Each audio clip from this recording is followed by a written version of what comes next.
Chapter 151. Leaving. Li Xiaolang looked at his sword in astonishment. Finally, he sighed and said, I lost. Promise, accept. Li Xiaolang found it quite interesting to see Luo Lin, who looked like a foreigner, speaking Chinese. His eyes were no longer as cold as when he first saw him, but there was a hint of admiration in them. He felt a sense of admiration for the strong. Xiao Ke looked at the new magician she had chosen with pride and became more and more satisfied. Li Xiaolang, the descendant of Kuro Lido. Please give me your guidance. Li Xiaolang introduced himself. My Chinese name is Luo Lin, please give me your advice, Luo Lin also replied. At this moment, the two seemed to have a sense of mutual appreciation, a kind of fate that could not be known without fighting. Li Yelin saw that the new magician was indeed extraordinary, and her son had a deep connection with him. Then she began to order a banquet to welcome Luo Lin. Shijian Luo Lin also expressed his intention to come. Mr. Luo Lin, this compass is a family heirloom of our Li family. It is very precious. If you want to use it, you must have the blood of our Li family. Li Yelin said lightly, without any expression on her face. At this time, Luo Lin fell into deep thought. He knew that what Li Yelin said was very likely true, but he also understood that without the guidance of this compass, he might not be able to find the new Clow card. He couldn't help but start thinking about how to get help from the Li family. At this moment, Li Xiaoran suddenly said, Mother, I am willing to go to England to help the new magician Kra. His voice was determined and firm. When Luo Lin heard this, he was overjoyed, and looked at Li Xiaolang with surprise and gratitude in his eyes. He didn't expect Li Xiaolang to be so decisive and decided to help him find the Clow cards without hesitation. Li Xiaolang was stared at by Luo Lin's fiery eyes, and his ears instantly became hot. He felt a little embarrassed, so he immediately picked up the water cup on the table and drank it in big gulps, as if to extinguish all the heat in his heart. Li Yelin looked at her son with great interest, her lips slightly raised, a gratified smile flashed in her eyes. In fact, when the Colo card first appeared a few years ago, she had already mentioned this to Little Wolf. At that time, Little Wolf took the initiative to ask to go to England, but was stopped by her because she predicted that the magic world in England would face a huge disaster. Later, she predicted that the magician Kuro would come here, but she couldn't predict the fate of Luo Lin. Today, he came to know who the magician Kuro is. And he is also the one who can change Xiaolang's life. Li Yelin did not refuse and let Luo Lin stay in Hong Kong for a few more days. After all, he might not be able to come back for a year this time. Then I'll leave it to you, Xiaolang. Luo Lin looked at Li Xiaolang seriously. Li Xiaolang put down the cup and nodded, I'll do my best. He then took out a mysteriously glowing internet core and several crystal balls from his space ring. Luo Lin showed the uses of these items one by one and explained in detail, with this magical internet core, you can easily get in touch with people far away in the UK. However, at this moment, Luo Lin did not plan to stay in Hong Kong for too long. If he remembered correctly, Kolo Reed had a bad relationship here. The other party was a mysterious, powerful, and obsessive water magician.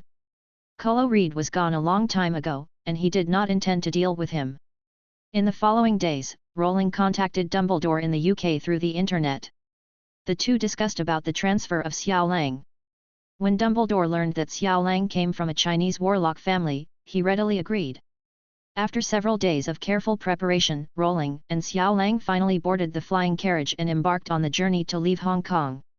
As Luo Lin expected, he had a vague feeling that something was attracting him to a certain place. There was no doubt that it must be the mysterious person who had a crush on Kolo Rido. At this time, the little wolf was sitting in the flying carriage, very excited. The carriage didn't look big from the outside, but the inside was amazing. Along the way, Rowling introduced the current situation of the British wizarding world and the risks it might face, including the news that Voldemort was about to be resurrected. Li Xiaolang did not feel the slightest fear or retreat at Voldemort's resurrection. On the contrary, he was full of fighting spirit and full of expectations for this powerful enemy. When Rowling used his wand to show magic, Xiaolang's eyes widened, revealing a strong curiosity. Compared with the family inheritance he learned in China, the magic here seems to have different characteristics. In China, he studied 5 subjects, mountain, medicine, divination, fate, and physiognomy, each of which is extensive and profound. These subjects cover many fields such as magic, elixir, Gimandungia, divination, fate prediction, feng shui, and qi reading, and they focus more on how to use the power of nature. However, Western magic is fundamentally different from Eastern magic. Western magic focuses on releasing the power in the body and transforming it into various elemental magics, such as fire, frost, etc. This magic system has a wide range of applicability and can be learned by almost any wizard, as long as they are not a dumb with no magical talent at all.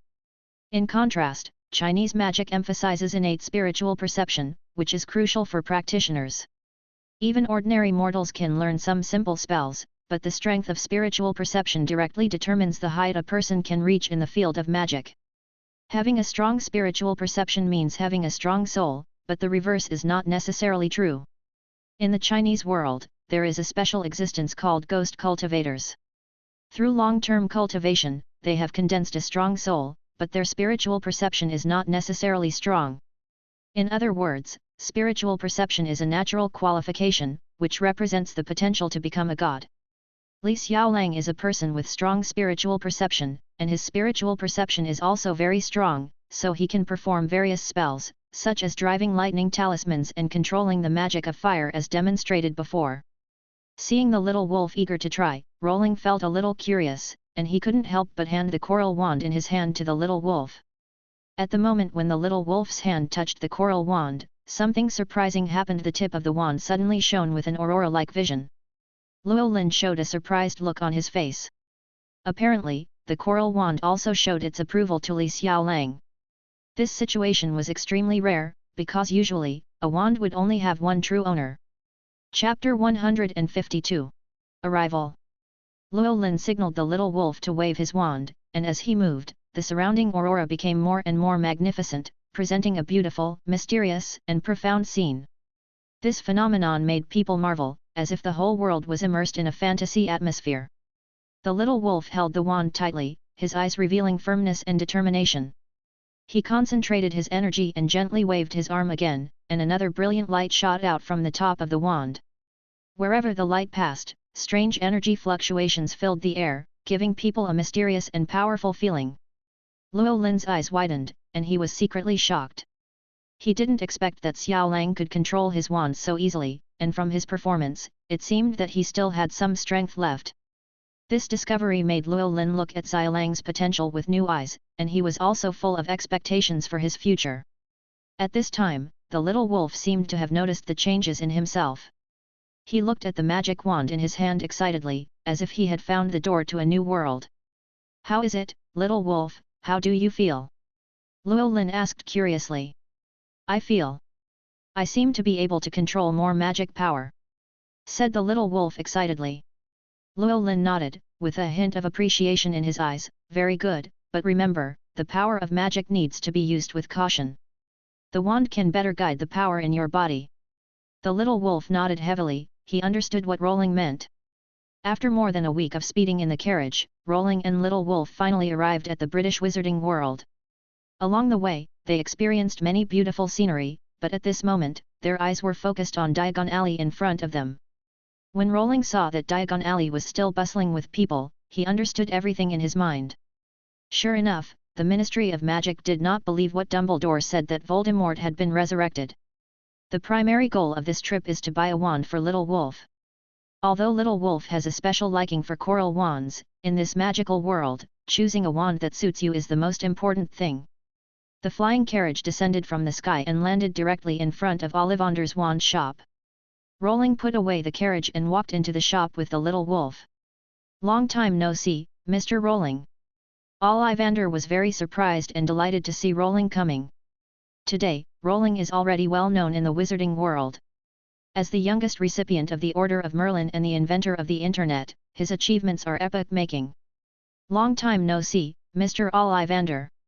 My friend needs a wand. He comes from faraway China and this is his first time entering the British wizarding world." Rolling introduced him to Ollivander. After Ollivander heard this, he began to look at Li Xiaolang carefully. His eyes were as sharp as a hawk, as if he could see through everything. After some precise measurements, Ollivander returned to the counter and began to choose a suitable wand. After a while, Ollivander selected a wand and handed it to the little wolf. This wand looked ordinary, but it exuded a unique magic. Try this one. It's made of ebony and unicorn feathers. It's 10.5 inches long. It's flexible and reliable. It's especially good in combat and transfiguration. It favors all wizards who have the courage to be themselves. Come on, try it. When the wolf cub touched it, the surrounding elemental forces suddenly rioted. Ollivander immediately snatched it back. No, no, no, it must not be this. Rolling suddenly said, Mr. Ollivander, the little wolf seems to be able to control my wand. Then Rolling handed him the coral wand. Yes, it is perfect. It is really puzzling. Are you brothers? Ollivander asked doubtfully. This situation would only appear in the wands that admired the strong. When some wands met a stronger wizard, they would take the initiative to follow. Obviously, the coral wand was not like that. It seems you are very picky, little wizard. Why don't you try this staff made of 6-path wood, Kylan nerve? It is 11 inches long and is also a unique material from China. As soon as the little wolf touched the magic wand, a shadow emerged from it and surrounded him. It was a Kylan. He waved the wand in his hand, and a powerful magic surged out instantly. Ollivander opened his mouth in surprise, and the powerful magic fluctuated. It's amazing. This wand is tailor-made for you. Ollivander said excitedly. The little wolf was also very happy. After the transaction was completed, Llewellyn took the little wolf to Madame Malkin's robe shop and tailored several wizard robes for him. These wizard robes were not only of high quality, but also of novel styles, and they looked particularly energetic when worn.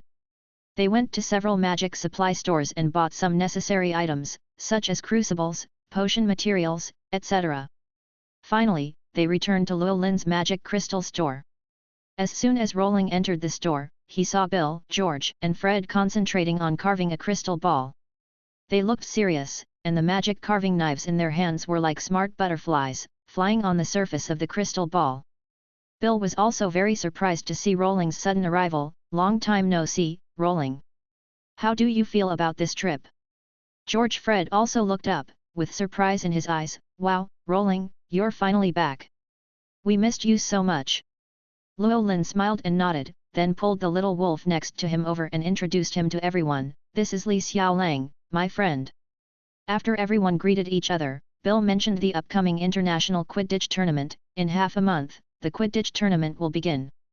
George Fred and I have done a lot of preparation, and the communication with the Ministry of Magic has been smooth.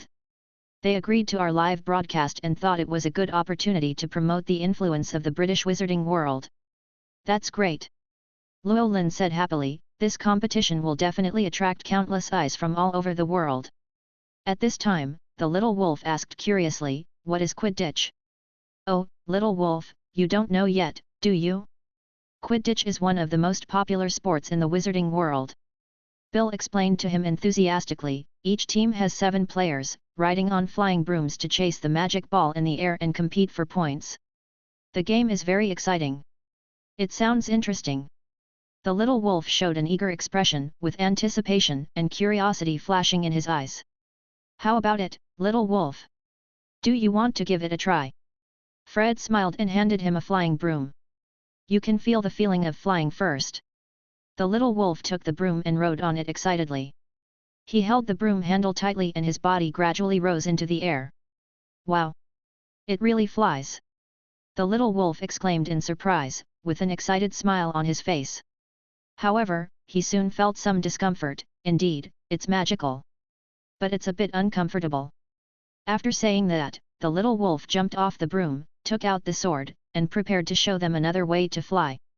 Chapter 153. The Changes of Chen Ji Pot. The little wolf jumped lightly and stepped onto the sword, muttering something in his mouth.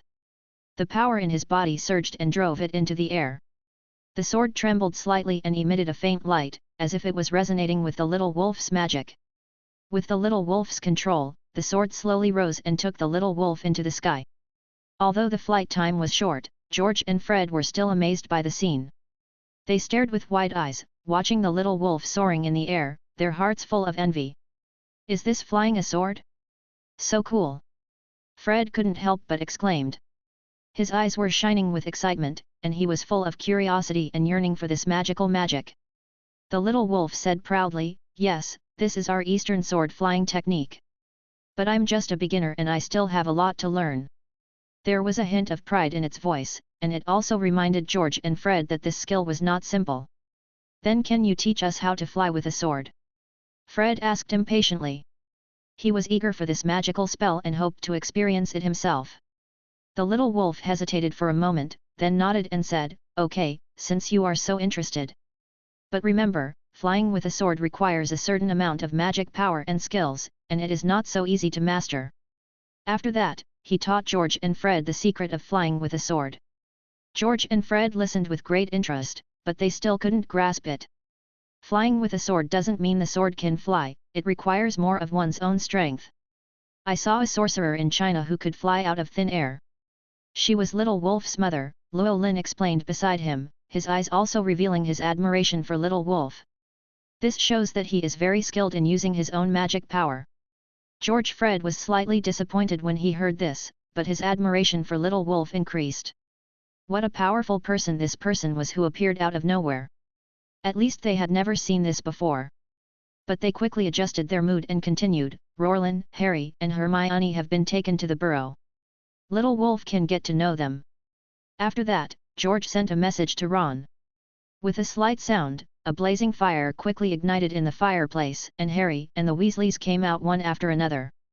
Rowling enthusiastically introduced them to the little wolf one by one. After some communication, Xiao Lang was also full of curiosity about the magic of this Briton, especially the flame teleportation. This unique teleportation method opened his eyes. In China, teleportation arrays are usually used to achieve space transfer, but here there is such a peculiar method. "Is this the legendary fire teleportation?" the little wolf exclaimed. "In fact, this is just a special medium. In essence, it is not much different from China's teleportation array." Luo Lin explained the mystery. In the next half-month, Luo Lin brought the little wolf into the dust song pot and began to arrange their new residence. Compared to the small bedroom on the second floor of the store, Luo Lin preferred the dust song pot, which was full of vitality and aura. When the little wolf stepped into this mysterious land, he was immediately attracted by the scene before his eyes. The appearance here has changed dramatically and is no longer as lifeless as before. Birds were flying in flocks, animals were running happily on the grass, and carp were jumping freely in the water. The little wolf fell in love with this beautiful place at first sight. Luo Lin also saw the changes here and was very confused. Originally, the time in the Chen Ji pot was consistent with the outside world, but now, he noticed some unusual changes. Some places here are now covered with white snow, and it is freezing cold. Some places were filled with steam, moist and pleasant, others were extremely hot, as if you were in a furnace. Luo Lin was surprised to find that these changes were not accidental, but followed a certain pattern. He began to have a strong resonance with the dust song pot, trying to understand the mystery. Through the connection of the mind, he understood everything. It turned out that since he captured the time cloud card, the time in the dust song pot has its own order. As time went by, the power of the cloud cards, which had never appeared before, gradually emerged under the balance of time. This change shocked Luo Lin, and he realized that the dust song pot was gradually evolving into a small world with its own independent ecosystem and rules. This discovery made Luo Lin both excited and worried. He didn't know what consequences such a change would bring, and he was not sure whether he could control this place that was constantly evolving. Fortunately, he could currently control the power of the cloud cards. Little Wolf was very surprised and curious about the magical creation like the dust song pot. Although there were many records in Chinese stories about powerful sorcerers having their own portable caves, he was still very excited to experience this magical space in person. During this time, Harry and his friends were immersed in the wonderful world of the dust song pot, enjoying this unique fun. However, happy times are always short-lived, and today everyone gathered at the burrow.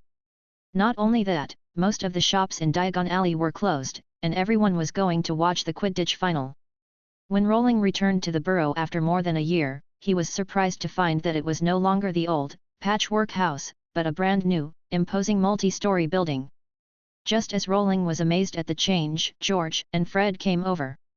"Hey, Rowling, what do you think? Is it much more spacious than before?"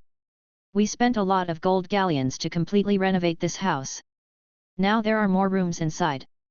George said proudly. At this time, the Weasleys had prepared everything, and Rowling looked at them strangely. He saw that the Weasley family were all wearing Muggle clothes, which was very different from their usual style. Percy noticed Rowling's strange look, then understood and explained with a smile, haha. Rowling, don't you know? Because there are Muggles living near the Quidditch Stadium, in order to avoid unnecessary trouble and misunderstandings. The Ministry of Magic specifically requires wizards to wear Muggle clothes as much as possible. Rowling suddenly realized what was going on. He then changed into a set of Muggle clothes and introduced the little wolf to them. After exchanging greetings, they set off together to the nearby Port Kale location. There was laughter and joy along the way, and at this moment, they met Cedric and his father who were also going there. Cedric greeted them warmly and walked with them. So, the group continued to move forward in a mighty manner. However, when Cedric's father saw Harry next to him, he greeted him in a mean way, "Oh, I guess you are Harry Potter. I heard that you lost the Quidditch match to my son last year. This is really a pity." Cedric looked at his show-off father in silence and gave Harry an awkward smile. Rowling couldn't help but feel sympathy for Harry after hearing their conversation. Indeed, Harry was struck by lightning during the last Quidditch match. Soon, they finally arrived at Stoat Mountain and found a worn-out boot there. Chapter 154. Betting on Luck. This is the Portkayat. Arthur Weasley excitedly introduced it to everyone. However, after seeing the confused expression on Harry's face, Rowling helped explain. A Portkayat is actually a magical item that can have runes attached to it. It can teleport people directly to a designated place. In fact, it can be cast on any object. Harry nodded in sudden enlightenment to show his understanding. Then, Arthur Weasley gave an order, signaling everyone to grab the boot together. Rowling and the little wolf did the same. In an instant, they felt a strong sense of dizziness, as if the whole world was spinning. When everything returned to calm, Llewellyn found himself in a vast grassland, surrounded by densely packed tents.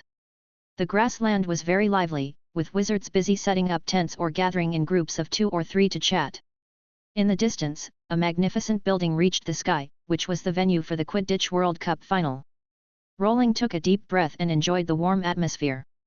Looking around, he found that the wizards around him were almost all wearing clothes that were no different from Muggles, whether they were from China or abroad.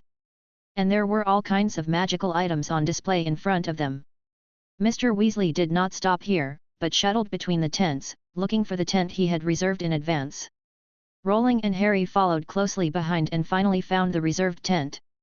The Weasleys were very familiar with this kind of tent, and they went into it as usual. However, Harry hesitated for a moment, because the tent looked very small from the outside. After watching Ron and George go in one after another, Harry entered the tent carefully.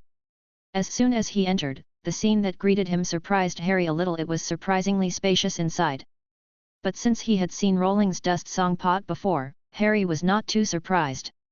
However, he still couldn't help wondering, is this kind of magic that can enlarge space so common in the wizarding world? Then, Llewellyn also stepped into the tent.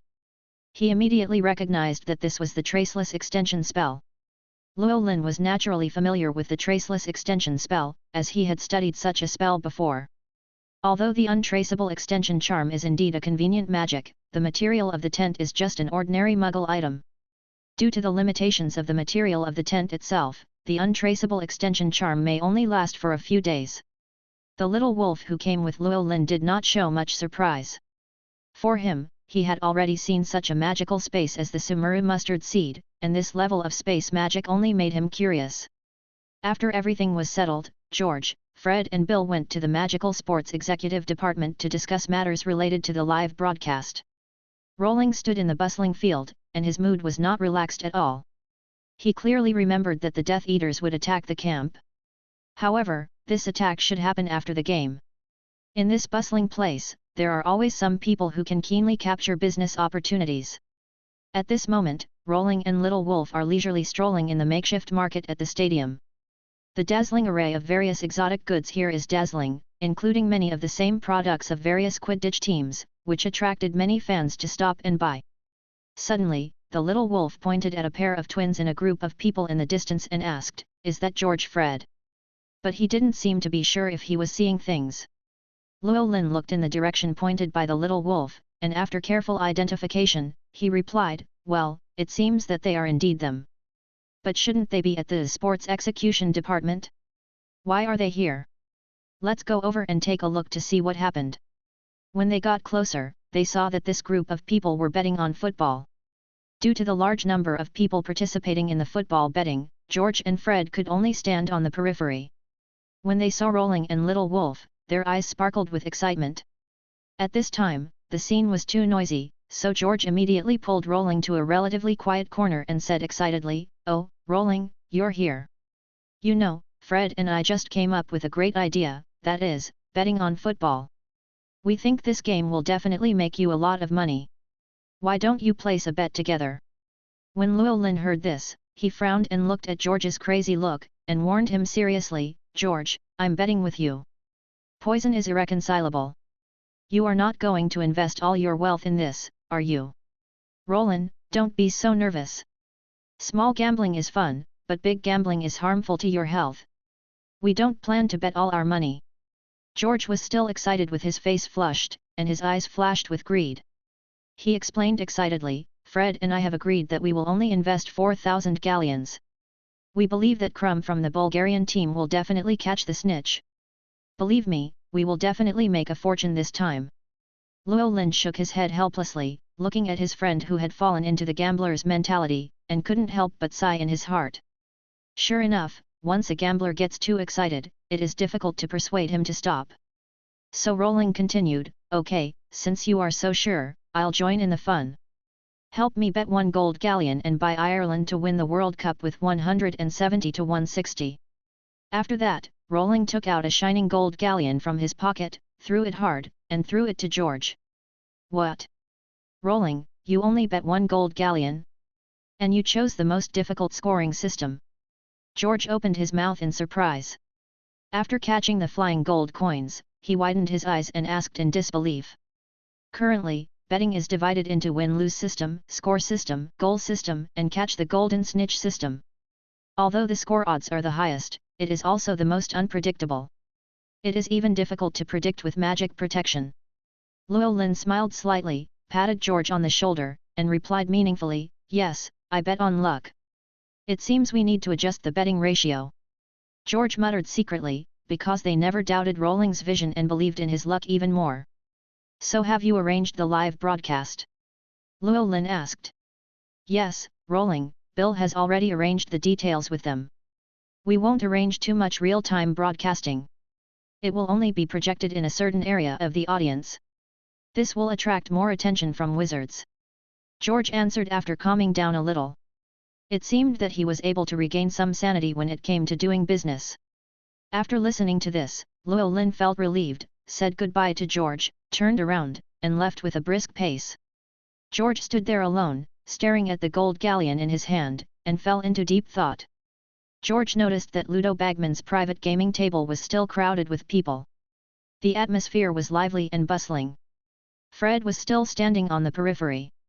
The match was scheduled for the afternoon. Time was tight, so George rushed to the official betting place of the Ministry of Magic without hesitation. Although the official odds were relatively low, this was the only place that could handle it. George took out 500 galleons from his pocket and the galleon that Rolling had given him, and put them on the table. When he saw the odds were only a pitiful 1 times, he couldn't help but shake his head. In comparison, Bagman's odds could be as high as 1.6 times. Chapter 155. International Quidditch Match. As the game time approached, Llewellyn also began to walk into the audience. He followed the crowd and slowly poured in. Suddenly, a familiar voice came from behind, "Llewellyn, Llewellyn." Rolling looked back in confusion and found that it was Bill. "Didn't George and Fred tell you?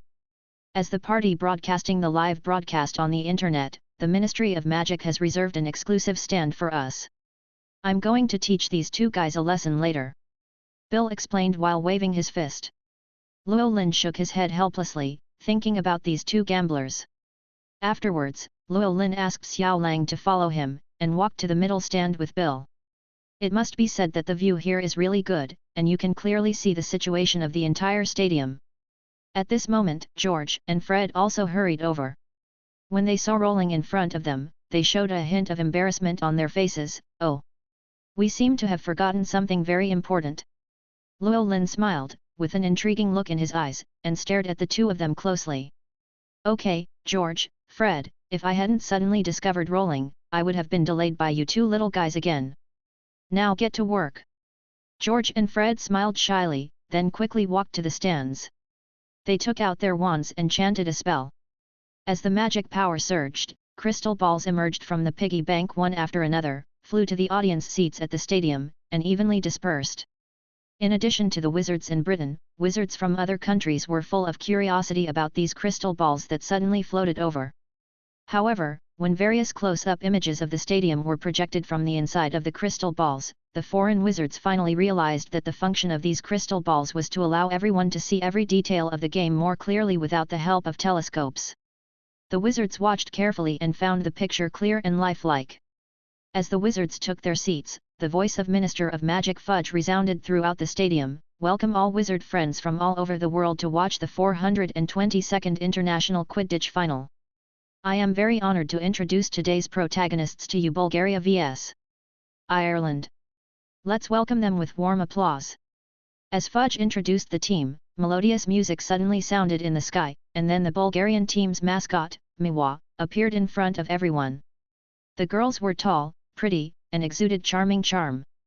They danced in the air like fairies descending from the earth, instantly attracting everyone's attention. At this moment, another group of figures appeared in the air. These people were dressed in green clothes and looked very short and cute. They were the leprechauns, the mascots of the Irish team. The leprechauns held various musical instruments in their hands and played cheerful music. Following the rhythm of the music, they began to jump and spin in the air, while throwing glittering gold coins to the audience. This action immediately aroused the enthusiasm of the audience, and the whole audience cheered continuously. While a large amount of golden light also appeared in front of Rolling and others. Accompanied by the sound of jingling, countless gold coins fell from the air. Rolling picked up one at random and observed it in his hand. He found that these gold coins were exactly the same as real galleons in appearance and weight. If it were not for the faint magical fluctuations on them, even Rolling would have found it difficult to tell the real from the fake. Obviously, this is just a magical change, and this kind of magic item cannot exist for a long time and will automatically dissipate after a few days. For the goblins of Gringotts who are proficient in magic, they can see through the flaws at a glance. However, George and Fred on the side did not realize this. They excitedly picked up the fake gold coins on the ground, their faces filled with joy. Llewellyn looked at this scene, his mouth slightly raised. He thought, let's make these two little guys happy for a while, since it's their fault for not telling me the seating arrangement. At this moment, the Quidditch game officially began. The players rode their brooms quickly into the air and rushed away like arrows. The images on the crystal ball kept changing, showing the players' wonderful performances in the air in real time. The audience kept exclaiming and cheering, and the whole scene was very lively. Roland, Bill, George, and Fred stood in the stands, closely following the progress of the game. Their job is to ensure that the audience can get the best viewing experience. At the same time, the commentator's voice was full of passion. Dear audience friends, today's wonderful Quidditch game is about to kick off. Let me introduce the lineups of both teams in detail. Let's first look at the Irish team. They adopted a more traditional 1321 formation. As for the chasers, there were Mallet, Troy, and Moran, who performed extremely well in this tournament. Connolly and Quigley were the batsmen. The goalkeeper is Barry Ryan. The seeker and captain of the Irish team is Aidan Lynch. As the core of the team, he not only has excellent flying skills, but also has keen insight and decisive decision-making ability. In the game, he will lead his teammates to a fierce duel with the Bulgarian team. Next up is the Bulgarian team, who also chose the 1321 formation. The pursuers include Dimitrov, Ivanova, and Levski. The hitters are two strong players, Volkanov and Volkov. The goalkeeper is still the familiar Graf. The Bulgarian seeker is none other than the 18-year-old talented teenager Viktor Krum, who has attracted much attention in this World Cup. His performance on the field is highly anticipated. The game is about to begin. I hope both sides can play at their best and in their style. The bludger is in the air. Below it is the snitch. Please remember that the snitch is worth 150 points. When the snitch is caught, the game is over. Well, the quaffle is in the air, the game is officially underway, and Ireland is first to go. Mallet grabs the quaffle thrown by the referee, then quickly passes it to Troy, who then throws it to Moran. It was really too fast. You can see that now the three Irish players directly used a very aggressive eagle head offensive formation. This formation was invented by the legendary player Darren O'Hare in the 50s. He himself has served as the captain of the Irish Quidditch team 3 times. Now these 3 outstanding juniors have perfectly copied this charge technique. They broke through the midfield and approached the Bulgarian defence line. Troy was in the eagle head position, while Mallet and Moran were close to the sides to provide support. The situation on the field changed in an instant. Troy, who was holding the ball, suddenly changed direction and rushed upwards. Bulgarian pursuer Ivanova followed closely behind him, trying to steal the ball from him. However, all this was within Troy's calculations. He suddenly passed the ball to his teammate Moran, who was right below him. Ivanova, who rushed up with him, missed the ball and was in a daze. Here, I want to explain to the audience friends that this tactic of pretending to rush forward to attract the opponent's pursuer is called the Boskov tactic. This tactic was first invented by the Russian chaser Boskov. After years of development and improvement, it has now become one of the common strategies in professional competitions.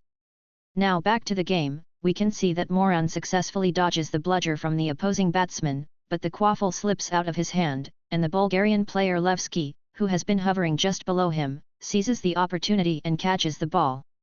However, just as Levski was about to celebrate, Troy, who had just completed Boskov's tactics and was at his highest point, suddenly rushed down like a meteor, like a burning meteorite, with endless power and speed, and launched a fierce attack on Levski. He knew the art of war very well, and knew that when he was at a high point, he could break through the opponent's defense by sprinting down with a flat momentum. Sure enough, Levski's quaffle was instantly intercepted by Troy. Then, he shot the ball into the goal without hesitation. With a crisp crash, Troy scored a goal and the score became 10-0. The Irish team finally scored the first goal of the game. At this time, the game time was less than 10 minutes. In this game, both sides showed superb speed and skills, but there was a clear gap in the offensive level. The Irish team's mascot, the leprechaun, also flew into the air excitedly and raised a huge shamrock to celebrate this wonderful first goal. However, while they are celebrating, let's enjoy an advertisement first. Roland Magic Crystal Ball Store has specially launched the latest feature holographic projection crystal ball. It has the characteristics of ultra-wide angle and micro-distance, which can make you experience a real immersive experience. In addition, it also has a global calling function. Chapter 156. International Quidditch Tournament Part. After a series of competitions, Bulgaria's seeker Krum seemed to have found the golden snitch, who was diving down from a high altitude at an astonishing speed. The Irish team's seeker Lin Chi followed closely behind, and the two of them rushed past like 2 lightning bolts. The audience's attention was attracted here, staring at these two who were hailed as the world's most outstanding seekers. At this moment, Krum suddenly stopped his dive, showing excellent control, and rose again at almost 0 degrees. This was a perfect Rinsky fake move, which made Lin Chi mistakenly think that Krum was going to land, but he fell into his opponent's trap and fell heavily to the ground. This seemingly showy Wanski feint was actually used by this talented player in the world's highest-level Quidditch professional arena. Such superb skills and judgment are really amazing. Being able to witness such a wonderful moment with your own eyes is undoubtedly an unforgettable experience for the audience on the scene. Now, the doctor on the field has entered the court to check Lin Chi's injury, and our referee also blew the whistle in time to signal the suspension of the game. Now let's go into a commercial again. Expecto Amulet, an innovative masterpiece in the alchemy world, a major advancement in the field of magic. No matter where you are, the patroness will protect you from harm. Exclusively presented by Weasley's Wizard Wheezes. Now let's go back to the field. Lynch, the Irish team's seeker who had just been tricked by the fake snitch and fell to the ground, has not yet been able to get up into the air again. He is now receiving treatment from the doctor on the field and drinking a potion to restore his strength. After what happened just now, most of the audience's attention was now focused on Crumb. Crumb was simply too dazzling. Although he was slightly inferior to the Irish player in size and speed, his control skills on the flying broom were exquisite. Good. Lin Chi stood up, and the Irish seeker rode on his firebolt and leaped into the air. The referee blew the whistle, and the game resumed. The captain's return also gave the Irish team and the fans a shot of adrenaline. Troy, Moran, and Mallet, the three chasers, quickly formed a formation. Facing such an offensive, the Bulgarian team was helpless, and the back line seemed to be in disarray. After a series of fierce competition, the score on the field has reached an astonishing 140-10, with the Irish team far ahead. At the same time, the Bulgarian mascot Miwa on the sidelines seemed to start taking action. The referee was communicating with them and looked very excited. As we all know, the mysterious creatures like Charm Baby have the ability to interfere with others' thinking by charming them. For the referee, this will undoubtedly affect his judgment. Well, the on-field doctor finally came to his senses, rushed onto the field and kicked him. Our referee also finally came to his senses, probably feeling a little embarrassed, so he started yelling at the girls, who were obviously feeling a little aggrieved. At this moment, the two burly Bulgarian batsmen fell from the sky and landed steadily next to the referee Mistava, apparently wanting to protect their own mascot. However, referee Mistava ignored the protests of the two men and blew his whistle, signaling them to take off immediately. However, the two Bulgarian men showed a resolute attitude and seemed ready to attack him at any time. The referee blew the whistle again, announcing that the Bulgarian batsman had tried to hit the referee, and the Irish team had another free throw opportunity. At this moment, the score on the field had become 150-10, a huge gap of 140 points. For the Bulgarians, such a score was almost equivalent to a death sentence. The Bulgarians are undoubtedly experiencing the biggest Waterloo of this World Cup. At this moment, all Bulgarian fans can only pin their hopes on their talented teenager Crumb. The chasers, who were 140 points behind, were also in disarray. Bulgaria's Dimitrov rushed straight at Moran, who was holding the ball, and almost knocked him off his broom. The referee blew the foul whistle again, the third foul, and the Irish team got the third free throw. The current score is 160-10. Don't get angry at your enemies, as this will affect your rationality and make you make wrong judgments and decisions. Obviously, the Bulgarian team, which was 150 points behind, could no longer pay attention to the coach's advice. At this time, the Bulgarian team's formation has been scattered, the players' morale has become extremely low, and the hope of scoring a goal is getting slimmer and slimmer. Now the only one who can save them is Crumb.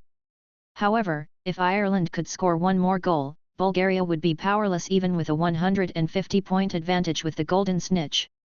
The situation on the field now is that the Bulgarian team has the ball. After Levski got the ball, he quickly passed it to Dimitrov, but it was intercepted by Troy and passed to Mallet. Unfortunately, Mallet's pass was successfully intercepted by Ivanova, and then stolen by Moran, who then shot decisively. In the end, the ball went in. The score became 170-10. This result means that the Bulgarian team won by 160 points. Moran made a great contribution. During this attack, he twice snatched the quaffle from the strong players of the Bulgarian team and did not give the Bulgarian team any chance to score. This great Irish chaser carries the glorious history and tradition of the Irish people. He is not fighting alone, but carrying the expectations and glory of the entire Irish nation. However, even though the Irish fans in the stands had already begun to celebrate their victory, the game was not over yet and the all-important snitch had not yet appeared. At this moment, Bulgaria had the ball and they had to seize this opportunity to turn the tide. The Irish team's seeker, Lindsay, seemed to have discovered something. What did he see? He suddenly dived down. It turned out that he saw the golden snitch. This sudden action made the already ecstatic Irish fans even more excited. A wave of green cheers blew up from the stands, cheering for their captain. The sound was deafening. Crumb also noticed Lin Chi's movements and immediately followed him closely, but from the current point of view, Lin Chi's speed was obviously not as fast as the other party. It can be seen that Crumb's flying skills and control of the broom are far superior to Lin Chi. The two of them gradually become parallel, and the thief is within reach.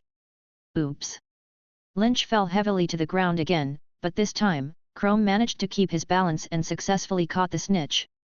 He stopped diving and rose to a high place again. He could be seen holding the starlight tightly in his hand. The game was over. The 18-year-old Bulgarian boy caught the golden snitch and scored 150 points on his own, setting the final score at 160-170. At this moment, the entire stadium was boiling with cheers rising one after another. I could see from his eyes that he couldn't stand his teammates continuing to be abused by the Irish. A man can be killed but not humiliated, jade can be broken but its whiteness cannot be changed, bamboo can be split but its joints cannot be destroyed. This talented young man decided to defend the dignity of his motherland in his own way. Like a brave knight, he ended this cruel game in a shocking way. Everyone present, whether they were Bulgarian fans or Irish fans, even those who had once laughed at him, were cheering for this bloody warrior. We can clearly see that, although he is exhausted, he still holds the golden snitch, which symbolizes freedom and glory, tightly in his hand. The victory may not belong to the Bulgarian team, but it definitely belongs to Victor Krum. Well, the players from both sides landed on the ground one after another, and the next thing was the award ceremony. Lin Chi, who had fallen twice just now, was supported by his teammates and limped to the podium. They proudly raised the trophy high and warmly congratulated the Irish Quidditch national team for successfully winning the 422nd Quidditch World Cup. Chapter 157. Being cheated. Rowling watched this fierce sporting spectacle, and could not help but feel an indescribable excitement in his heart. This was a real showdown. The thrilling scene made him, who was not interested in Quidditch games, excited. It can be imagined that the people in the audience were in an uproar at this moment, with cheers and shouts rising one after another, deafening. Countless fireworks bloomed in the sky, and the colorful lights illuminated the entire stadium, like the brightest stars in the night sky. The noisy cheers resounded through the sky, as if they were going to overturn the place. In the sky, the Irish team's mascots, the leprechauns, were dancing gracefully and taking cheerful steps to celebrate this grand victory. "We're rich! We're rich!" Suddenly, there was an excited shout behind Rowling, the voice full of joy and excitement. He turned around and saw George and Fred hugging each other tightly, their faces flushed, their eyes flashing with uncontrollable excitement. Yes, they won the bet. After a burst of excitement, George and Fred looked at Rowling in disbelief, because everything was just as he predicted. The Irish team defeated Bulgaria with a score of 170-160.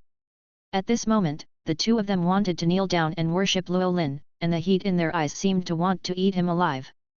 They never thought that Llewellyn could actually predict the result of the game, and it was so accurate. They were full of admiration for Llewellyn.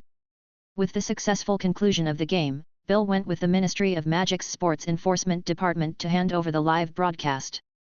This game will surely cause a huge response on the internet, and will undoubtedly make them a lot of money. They have uploaded the video of the entire game to the internet and set up a paid column. This business model is like point card recharge. Users can buy a certain amount of point cards from Llewellyn, and then these amounts will be displayed on their personal internet accounts and can be used to watch games or purchase other items. George and Fred said goodbye to Rowling excitedly and couldn't wait to claim their prize. After the game, Rowling took the little wolf back to the Weasleys' tent. At this time, Mrs. Weasley had already prepared a sumptuous dinner, waiting for the children to come back and enjoy it.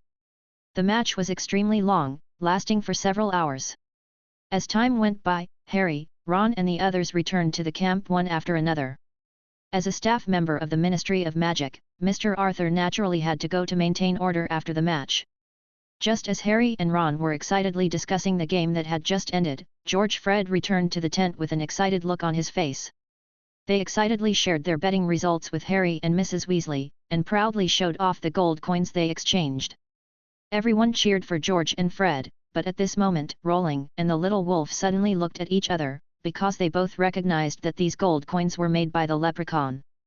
George noticed that Rowling was frowning and couldn't help but teasing, "Haha, Rowling, don't be jealous. This is your 1 gold galleon and 10 silver sickles." As he spoke, he took out the bonus he had just exchanged from the Ministry of Magic from his pocket. At this time, Rowling picked up the gold coin in his hand with great interest and looked at it carefully. The delicate texture and heavy feel all proved that this was a real gold galleon. The corners of his mouth rose unconsciously, and a hint of excitement flashed in his eyes. Then, he moved his gaze to George Weasley, who was fiddling with the gold coins he won from the private gaming table with a smug look on his face. Llewellyn smiled slightly, picked up the gold coin on the table calmly, and played with it in his hand. Suddenly, he flicked his fingers lightly, and a weak magic power was injected into it, followed by a bang sound. The coin that was originally shining with golden light suddenly exploded and turned into countless golden powders that floated in the air. However, there was not even a trace of residue left in his hand. Everyone was stunned, especially George and Fred. They stared with wide eyes, looking at the gold coins in their hands turning into nothingness in disbelief. "What's going on?" Fred asked stutteringly, his mind full of doubts and confusion. At this moment, their brains seemed to have suffered a heavy blow, and everything went blank. Llewellyn smiled and explained, "These seemingly realistic gold coins are actually made by leprechauns. They love to play tricks on people. It seems that you have been deceived." Hearing this, George and Fred were immediately furious, and as if possessed, they began to frantically inject magic power into these gold coins. As expected, they all burst like balloons, but nothing was left. In the end, it turned out that except for the 800 gold galleons exchanged by the Ministry of Magic, the rest were all fake. When Ron saw this, he couldn't help but throw out the gold coins he had just put in his pocket. The more they tried, the angrier they became. Even Harry, Ron, and Percy were infected by their emotions. They rushed out of the tent to settle accounts with Ludo Bagman. However, when they arrived, the place was already empty. There was only a group of wizards who were as angry as they were. "Damn it! How dare he lie to us?" George said angrily. "I'm going to make this liar pay the price." Fred also clenched his fists, his face full of anger. "We must find him and not let him get away." They searched everywhere for Ludo Bagman, but to no avail, so they returned to their tent. George Fred seemed to have lost his soul and returned to the tent like a zombie. They bet a total of 4,500 gold galleons, and after deducting the 800 that they got back, they were cheated out of 3,700 gold galleons. "I really regret it. If only I had listened to Llewellyn's advice at that time. I really regret not listening to Rowling." George muttered to himself, his face full of regret. His voice was filled with deep self-blame and regret, as if he was blaming himself for being so stubborn. "What's the point of saying this now?" Fred slapped his head in frustration, his heart filled with endless regret. He realized that it was useless to regret now. "We have to find a way to get the money back." George frowned, his eyes firm and decisive. He knew that only by finding the person who cheated them of their money could they recover their losses. "But how can I find him? That guy has already disappeared without a trace." Fred sighed in despair, with a hint of helplessness in his eyes. He knew it was not easy to find that person, but he was unwilling to give up. Just as the two were lost in thought, there was a sound of brisk footsteps outside the tent. Then, Bill walked in happily. His face was filled with a joyful smile, which was in sharp contrast to the heavy atmosphere in the tent. "What's wrong with you? Why are you all so depressed?" Bill looked at the two curiously, and felt the sadness around them. He couldn't help but ask in confusion, "What happened?" Chapter 158, 10,000 Gold Galleons. However, George and Fred did not dare to speak at this time. They could only stand there in silence. Ron stood up and told his eldest brother everything that had happened. As the eldest son of the Weasley family, Bill has always been very dignified. After hearing Ron's story, he was also very angry and began to teach the two naughty twin brothers a lesson. "You two guys, not only are you naughty and mischievous, but you actually dare to gamble." Bill scolded angrily, "Even if it's your own money, this kind of bad habit must never appear in our Weasley family." Mrs. Weasley did not stop Bill from scolding him. Although she had remained silent about George and Fred's gambling, they won in the end after all. Who could have thought that they would be deceived? Seeing the two youngest sons so depressed, she really couldn't bear to blame them anymore. George and Fred can be said to have grown up under the watchful eyes of their elder brother Bill. Maybe they sometimes quarreled with their third brother Percy, or made some jokes with their second brother Charlie Weasley, but in front of their eldest brother, they never dared to have any rebellious thoughts. Llewellyn looked at Bill, who was still scolding. He knew that Bill had high expectations for George and Fred, but they had indeed made a big mistake this time. At this moment, the atmosphere in the tent was extremely solemn, as if time had stopped. Ron shrank his neck tightly, not daring to make a sound, fearing that his brother's anger would affect him. Harry and Hermione were also too nervous to speak, and just watched everything silently. "Okay, Bill, I think George and Fred know their mistakes now. How about our crystal ball? Did it bring in sales?" Rowling suddenly spoke up to break the dull atmosphere. His voice was a little teasing, as if he was trying to ease the situation. After hearing what Llewellyn said, Bill, who was originally angry, finally showed a smile on his face. It was an expression mixed with joy and excitement. He took a deep breath, tried to calm himself down, and then said, "Although it was expected, it was still surprising. As soon as I arrived at the Ministry of Magic's Sports Enforcement Department, the Ministries of Magic of various countries approached me and expressed their intention to purchase. When I explained in detail all the functions of the product, the orders came in like a tide, and the supply simply couldn't meet the demand. All the 10,000 crystal balls we prepared have been sold out. But each country only got a few hundred, and some ministries of magic didn't even get one." Speaking of this, Bill rubbed his hands excitedly, his eyes sparkling. "I came back to discuss something with you. The magic ministries of the major countries are willing to buy out the property rights of their own countries. In the future, they will develop and improve it themselves. After their discussion, they decided that 15 countries currently want to buy out the technology, and each country is willing to pay 20 gold galleons. What do you think?" Ron, who was standing next to him, was very surprised to hear such a price, and George Fred was no longer like a deflated ball. They all perked up, and they were really indestructible. After a brief thought, Llewellyn made a decision. He could do this deal. After all, the area involved was too wide, so he decided to buy it out in one go. "Of course. I think this deal can be done." Bill was also very happy to hear Rowling's affirmative answer. After all, this was a multi-million-dollar business. "Then Rowling, let's go to the stadium together now. They are still waiting for our answer there." Llewellyn nodded, knowing that this matter needed to be dealt with as soon as possible.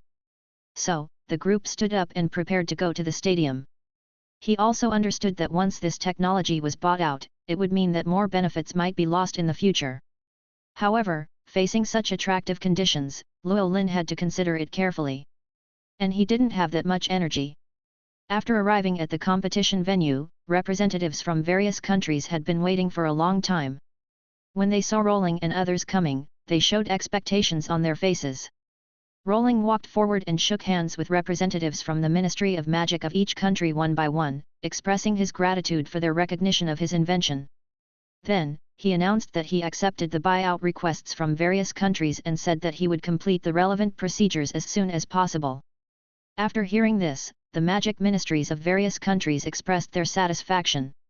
They congratulated Rowling and promised to fully support the development of this technology. Afterwards, the two sides began to discuss the specific details of the cooperation, including the contract, technology transfer method, etc. Rowling and Bill participated in the discussion together to ensure that the rights and interests of all parties were fully protected. The entire negotiation process lasted for several hours, and finally an agreement was reached that satisfied all parties. Rowling signed the contract with representatives of various countries, formally confirming the buyout transaction. As the agreement was signed, warm applause rang out on the scene. Representatives from various countries congratulated Rowling and praised his invention for bringing great changes to the magic world. Rowling responded with a smile, "Thank you very much for your trust and support. I hope this technology can help everyone and make the magical world a better place." Amidst laughter, Rowling took photos with representatives from various countries to record this unforgettable moment. This buyout not only brought huge wealth to the Weasley family, but also made Rowling's invention widely used around the world. As time goes by, Rowling's name will gradually become a legend in the wizarding world, and his achievements will be remembered forever. The contract clearly stated that the money would be remitted to Gringotts' account within 7 days. However, the Ministry of Magic originally planned to let everyone enjoy a sumptuous dinner together, but Rowling politely declined. The reason is simple: the sun is setting and night is about to fall, which means the Death Eaters may take action soon. After saying goodbye, Llewellyn and Bill returned to the tent together. As soon as they entered the tent, Bill handed Llewellyn the traceless stretch bag. The bag contained a full 500,000 gold galleons, which was the proceeds from the sale of 10,000 crystal balls. Although 500,000 sounds like a lot, this is a cost shared by the magic departments of dozens of countries around the world, and in reality the share borne by each country is not that high. Rowling shook the bag in his hand gently. Then, he took out 95,000 gold galleons without hesitation. George and Fred winked at Rowling, but Rowling handed it to them resolutely. As expected, Mrs. Weasley's face was filled with joy. She quickly took the money and put it away properly. "Oh, how could you do this, Mom?" George and Fred protested in unison. Their faces showed mixed expressions, feeling helpless and dissatisfied with their mother's behavior. Mrs. Weasley seemed to realize that her actions were inappropriate, so she quickly pulled a bulging wallet from her pocket, counted out 5,000 gold galleons, and handed them to George and Fred. Although George and Fred were full of reluctance, they had to accept the money facing their mother's firm gaze. Then, Rowling took out 10,000 gold galleons and handed them to Bill. Bill opened his mouth in surprise. He had never expected that he would get a copy. After all, he was just an employee working for Rowling, unlike George and Fred who were shareholders. Therefore, he quickly declined, saying, "I can't accept it, Llewellyn, this is my job." Rowling explained with a smile, George and Fred were originally supposed to get 100,000 gold galleons, and these 10,000 gold galleons are the shares agreed upon in advance by our 3 shareholders. Please be sure to accept them. After saying that, he stuffed the gold galleons into Bill's hands. George and Fred nodded, agreeing with Rowling's statement. Seeing that Rowling was so sincere and didn't seem to be joking, Bill finally stopped refusing. But he still gratefully accepted the gold galleons and expressed his deep gratitude to Rowling. Chapter 159. New School Year. As a worker who was deeply persecuted by the 996, Llewellyn deeply understood what the workers really wanted in their hearts. He knew very well that those few thousand galleons were just a drop in the bucket. Only when the horses are fed with grass will they run. 5,000 yuan for my job, yuan for a good job. Yuan for a job. There is no such thing as a job I like to do. It's just that the money is not in place. What's the high unemployment rate? As long as the state-owned enterprise needs me, I will report at any time. At this moment, Rowling and the Weasley family were preparing to enjoy a sumptuous dinner. Arthur Weasley suddenly rushed into the tent, and his anxious voice reached the ears of everyone present. "Quick! Quick! Quick! Children, we must leave here immediately. The damn Death Eaters are coming. Hurry to the key." Llewellyn sighed deeply and muttered to himself, "Alas! What was supposed to come has finally come." Then, they quickly walked out of the tent.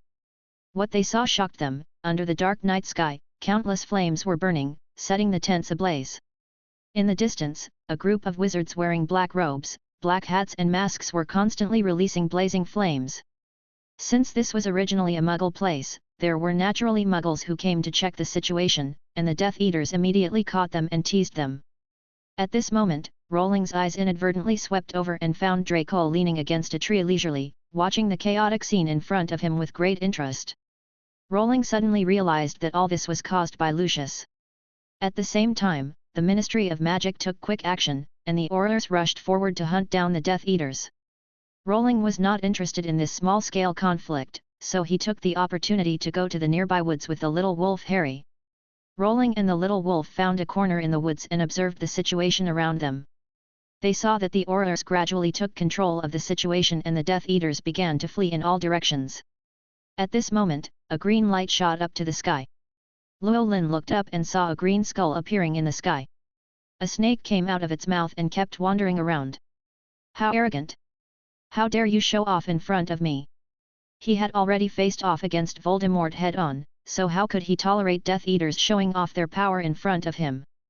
Without hesitation, Rowling chanted the spell Expecto Patronus, and his Patronus instantly rushed out of his wand, like a flash of lightning, and rushed towards the green skull. The Patronus completely shattered the green skull at an astonishing speed, and made it disappear without a trace. As the green skull disappeared, the surrounding Death Eaters also fled under the pursuit of Oro. It seems that Lucius created chaos here because he felt the message conveyed to him by the Death Eater mark on his arm and learned that Voldemort has reappeared. Rowling thought thoughtfully. Seeing the messy camp, Rowling and the Weasleys did not stay any longer and returned to the burrow via the Porte Cayette. During the few holidays, Rowling also received a huge remittance from Gringotts, a full 3 million gold galleons. This was indeed an astronomical figure. And this wealth does not need to be shared with George and Fred, it is completely his own intellectual property income. At this moment, Rowling finally has the confidence to say the famous saying, "Actually, I am not interested in money." During the holidays, Rowling and Little Wolf stayed in the store so that they could buy the things they needed for the new school year. Finally, the day of school started, and they boarded the special train to Hogwarts together. As soon as they arrived at the school, Rowling took Little Wolf to Professor McGonagall's office to discuss Little Wolf's admission. As he had discussed with Dumbledore before, Little Wolf was not enrolled as a magic apprentice. Instead, he went directly to Gryffindor College, just like an exchange student, without having to attend the sorting ceremony. Of course, Aaron will also live in Rowling's dormitory. After all, Rowling's dormitory is currently occupied by only him. After everything was arranged, Rowling and Little Wolf returned to the hall. When the little wizards of Gryffindor learned that Little Wolfly was an international student from China in the Far East, they all showed enthusiasm and expressed their warm welcome. For these little wizards, the magic system full of unknowns and mysteries in the distant and mysterious Eastern country undoubtedly aroused great curiosity in them. Rowling and Aaron had just sat down when the first-year wizards arrived late, and then a new round of sorting ceremony officially began. Rowling sat in his seat, looking around for Death Eaters.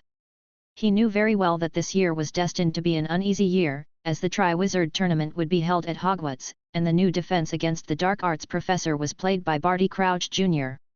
However, after careful observation, Rowling did not find anything unusual.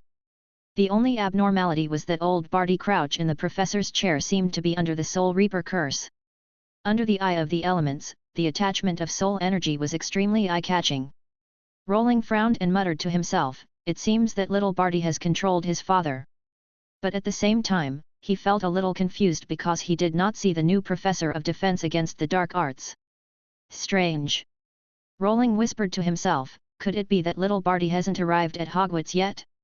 Or is he hiding in a corner somewhere? At this moment, Professor McGonagall stood up and began to preside over the sorting ceremony. As the new students were assigned to different colleges, the atmosphere gradually became more heated. While observing the surroundings, Llewellyn thought about what Barty might do. The sorting ceremony finally came to an end, and the students found their seats and sat down.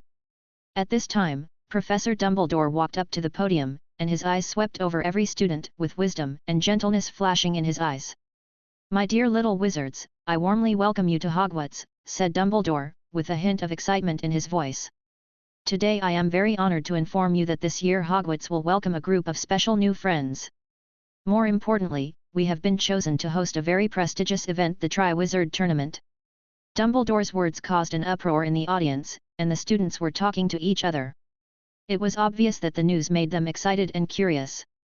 Dumbledore was keenly aware of the students' reactions. He smiled and continued, "I know you may be a little confused about the Triwizard Tournament. Simply put, this is a magic competition jointly participated by the 3 major magic schools in Europe. Each school will select one of the best students to represent the competition. These contestants will face various challenges and tests to show their magic strength, wisdom, and courage." At this moment, Filch ran into the hall in a hurry, walked straight to Dumbledore, then leaned down and talked to him in a low voice. After hearing this, Dumbledore quickly smiled and his eyes revealed an indescribable expectation. Chapter 160. Beauxbatons and Durmstrang. Next, let me introduce to you the beautiful girls from Beauxbatons School of Magic. And their respected headmaster, Madame Maxime. Following this announcement, the young wizards of Hogwarts immediately turned their heads impatiently towards the door of the auditorium. Then, the solemn door slowly opened, and a group of witches in dark blue robes entered one after another with light and graceful dance steps. Their movements are graceful and coordinated, as if they are dancing a mysterious and charming dance. Every movement is full of rhythm, which makes people fall in love with them. Their every frown and smile exudes unique charm all the time, attracting everyone's attention. Following closely behind them was a giant lady who was 3 meters tall. She walked slowly into the auditorium with steady steps. The young wizards in the audience were immediately excited, especially the young boys, who stared at the beautiful witches with wide eyes and excitement. However, Rowling said to himself curiously, Bose Batons is not a girls' school. Why are all the people who come here little witches? He was very confused about this situation. After Bose Baton's school entered, Dumbledore's voice sounded again, "Now, please welcome the wizards from Durmstrang." And their headmaster Igor Karkaroff. The young wizard's attention was immediately drawn to the group of people wearing cold dark leather clothes, with grim and determined faces, who walked into the auditorium, rhythmically beating the ground with sticks in their hands, accompanied by the passionate and powerful sound of drums. Suddenly, they ran faster, jumped on the spot, and landed steadily with a perfect 360-degree backflip, directly in front of the auditorium. Then, they waved their wands casually, and a fire dragon appeared out of thin air, hovering in the air, attracting the audience's amazement. Llewellyn secretly admired in his heart, 666. This deserves a score of 9.4. Because they are a bit 6. Following behind them was the 18-year-old seeker Victor Crumb. He immediately pushed the dinner to a climax. Because almost all wizards had seen his wonderful performance in the Quidditch World Cup some time ago, especially Ron, who was Ron's idol. As the Durmstrang team took their positions, Dumbledore stood up, and his voice echoed throughout the hall, "Welcome everyone to Hogwarts, I hope you have a wonderful night here. Now, please welcome old Barty Cross, the head of the Ministry of Magic, and let him introduce the election rules to us." Old Barty stood up and said, "For the sake of eternal glory, every level of the Tri-Wizard tournament will be a huge test. There may even be life-threatening situations, so the Ministry of Magic stipulates that all participating wizards must be over 17 years old." As soon as the news was announced, the young wizards in the audience were in an uproar. They stared at old Barty Cross with wide eyes in disbelief, and then began to whisper and discuss. "What? Only those over 17 years old can participate in the competition? Doesn't that mean many people have no chance?" Harry Potter widened his eyes, unable to believe it. "Yeah, this is so unfair. Why can't we give everyone an equal chance?" Hermione Granger also echoed, her voice full of dissatisfaction. "This is simply discrimination. Even though we are young, our strength is not necessarily worse than those older ones." Ron Weasley waved his arms, very emotional. Some even started to curse and protest, "What kind of broken rule is this? It's simply alarmist." For a moment, the whole hall fell into chaos and the emotions of the little wizards became extremely excited. Albus Dumbledore and other teachers sitting on the podium looked helpless, as if they had expected this result. At this moment, the real-time weather on the ceiling of the auditorium flashed with lightning and thunder. Suddenly, a magic spell struck, and the wind and sea were calm in an instant. Rowling also noticed the spell, turned around and looked, thinking to himself, "It's coming after all." It turned out that the one who cast the spell was Barty Crouch Jr. disguised as Alastor Moody. Rowling did not intend to report him, because the trajectory of fate continued. Next, Harry Potter was chosen by the Goblet of Fire, and he must have been behind all this. Now, Voldemort and I are irreconcilable, and Voldemort will never let me go. However, Voldemort came to find me, and I just wanted to destroy him completely. The young wizards were frightened by this sudden change, and stared at the strange man in front of them in amazement. One of his artificial legs was bent like an eagle's claw, and the blue magic eye in his eye socket kept moving, as if observing everything around him. His face was covered with wrinkles and scars, and he looked very vicissitudes of life. "Oh my god, it's Mad-Eye Moody!" Ron was so surprised that he couldn't close his mouth. "Alastor Moody? The Auror?" Hermione asked confusedly. "Yes, that's him. He's the one who captured half of the Death Eaters in Azkaban. But he's always acting crazy now. I heard from Dad that he seems to have some strange disease. He has been dedicated to hunting down Death Eaters all his life, which has caused him to be in a state of high tension. He no longer trusted anyone around him, and even had to carry food and water himself. Look at the water bottle on his waist, he never leaves it. Every scar on his body witnessed his glorious achievements in the past, but it was also because of his overly suspicious character that his colleagues in the Ministry of Magic gradually lost their favor for him, and finally he had no choice but to retire. Everyone thought he had a mental problem.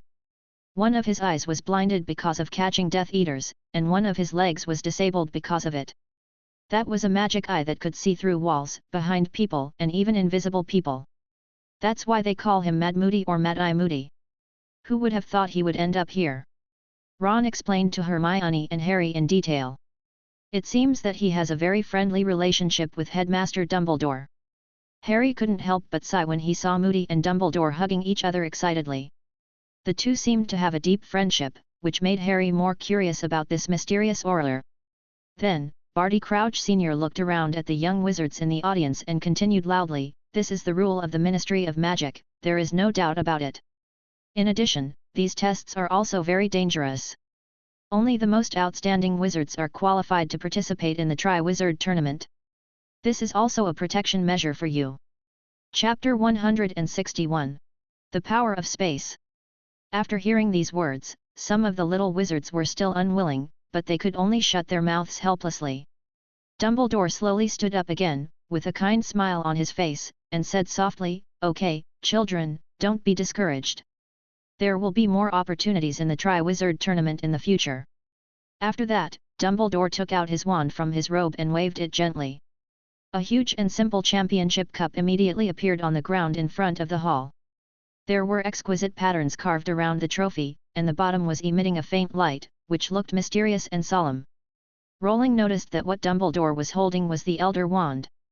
That mysterious wand. This was the first time he had seen Dumbledore take it out in person in 3 years. Made by the god of death? Haha! Where did the gods come from? I am the only god. It seems that this is a powerful wand. The magic wand can improve the reputation of its owner, and the wizard can also make the wand more famous. Maybe it's not that the wizard who owns it is powerful, but that powerful wizards want to own it. It's just a marketing strategy of the ancient wand makers. Rowling complained in his heart. Dumbledore said solemnly, "My dear little wizards, I am honored to introduce to you one of the key props of the Tri-Wizard Tournament, the Goblet of Fire. This cup will determine who is qualified to represent Hogwarts in the competition. As long as you meet the requirements, you can write your name on a piece of parchment and put it into the cup. The Goblet of Fire will fairly select the most suitable little wizard to become the champion of Hogwarts." Hearing this, the young wizards began to whisper to each other, their excitement overflowing. Dumbledore continued, "Next, please enjoy this grand dinner. I hope this night will leave you with wonderful memories." As Dumbledore finished speaking, the entire hall suddenly became lively. The young wizards began to taste the food and exchange their experiences, while the Goblet of Fire stood quietly aside, waiting for the right time to reveal the answer. After the dinner, the young wizards returned to their dormitories one after another, and the entire academy gradually returned to peace.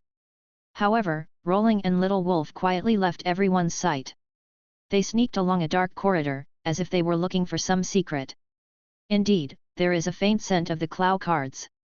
The little wolf held the 9 palaces and 8 diagrams compass in his hand and looked around, his eyes full of vigilance. He whispered, "How cunning, hiding so deeply.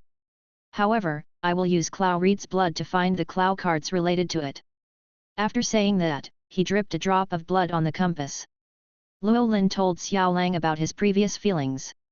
It was this wonderful feeling that brought them here. At this moment, they were all looking forward to finding clues to the Clow cards. "Little brat, are you sure you can do it?" Xiao Kai said with disdain and a mean look on his face. The little wolf snorted arrogantly and ignored him. Llewellyn looked at the two helplessly, sighing inwardly. The positive magic in the wolf's body was very strong, and Xiao Kai was the guardian beast representing the sun. When they first met, there seemed to be an inexplicable dislike between them. Thinking of this, Llewellyn couldn't help but sigh, "Oh, is it really true that like repels like?" This question confused him a lot. The drop of blood seemed to have found its home and soon merged into the compass. As time passed, the compass began to emit a faint red light, and a red line extended from the middle of the compass, pointing to the depths of the dark corridor. After the two looked at each other, they decided to follow the guidance of the red line. They carefully walked through the dim corridor and finally came to a door. The door seemed a little mysterious, with some strange symbols engraved on it, and it also emitted a faint magical fluctuation. The little wolf went forward and gently pushed the door. Unexpectedly, the door opened easily without any resistance. So the 3 of them walked into the room. However, just after they entered the room, the door suddenly made a loud clang sound and closed tightly. Llewellyn quickly turned around and tried to open the door, but no matter how hard he tried, the door was tightly closed and did not move at all. Xiao Ke immediately realized that something was wrong, and he hurriedly said, Lauren, this seems to be a lock on the Clow card. Quickly insert the sealing key into the keyhole. Hearing Xiao Ke's reminder, Lauren immediately opened the Eye of Elements, and indeed found that there were abnormal magical fluctuations attached to the door lock.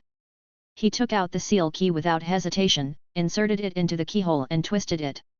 With a crisp click, the door slowly opened. At the same time, a huge lock floated in the air. Seeing this, Luo Lin immediately sealed it. Then, a Clow card fell into Luo Lin's hand. Luo Lin couldn't help but feel a surge of joy when he saw this. The wonderful feeling of the increase in magic power in his body after sealing the Clow cards returned to him. As the Clow cards were sealed, the compass in Sai Aaron's hand gradually calmed down and stopped flashing. Thank you, Sai Aaron. It looks like we'll have to rely on your strength in the future. Luo Lin expressed his gratitude sincerely. Not bad, little brat, you really have some skills. Xiao Ke continued to tease. You're welcome. It's a pity that my compass will only react when the Clow cards appear. Otherwise, we don't have any other good solution now. Little Wolf F. Xiao rolled his eyes and explained regretfully. After the Clow cards were successfully sealed, Rolling and I did not linger any longer and took Sai Aaron to the Gryffindor dormitory. Just as he stepped onto the spiral staircase, the compass in the little wolf's hand began to flash again, and the needle began to spin rapidly. At this time, Rolling sensed the aura of the Clow card again. Unlike the locked card, this seemed to be a Clow card that had just appeared. Are there more Clow cards? Said the little wolf in surprise. It seems so, Rolling replied. And this feeling came from the Gryffindor dormitory.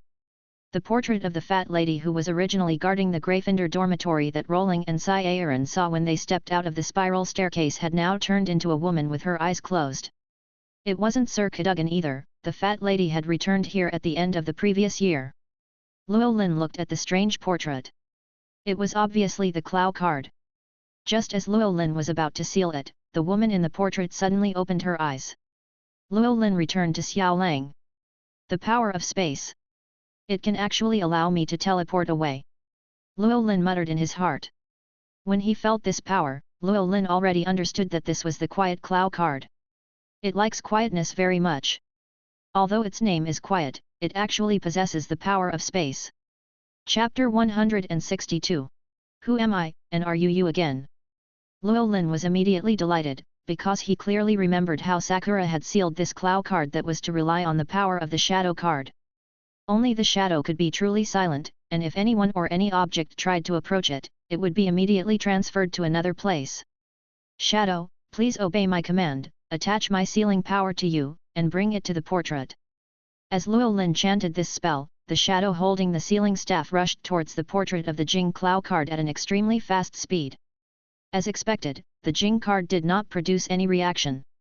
Luo Lin acted decisively, recited the sealing spell without hesitation, and made the corresponding sealing movements. At the same time, his shadow also hit the portrait without hesitation. A magic circle of light immediately appeared under Luo Lin's feet. A powerful suction force suddenly emerged from it, continuously gathering the power in the portrait, forming the shape of a card, and finally successfully sealing it inside. Seeing this, Xiao Ke and Xiao Lang couldn't help but admire Luo Lin's bold action. They didn't expect Luo Lin to make the right judgment so quickly and solve this difficult problem smoothly. However, after the Quiet card was sealed, the original portrait was restored to its original state, but the fat lady in the painting disappeared. Did the fat lady get moved away by the Quiet card? Rolling muttered in his heart. You can't enter the Gryffindor dormitory without a gatekeeper. At this moment, the fat lady in the other picture frame was suddenly at a loss.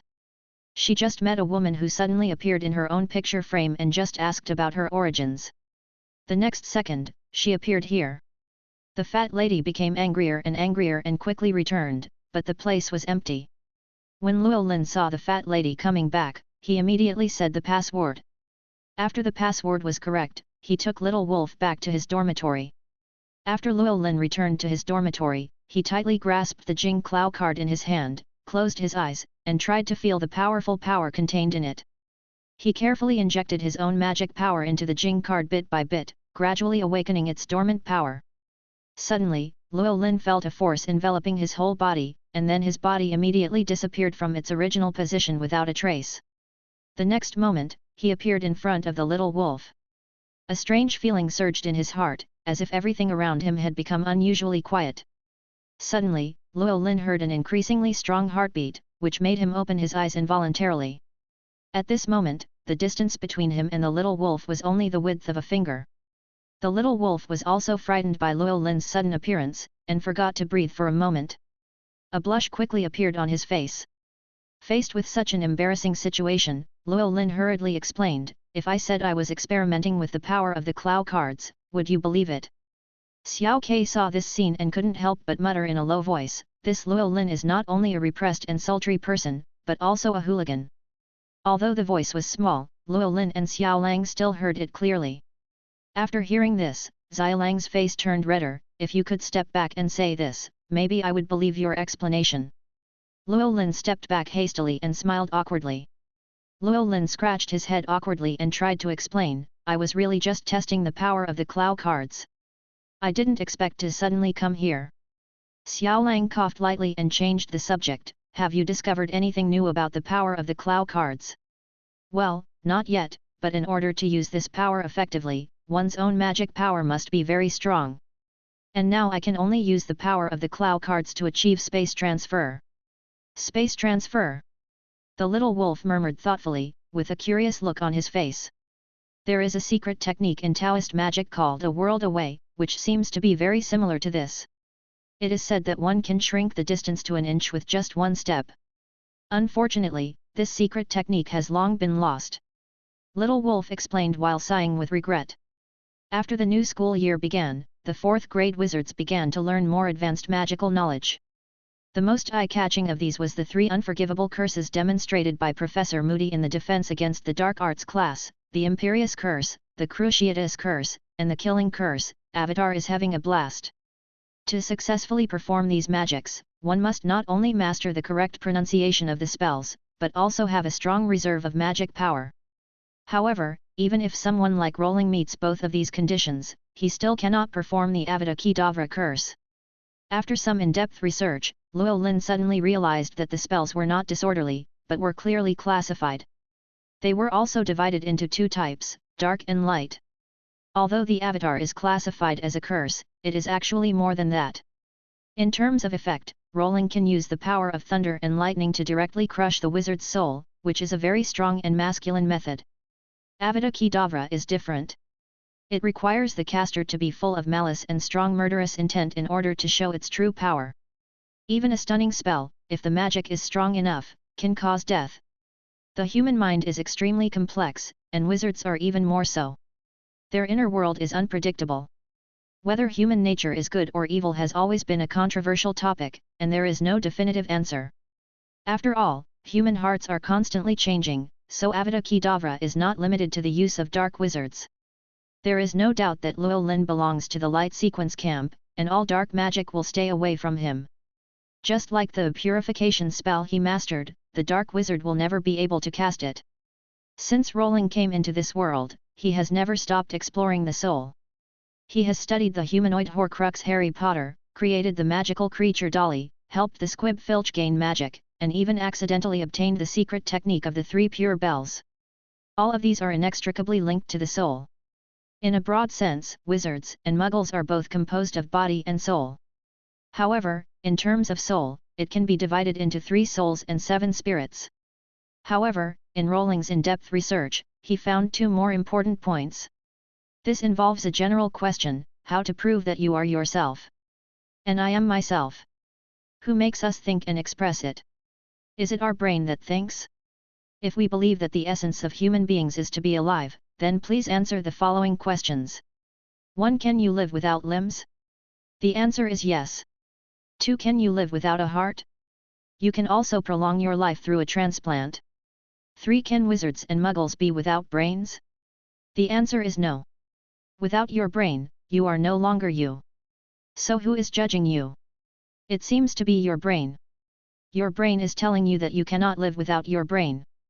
So who are you anyway? Chapter 163, Soul-Stealing Curse. After some thought, Roland came to a conclusion: the brain is the core of thinking and judgment, but this does not mean that the brain is the real self. In fact, the human body is controlled by the brain, and the soul also has its own independent consciousness. The ego represents thinking, while the self symbolizes consciousness. A muggle or wizard without a soul is like a vegetable. Although their body continues to metabolize, they can never wake up again. Therefore, the imperious curse can control the person being cursed only because it controls the brain of others, making the person being cursed act according to the command. However, if the consciousness of the soul is strong enough, even if it is affected by the imperious curse, it can temporarily break free from the restraints. If no effective solution is found during this period, the situation will eventually fall into control again. As for the cruciatus curse, there is no need to say much. It directly acts on the body and soul, bringing endless pain and torture, making people unable to live or die. In order to explore the mystery of the killing curse, Rowling sat on his knees on the bed, his face solemn, his eyes closed. The little wolf beside him seemed very nervous, sitting there quietly, staring at Rowling, as if waiting for something. Just now, Llewellyn told him what he was going to do next, which made the little wolf feel excited and worried. Xiao Ke also remained highly alert and was full of vigilance towards the surrounding environment. At this moment, the last advanced soul core slowly floated up in front of Llewellyn. This magic core emitted a powerful energy fluctuation. Llewellyn took a deep breath and began to absorb the soul power from it. As the power in the magic core continued to flow into Llewellyn's body, the aura around him continued to rise, and a powerful force emanated from him. At the same time, a faint shadow appeared behind him, which was his soul. As time passed, the shadow gradually became clearer and clearer. Llewellyn's soul was gradually becoming stronger, which was very important to him. However, as Llewellyn's brows kept furrowing, his expression became more and more painful. His soul was beginning to split. This was undoubtedly an extremely dangerous process. If one was not careful, it could damage or even break the soul. This was why Little Wolf was so nervous and Little Kay was so alert. They knew the danger of this operation, but at the same time they believed that Llewellyn would succeed. Llewellyn is going to try to have his soul leave his body, experience the process of death, but not really die. Although it sounds simple, it is actually full of challenges. First of all, you need to have a strong soul power as support. Secondly, you need to master the correct method, otherwise it may cause irreversible consequences. When Llewellyn first came to this world, he had a feeling that his soul was about to leave his body. At that time, his soul was stronger than his body. However, the situation is completely different at this moment. The water spirit body not only does not bind the soul, but also possesses extremely powerful power. Llewellyn's soul is even more different. The surging magic power in his body makes his soul and the water spirit body fit perfectly. Now, he is about to step into this taboo area. Therefore, although it seemed easy for Llewellyn to try to leave his body, why did he choose to split his soul at this moment? The reason was simple. When a person's body lost its soul, it would undoubtedly be like a piece of tempting fat meat for those spirits wandering outside. What Llewellyn needs to do is not to simply separate the soul, but to split his soul. Just like cutting it with a knife, each part has independent emotions and consciousness. However, because they are of the same origin, these parts will not betray each other. Therefore, now he needs to absorb more powerful soul power to replenish the consumption of his own soul. The soul is never hidden in a certain part of the body, it is closely connected with the body. When Llewellyn felt the pain all over his body, he really understood this. As the light of the magic core gradually weakened, his body began to change. At this time, his clothes were slowly soaked with sweat, and his originally solid soul gradually split into two slightly lighter souls than before. One of the souls slowly merged into the original body, while the other remained where it was. Xiaolang and Xiaoke had been watching all this nervously. At this moment, the heavy stone in their hearts finally fell to the ground. Rowling succeeded. At this moment, after a brief moment of unconsciousness, the two Llewellyns slowly opened their eyes. There was a wonderful connection between them, and they could share each other's vision. Even more surprising is that he is now more sensitive to the natural forces around him. This new perception ability has given him a deeper understanding of the world. Llewellyn, who existed in the form of a soul, no longer saw colorful objects in the world, but only black and white. However, the magic elements of each wizard were not like this. For example, Xiao Kei's light element still emitted a blazing white light. As a water spirit, I was blue. When my main body was watching all this, I felt a little weird watching myself. It was as if I had become a spectator, observing the actions of another me. What surprised Luo Lin even more was that his soul's appearance was no longer the same as in his previous life, but just a clone of his current body. So the shape of the soul can actually change. This wonderful experience makes people ponder where the boundary between self and others, reality and illusion lies. As a breeze blew by, Luo Lin's soul successfully returned to his body. He quietly recalled the wonderful feeling just now, then took out his wand without hesitation and attached his soul power to it. At this moment, everything seemed to be going smoothly. Luo Lin took out a flying bird from the dust song pot and quickly cast a spell. In an instant, the bird fell to the ground and a soul was captured from it. The soul-stealing spell came into being. Luo Lin watched everything that happened in front of him with a smile on his face, his heart filled with joy and satisfaction. He knew very well that this spell not only required strong magic support, but more importantly, it needed to be able to skillfully attach soul power. However, it is not easy to successfully cast this spell, and there are many key factors to consider. First, whether the opponent is prepared is crucial. If the opponent is well prepared, then the casting of the spell may be hindered. Second, if the opponent's soul power exceeds one's own, then the casting of the spell may not achieve the expected effect. Chapter 164, The Brave Academy Without a Brave Man. Luo Lin slowly withdrew the release of magic power, and the bird's soul immediately returned to its body. It flapped its wings twice and flew away lightly. Seeing this scene, Luo Lin couldn't help but sigh, and at the same time felt extremely proud of the new spell he created. The little wolf at the side looked at Rolling casting the soul spell so easily and couldn't help but exclaimed, "It's incredible, Rolling." His eyes were full of admiration. Xiao Lang also showed extraordinary talent. After Luo Lin briefly explained the principles of the spell, he quickly understood and put it into practice. Whether it was a spell, a gesture, or a key point, Xiao Lang was able to execute it precisely and accurately. In Luo Lin's view, Xiao Lang was undoubtedly a genius in the eyes of the professor. Halloween finally arrived on October 1994, 10.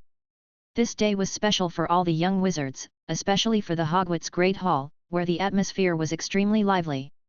The faces of young wizards from 3 different magic schools were filled with excitement and excitement. After years of waiting, the Tri-Wizard Tournament is finally about to begin. Students from all colleges have taken out their crystal balls, ready to record this important moment. The warriors of the Tri-Wizard Tournament are about to be selected, and they will represent their respective schools in this fierce competition.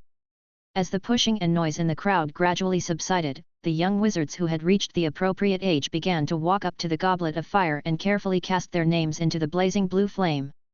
However, among these people, there were also some young wizards who did not meet the age requirements and wanted to try their luck. For example, George and Fred walked forward without hesitation and tried to put their names into the goblet of fire. Of course, they were all blocked by the age limit set by Dumbledore with magic. However, the Weasley twins did not give up. They secretly drank a potion that could make their bodies grow rapidly, and then rushed to the goblet of fire again. This time, they successfully broke through the obstacles set by Dumbledore and came to the goblet of fire.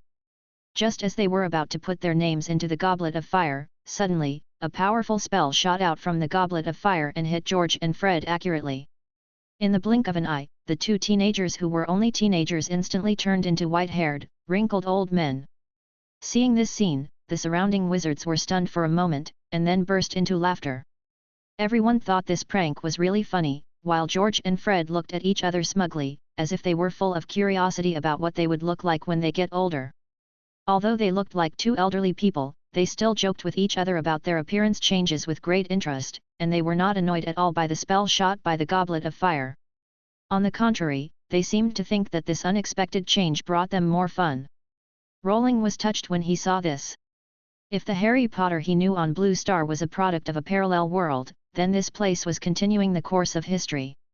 If he hadn't appeared, when Fred died many years later, would George have thought of what Fred looked like when he was old?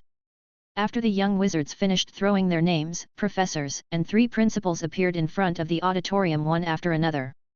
Looking at the energetic young wizards, they were also looking forward to this grand event. Dear principals, professors, and dear little wizards! The Triwizard Tournament selection that we have been looking forward to has finally arrived at its crucial moment. Now, let us witness this historic moment together. Dumbledore said loudly, with exciting power in his voice. As he finished speaking, the entire hall fell silent. The young wizards seemed to be able to hear their own heartbeats and breathing. They all stared at the cup burning with blue flames, waiting for the first name to be uttered. Professor Dumbledore stood aside, his sharp eyes also staring at the goblet of fire, as if he wanted to see the future through it. Finally, the blue flame turned red, and a piece of burnt parchment gushed out of the goblet of fire, as if symbolizing that the mystery of this selection was about to be unveiled. Professor Dumbledore stretched out his right hand and took the parchment. He quickly unfolded the parchment and scanned the names on it. The champion of Durmstrang is Victor Krum. Professor Dumbledore's voice spread throughout the hall, and the wizards burst into warm applause and cheers. The wizards of Durmstrang Academy jumped up excitedly and hugged each other to celebrate. However, at this moment, the goblet of fire spewed out another piece of parchment. The champion of Beaux Batons is Fleur Delacour. Dumbledore announced again. The wizards of Beaux Batons Academy also cheered excitedly. They stood up and waved their arms to cheer for Fleur. Now, there was only one spot left. All wizards turned their eyes back to the goblet of fire, and a tense atmosphere filled the air. Professor Dumbledore waited quietly, hoping that the third name would appear as soon as possible. Suddenly, the goblet of fire burst into a dazzling flame, and then a piece of parchment rushed out from the flames. It rushed towards Dumbledore at an astonishing speed, as if it couldn't wait to reveal the final answer. Professor Dumbledore grasped the parchment steadily, unfolded it, and a look of surprise appeared on his face. The champion of Hogwarts is Cedric Diggory. Professor Dumbledore announced loudly. The hall was boiling with cheers, screams, and whistles. The students of Hogwarts clapped wildly, feeling proud of Cedric. Cedric himself seemed a little surprised, but soon showed an excited smile, and he stood up and waved to the students around him. At this time, Rowling was standing in the crowd, watching everything that was happening in front of him with a meaningful look. He muttered to himself, "What irony! Gryffindor, which has always been known for its bravery and fearlessness, doesn't even have a warrior recognized by the Goblet of Fire. If this isn't a stupid lion, what is it? I wonder if Godric Gryffindor, a melee mage, would be so angry that he would vomit blood if he knew that the academy he founded himself has become like this? But then again, Cedric is a good guy. He does have the qualities that a brave man should have: fearless of hardships, upright and loyal." Chapter 165. Frequent Accidents. At this moment, the passionate voice of Headmaster Dumbledore rang out, "Now, our three warriors have stood out, but in the end, only one person can gain endless glory, only one person can hold high the championship trophy, the Triwizard Cup." As he finished speaking, a trophy emitting a mysterious blue light appeared in front of everyone. The dazzling blue light seemed to have magical power, deeply attracting everyone's attention. The cup made of mithril seemed extremely precious and gorgeous, which made people marvel at it. Even those knowledgeable professors could not resist the charm of this trophy at this moment, and all turned their eyes to it. However, just as the young wizards were cheering, the Goblet of Fire flashed a dazzling red light again. All the wizards' eyes were attracted by it, and the whole scene fell into silence. Only two people's faces remained calm. One of them was naturally Rowling, and the other was the instigator of this incident. Suddenly, the fourth parchment shot out like a rocket. Dumbledore quickly grabbed it, then quickly unfolded it and read the name on it, Rowling Gandalf Gryffindor. Although Dumbledore's voice was very low, everyone in the silent hall could hear it clearly. Immediately, the young wizards began to whisper. They had never heard of this name, let alone the surname Gryffindor. But Rowling Gandalf and the others were very familiar with it. Only a few young wizards and professors turned their eyes to Rowling, including Harry Potter, Draco, and some other Hogwarts professors. Although the Gryffindor surname was not widely circulated among young wizards, the professors knew who this person was. Even Barty Crouch Jr., who was disguised as Moody, showed a surprised expression.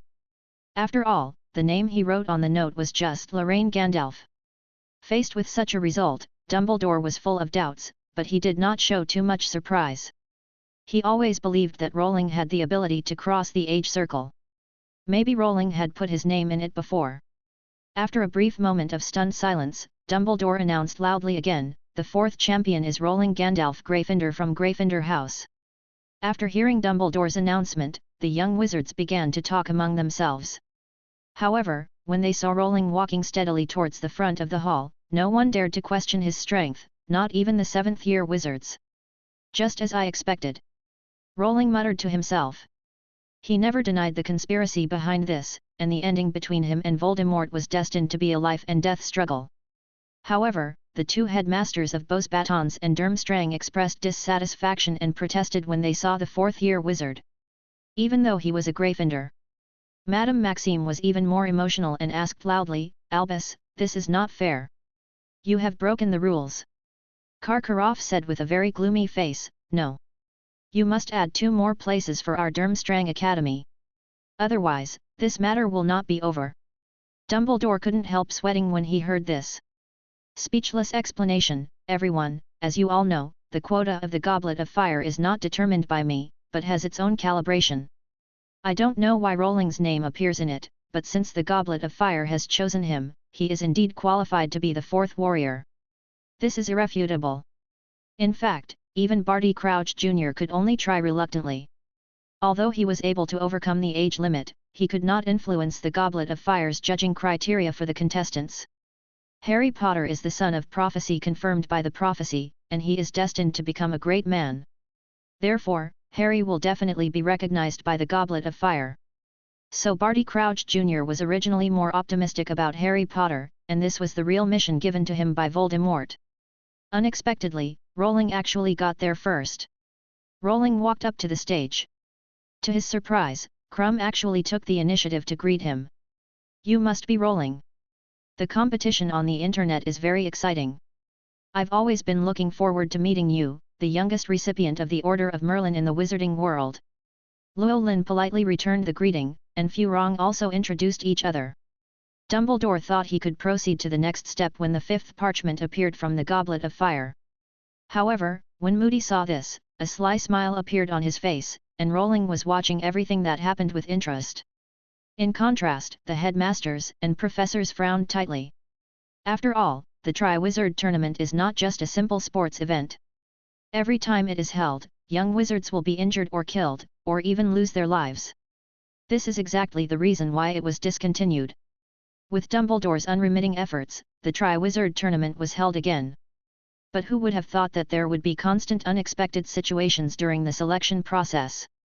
Dumbledore knew that he could not violate the principles of the Goblet of Fire, because this was also an important rule of the Triwizard Tournament. If he violated the rules, I'm afraid no one would be willing to follow them. He reluctantly reached out his hand and took the parchment in his hand. He had an ominous premonition in his heart, but he still decided to unfold the parchment. As expected, Harry Potter's name was written on it. When Dumbledore announced that Harry Potter was the 5th champion, Snape, other professors, and the headmaster all looked gloomy. They were keenly aware of the hidden conspiracy. At this moment, Harry Potter stood there with a confused look on his face. When he saw the always kind and amiable headmaster Albus Dumbledore staring at him with a serious and solemn look, he couldn't help but feel panic and confusion in his heart. Harry hurriedly explained, "It wasn't me, headmaster. I definitely didn't do anything like this." However, Dumbledore seemed to have seen through everything. He knew that Harry Potter would not lie. So he nodded slightly to Harry and motioned him to go to the hall. After all, the rules of the Goblet of Fire could not be broken by anyone, not even Harry Potter. At the same time, the young wizards in the audience began to whisper to each other, and most of them questioned Harry Potter's eligibility to participate in the Triwizard Tournament. Although Voldemort died because of him, almost every wizard family firmly believed that this was the merit of Harry Potter's parents. Harry Potter was just a lucky man, and he enjoyed the glory that should have belonged to his parents. Chapter 166. Interview. At this moment, all the wizards looked at Harry Potter with strange eyes. Harry felt extremely wronged. He deeply felt that people around him once again distrusted him. This reminded him of the situation in his 2nd year when he was suspected of becoming the heir of Slytherin. At that time, he had also suffered similar treatment. Ron looked at Harry in disbelief. He had trusted him so much before. But what about now? He had actually hidden his name from him and secretly put it into the Goblet of Fire, and it worked. This was simply a betrayal of their friendship. A betrayal between good brothers. Of course, Harry also felt Ron's incredulous look, but when he wanted to explain something, he found that he couldn't open his mouth at all. At this moment, Harry slowly walked towards the front of the hall, and along the way, his ears were filled with the chattering of the little wizards. Finally, when he saw Rowling looking at him with a smile, the grievance in his heart almost overflowed. "Don't panic, Harry, there is still moonlight after the sun sets," Rowling suddenly said with evil humor. After the dinner, public opinion overwhelmingly favored Harry Potter, and even with Rowling's comfort, he was still depressed. Harry returned to the dormitory with a depressed look on his face, and sat quietly beside the bed, staring blankly ahead, as if he was lost in thought. "How did you do it?" Ron suddenly asked. Harry came to his senses and looked at Ron in disbelief. Why would even his best friend question him? Looking at Harry, who was staring at him blankly, Ron continued, "Well, if you don't want to tell me, forget it. You're even hiding it from your best friend." Hearing this, Harry could no longer hold back his emotions and asked, "Tell you what?"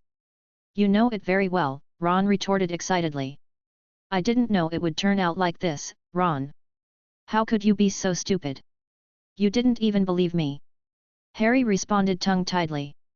"Oh, yes, Ron Weasley. Harry Potter's silly friend." Ron responded obediently. Hearing this, Harry immediately jumped off the bed and wanted to explain clearly in an emotional manner, "Listen, I really don't know how my name appeared in the Goblet of Fire. I didn't think about pursuing eternal glory." He spoke incoherently, trying to express his innocence and helplessness. However, due to his lack of vocabulary, he could only repeat his previous words. After he finished speaking, he felt extremely frustrated and turned back to his bed, no longer willing to continue arguing with Ron. "Get lost." Ron was so angry that he couldn't help swearing when he saw Harry suddenly rush to his bed, complain for a while and then walk away. Llewellyn told Xiao Lang in detail what happened today, including the entire process of the warriors' selection and various details. Through the narration, the seemingly unreasonable situation gradually became clear, and everything became traceable. Llewellyn still trusted Xiao Lang very much, so he shared the information he could reveal without hesitation. "So, this means that a Death Eater put your name into the Goblet of Fire with the intention of having you participate in the Triwizard Tournament and eventually meet Voldemort?" the little wolf asked with a frown. "It seems to be like this now," Llewellyn replied after thinking for a moment, wondering if the story would change because of his existence. After all, the original plot might not be exactly the same as the reality, which made him need to be more cautious in dealing with the next problem. "Then who is this Death Eater? Why don't you expose him? If you knew the conspiracy, why did you get involved?" asked the little wolf in confusion. "Voldemort wants to see me, and I am also looking for an opportunity to eliminate him. Naturally, this undercover Death Eater must not be exposed. Otherwise, all our efforts will be wasted," Rowling explained seriously. "Then do you have enough strength to destroy Voldemort?" the little wolf continued to ask with sharp eyes. Llewellyn hesitated for a moment, then continued, "Based on the current situation, I should still be able to deal with it. But if he really resurrects completely, I'm afraid it will become very difficult. The reason why an accident is called an accident is because it is always beyond people's expectations. You know, many times, things that we think we have a sure win often end up being missed, and those things that seem impossible to happen eventually become reality." The little wolf looked at Rowling seriously, with a hint of worry and warning in his tone. When Llewellyn heard this, he was shocked, as if he had been hit by a slap in the face.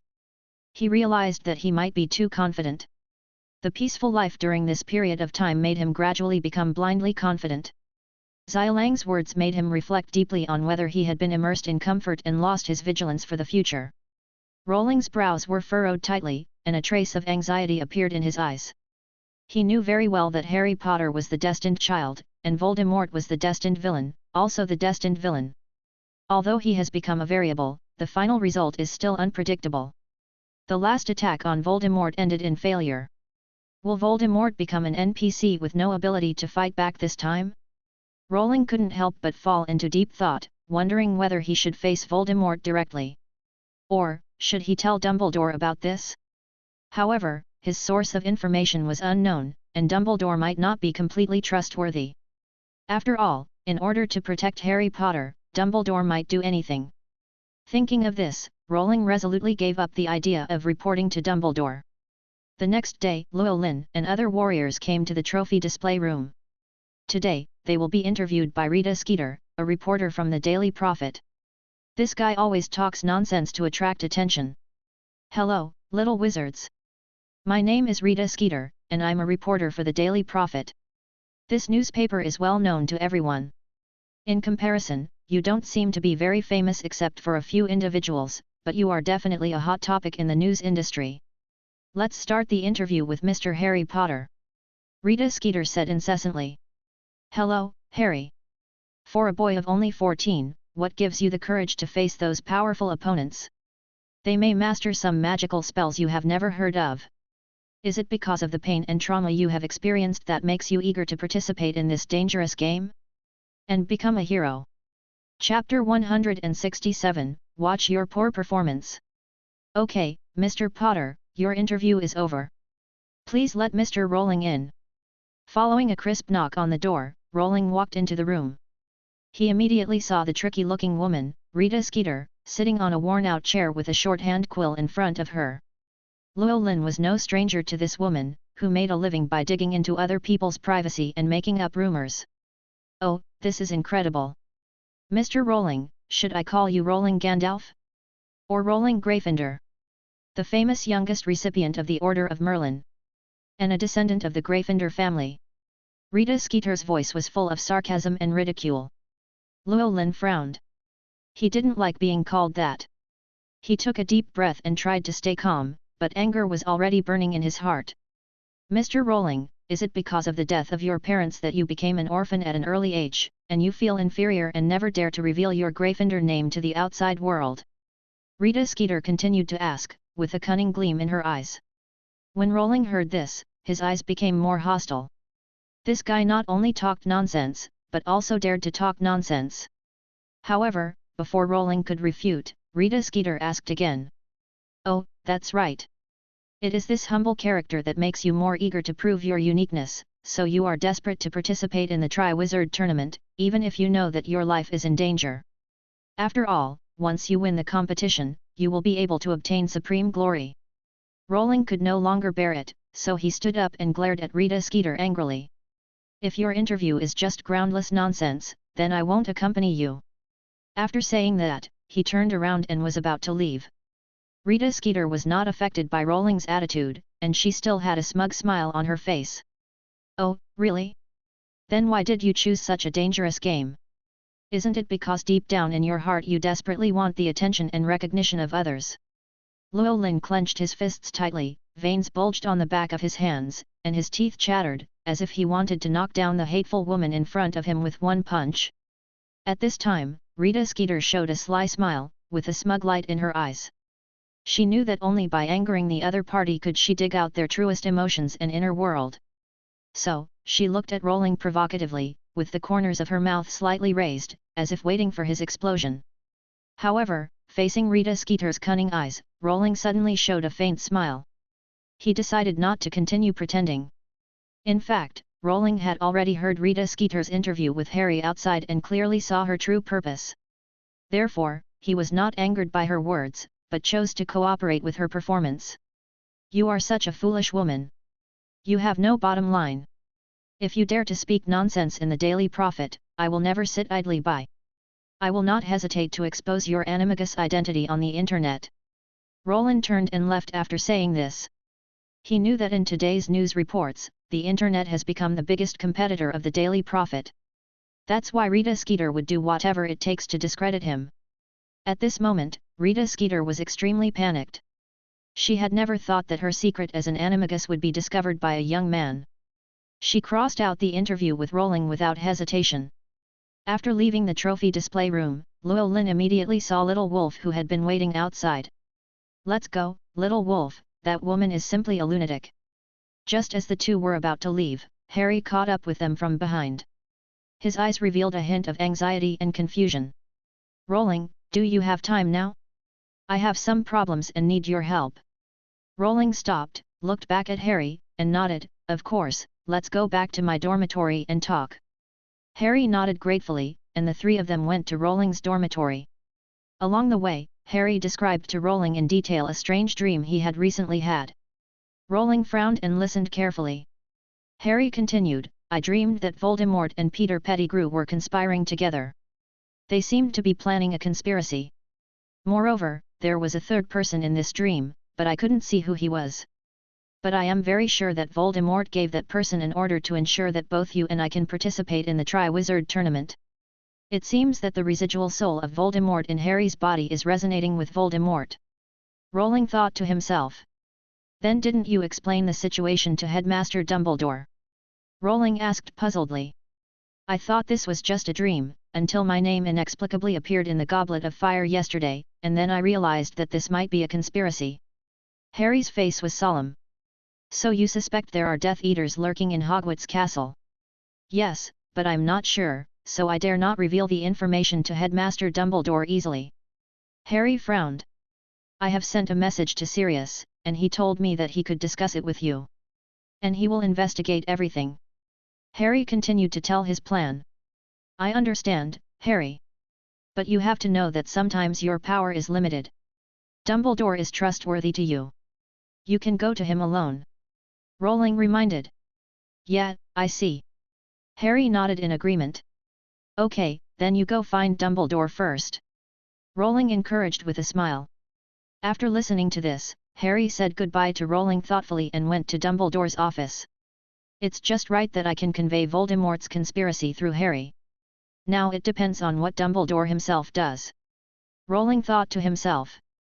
November 11th, this special day has finally arrived, and today is the first test of the Triwizard Tournament. The first event of the competition was very exciting, picking up a golden egg from a ferocious dragon. This not only required the contestants to have extraordinary courage, but also to demonstrate it in front of many young wizards and the judges. During the competition, the warriors cannot ask for or accept any help from the teacher. When they face the first round of challenges, the only weapon in their hands is the magic wand. At this moment, 5 brave contestants gathered in the rest tent at the competition site. They were about to draw their opponents the fire dragon. The professor's eyes were shining with anticipation, while the warriors looked tense. Chapter 168. Showdown. After the tense drawing session, the results were finally revealed.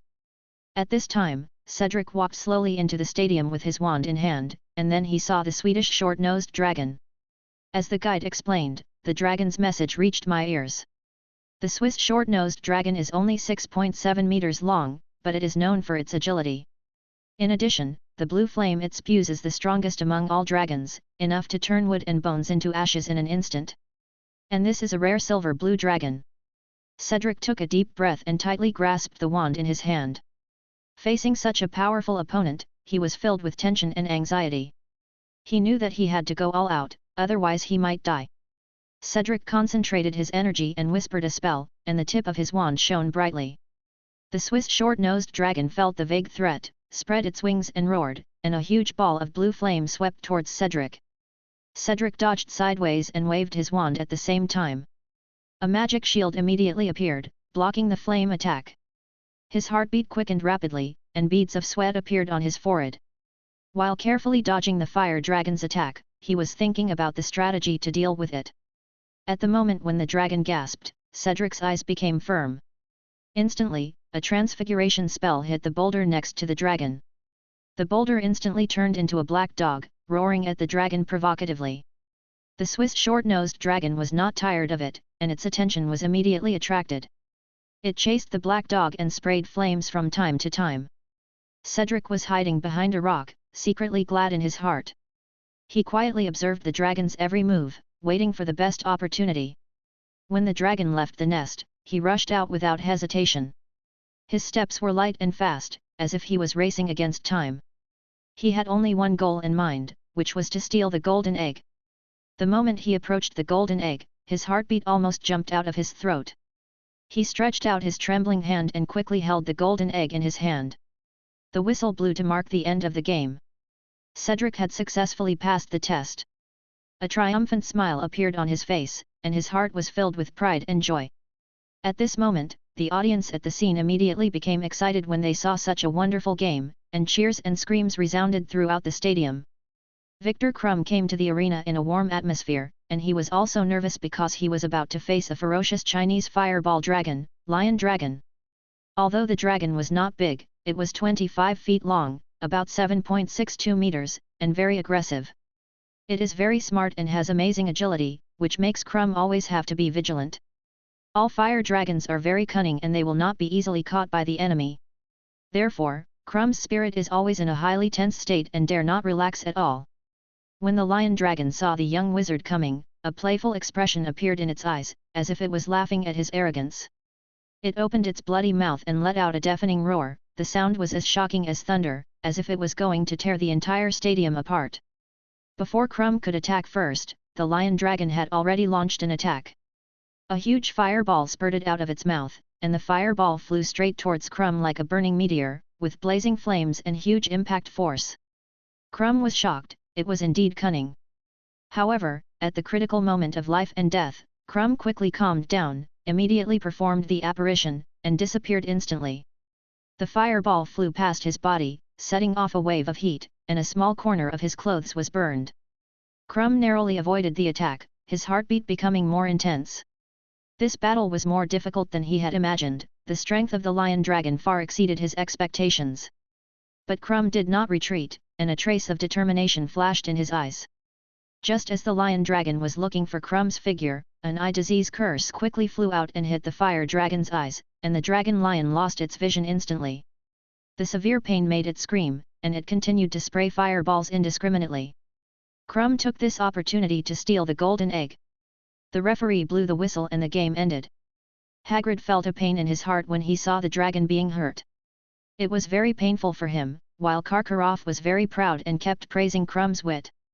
The third warrior, Fleur Delacour, also faced her challenge after the Battle of Crumb, fighting against an ordinary Welsh green dragon.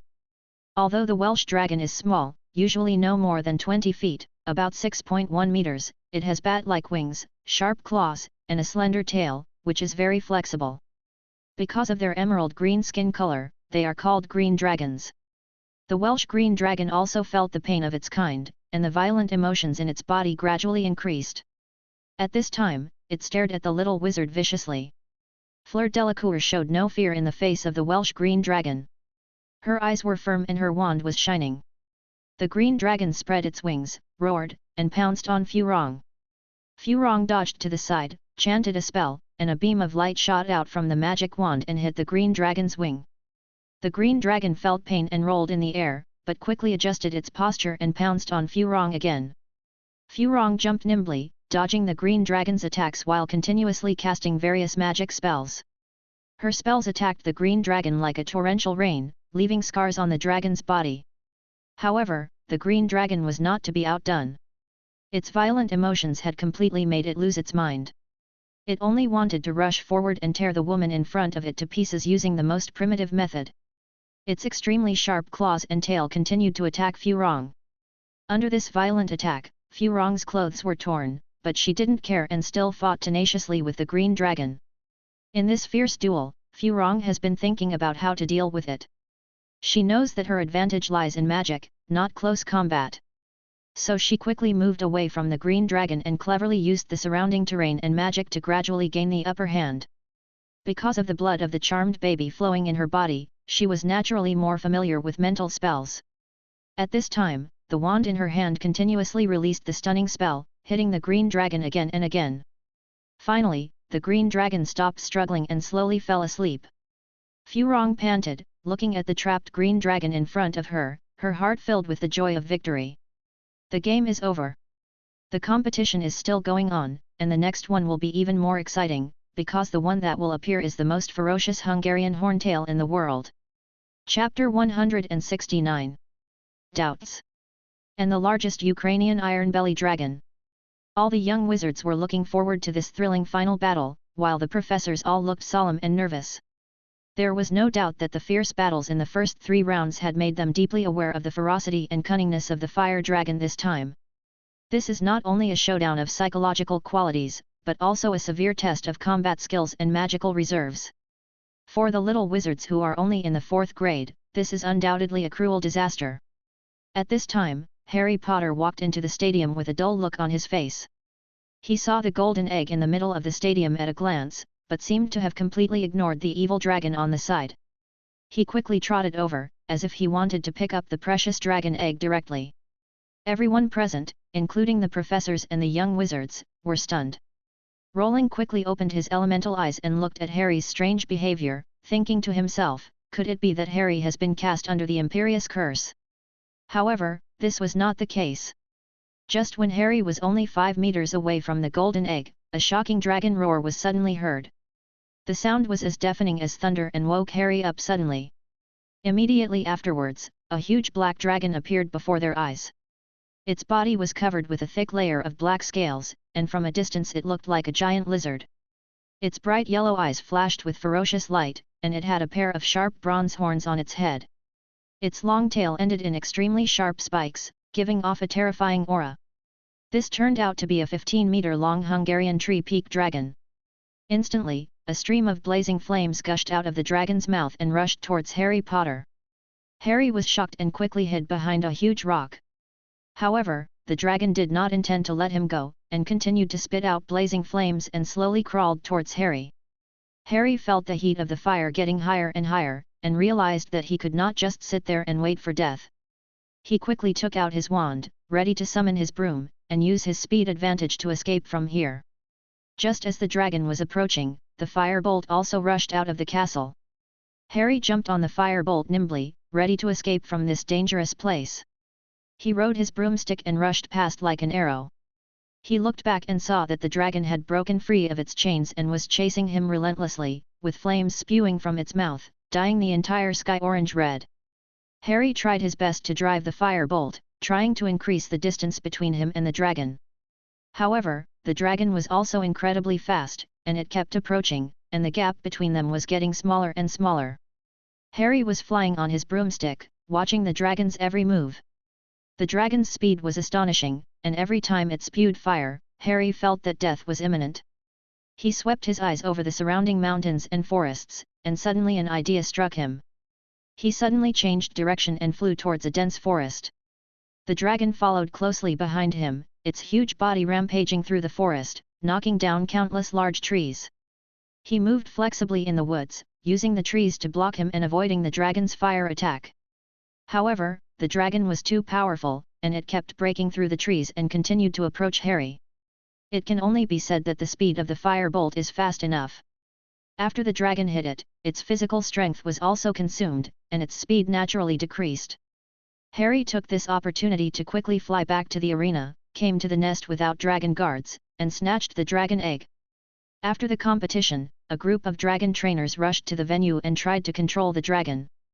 However, the Hungarian horntail was not intimidated.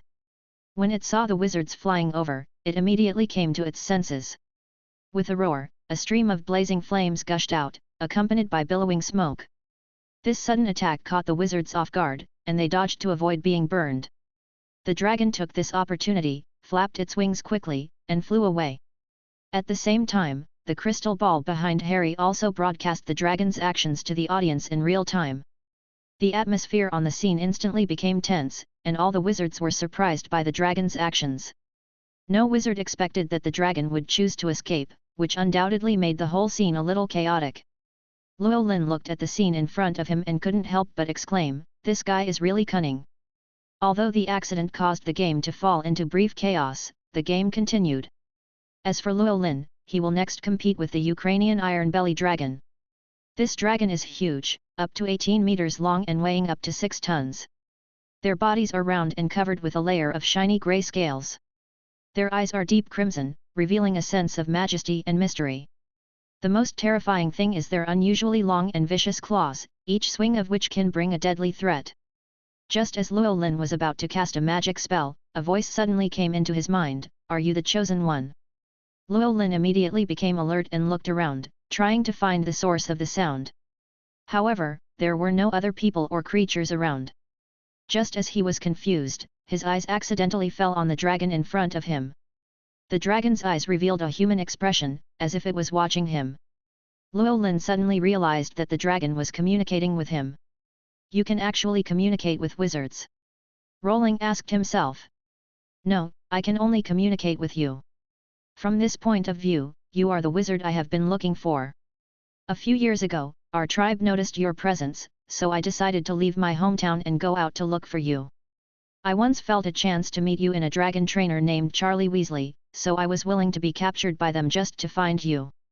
Hearing this, Llewellyn became even more confused and continued to ask, why are you looking for me?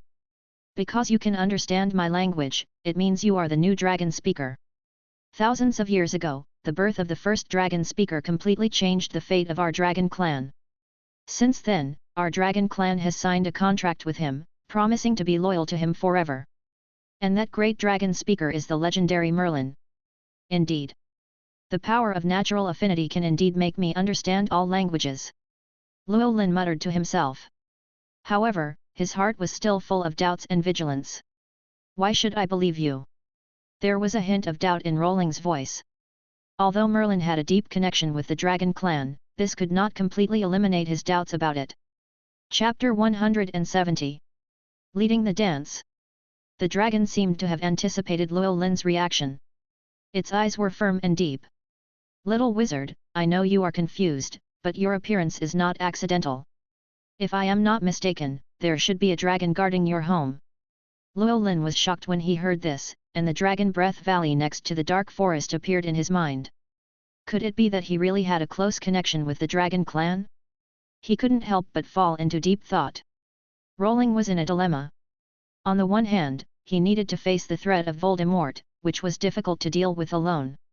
On the other hand, he was not sure whether he could trust the dragon.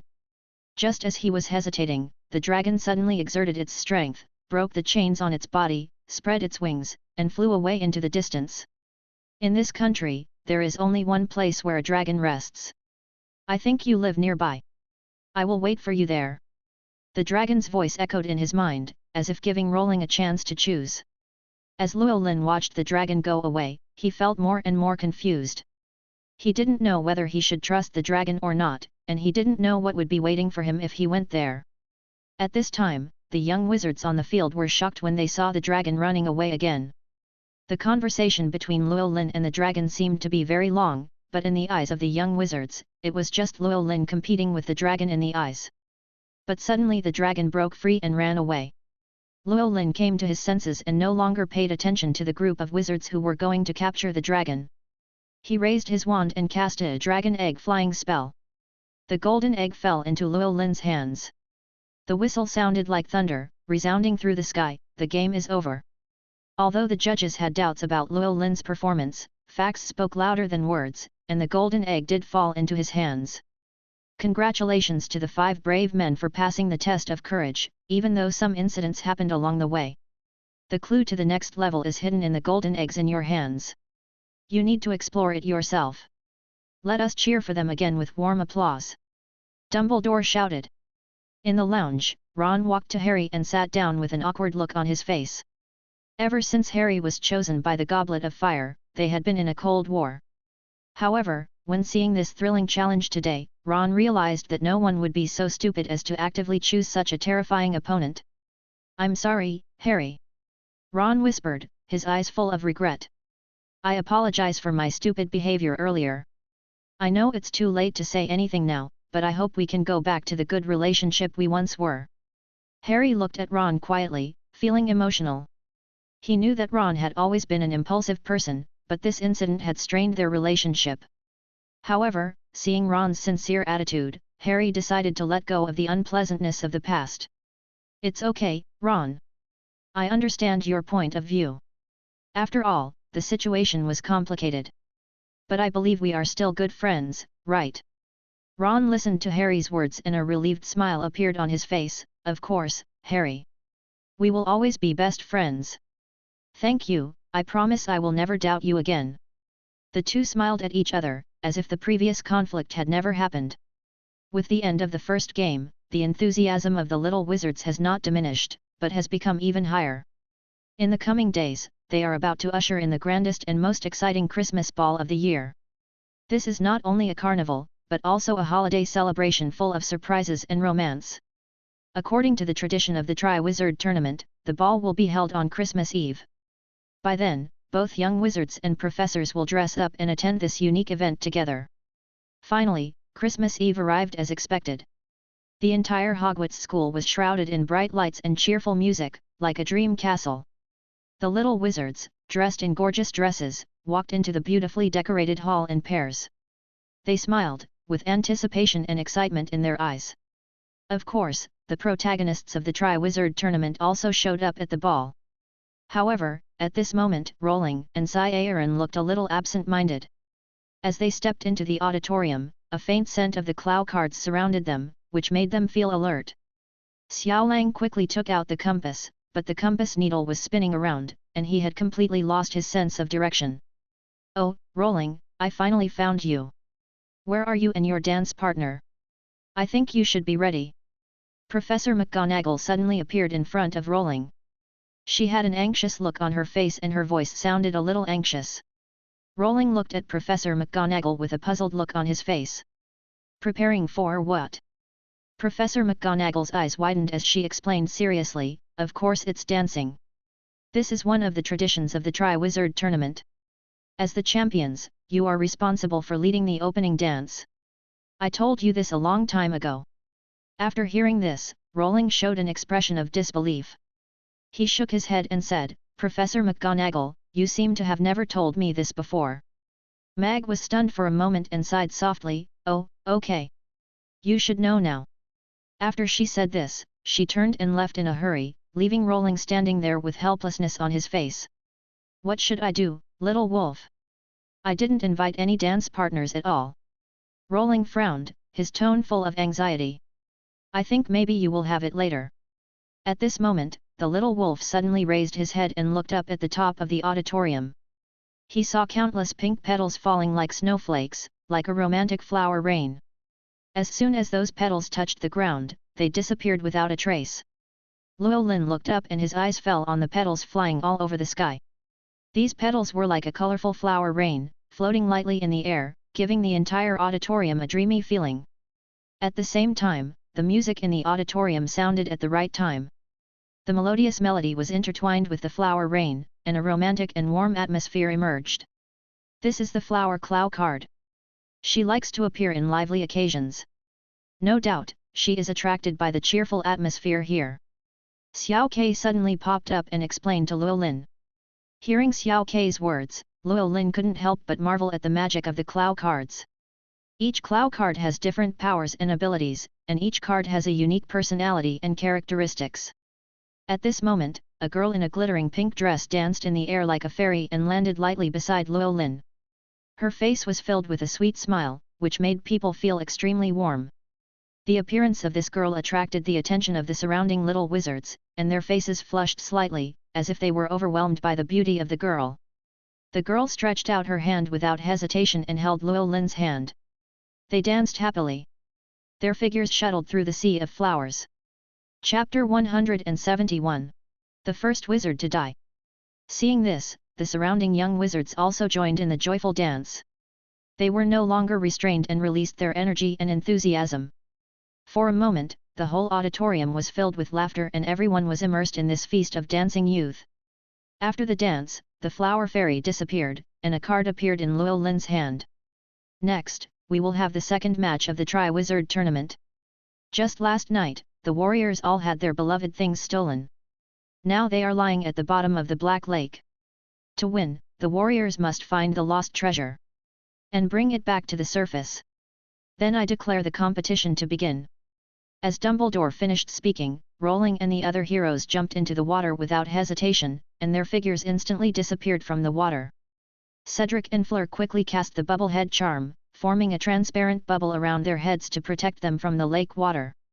Krum showed his amazing transformation ability, his head turned into a ferocious shark.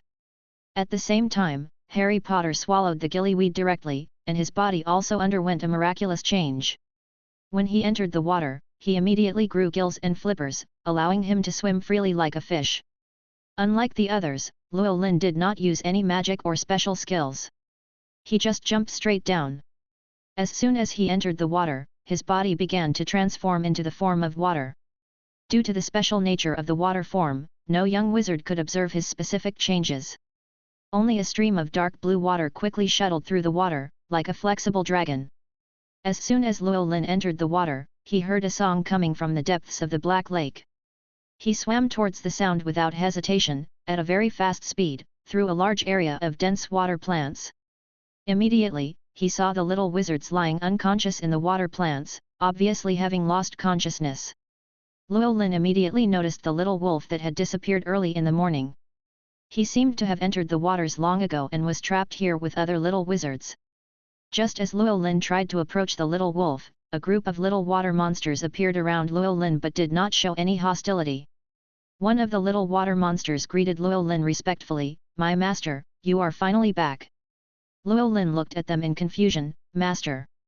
You are the Lord of the Black Lake, so we certainly regard you as our master. Are you here to rescue these little wizards? We are happy to serve you."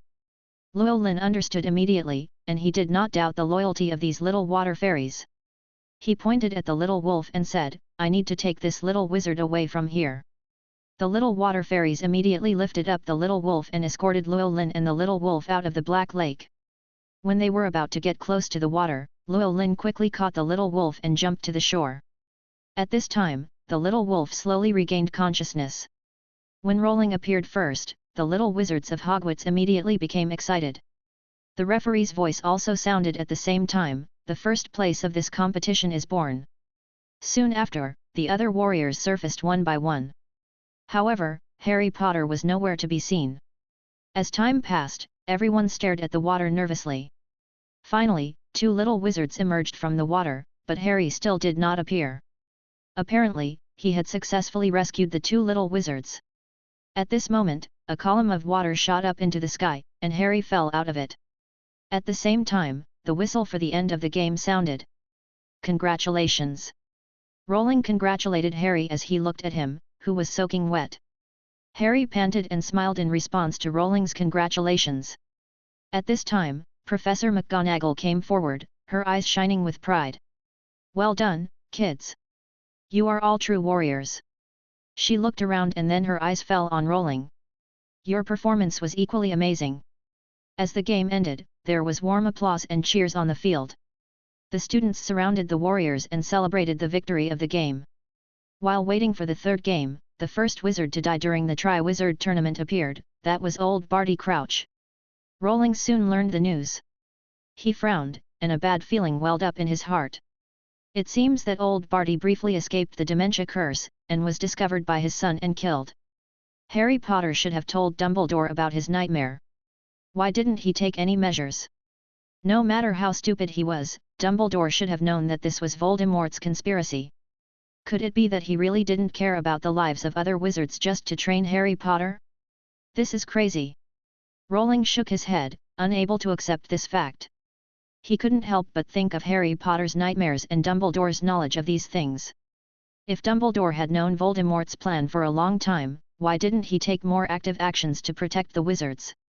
However, Rowling suddenly thought of a possibility. Could it be that Dumbledore also knows the materials that Voldemort needs to be resurrected? This is not difficult to understand. Dumbledore and the first-generation Dark Lord Grindelwald have a close relationship. Resurrection material, the enemy's blood is bound to contain Harry Potter. Could it be that Voldemort, who was resurrected with Harry's blood, would have some restrictions on the relationship between Harry Potter and Voldemort? This thought made Rowling ponder. If Dumbledore wanted to use this restriction to fight Voldemort, then his approach might be reasonable. Rowling couldn't be sure whether Dumbledore was really willing to make such a choice, or whether there were other reasons why he didn't take more measures. I have done some research before. Wizards with the same blood have the same magic power, just like the same wands will not hurt each other. The Weasley children can also share a wand. Can't Voldemort, who was resurrected with Harry Potter's blood, hurt Harry Potter? It seems to make sense. In the final battle, Harry Potter was indeed killed by Voldemort, and the remaining soul of Voldemort in his body also died. In the end, Harry Potter was resurrected through the Resurrection Stone. But there is a problem here, that is, Harry Potter was actually dead at that time, unless the Resurrection Stone has no ability to resurrect. It was only because Voldemort's spell rebounded and caused the fragments of Voldemort's soul to disappear that Harry Potter fell into a coma. In other words, Harry Potter was not dead at all. The hazy illusion he entered at that time was just a temporary out-of-body experience for his soul.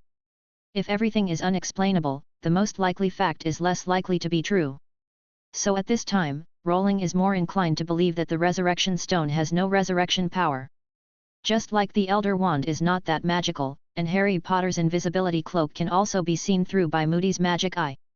The so-called resurrection stone of the Three Deathly Hallows is more like a joke. In any case, Rowling decided to continue observing how things developed and find his own answers. Chapter 172. A Series of Lies.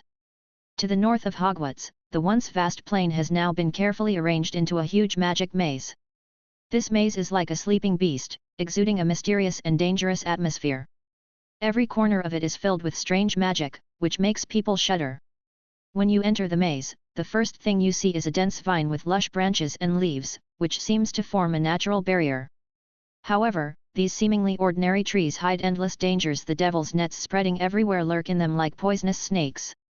If you are not careful, you will be entangled by them and it will be difficult to escape. In addition, the maze was filled with a thick fog, which made the vision blurry. Even the most perceptive wizards found it difficult to accurately identify the direction. In this misty place, everything seemed confusing and frightening. In such a complex and dangerous environment, the final stage of the Tri-Wizard tournament finally arrived. The participating warriors stood nervously at the entrance, ready to face this life and death contest. Let me introduce the rules of this competition. In this dangerous maze, there is a symbol of supreme glory, the Tri-Wizard Cup. Whoever can touch the trophy first will be the final winner. The order in which you enter the maze will determine your fate, so it is crucial. According to the results of the previous Black Lake Rescue competition, you will enter the maze in order of ranking. Now, the competition officially begins. The voice of Headmaster Dumbledore echoed in the air, announcing the start of this fierce competition. Just as Rowling was about to become the first person to enter the maze, a feeling of uneasiness quietly came over him. He clearly felt that this uneasiness did not come from himself, but from Harry Potter and Cedric Diggory. He knew that today would be a turning point in Cedric's fate. At this moment, Llewellyn took out a summoning god talisman, which was carved from the high-level soul core that consumed soul power, and it still contained power. Rowling handed it to Harry Potter. "Take it, Harry. I have a bad feeling. I hope you won't need it, but if you really are in danger, it may help you." After saying that, Rowling turned around and walked into the maze without hesitation. When Llewellyn just stepped into the maze, the entrance behind him was instantly blocked by countless thick vines. These vines seemed to have life and kept wriggling, which was creepy. All this indicated that this maze was not an ordinary maze, but a living maze full of vitality and unpredictable changes. As Llewellyn went deeper, with every step he took, the rustling sounds around him became clearer and clearer, as if countless pairs of eyes were watching him in the dark. However, Llewellyn did not pay attention to these sounds. At this moment, he was surrounded by fire, and the fire spirits appeared and disappeared beside him, flashing dangerous light. As he walked, he felt the atmosphere in the maze, as if he was exploring the secrets of this maze. At this moment, Llewellyn suddenly heard the sound of magic attack, thinking it was another hero. Llewellyn concealed his figure and approached quietly, only to see Crumb attacking Furong, a warrior from another school. Llewellyn clearly saw that Crumb was controlled, and he didn't even need to open the Eye of Elements. From his grey eyes, he could see that he was unconscious. So that's how it is. Let Crumb eliminate all the contestants except Harry Potter to ensure that Harry Potter can touch the championship cup. Rowling muttered to himself. Just as Llewellyn was still watching, a powerful wave of magic suddenly swept over, instantly dragging him into a larger and more complex maze. This maze was extremely huge and dizzying. Whether up, down, left, or right, there were winding passages. The space seemed to be distorted, and gravity had lost its original order. "This is the labyrinth Clow card." Xiao Ke suddenly jumped out from Llewellyn's arms and shouted. The fire spirit immediately launched an attack, slamming into the maze, but it was useless. Llewellyn flew up, trying to find an exit, but no matter where he flew, the maze would appear there like a shadow. At this time, Llewellyn couldn't help but frown, feeling very tricky. Just as Llewellyn was thinking, a bright light suddenly appeared in front of him. Llewellyn rushed over without saying a word. He saw Xiaolang holding a sword and trying hard to open a gap from the outside. Seeing Llewellyn appear, the little wolf couldn't help but sigh. "Lawlin, get out! The maze is easy to break from the outside, but if you get sucked into it again, it will be difficult to escape. Llewellyn knew that the situation was urgent, so he went into the gap without hesitation. As soon as he left the gap, the entire maze began to twist. Llewellyn quickly summoned the sealing wand and successfully captured the maze claw cards. I sensed the presence of the claw cards outside, so I came to meet you, but I didn't expect you to be trapped inside. The little wolf explained when he saw that nothing was wrong with Rolling. Thank you, little wolf. Just as Rolling was about to thank him again, a dazzling light suddenly appeared in the center of the maze, and then Harry Potter and Cedric fell out. Rolling ran over to check the situation and saw that Harry was dirty and messy, and Cedric seemed to have lost consciousness. Cedric is alive. Rolling immediately sent out a signal. Soon, Dumbledore and other professors rushed to the scene. Harry kept muttering, "Voldemort is resurrected, Voldemort is resurrected." Hearing these words, the faces of all the professors present instantly became serious. Headmaster Dumbledore bent down and asked gently, "Harry, how do you feel? Take your time and tell me how Voldemort was resurrected." Harry took a deep breath, trying to calm himself down, and then described in detail everything he encountered in the maze and the scene when he was finally brought before Voldemort. When Dumbledore learned that Voldemort had indeed used Harry's blood to successfully resurrect, his tense expression relaxed a little. This subtle change did not escape the eyes of Rowling, who had been paying close attention to them. It seems that it is just as expected. How can the person who defeated the Dark Lord be a good person? It is even more cruel to betray the one he loves. Llewellyn muttered to himself, with a sly look in his eyes. He knew that there is no absolute distinction between good and evil in the human heart in this world, and everyone has his own purpose and motivation. "Let's go, little wolf." Llewellyn patted the little wolf beside him, then turned and left. Their figures gradually disappeared in the crowd. That night, the atmosphere in the hall was extremely lively. Dumbledore stood on the stage and announced to the young wizards with a serious expression, "I want to tell you an important news. Voldemort has been resurrected." There was an immediate exclamation and discussion from the audience. Chapter 173. Go! This news shocked and terrified everyone. They couldn't imagine that the Dark Lord, who was once thought to be dead, had appeared in the world again. The next day, the Daily Prophet reported the incident everywhere.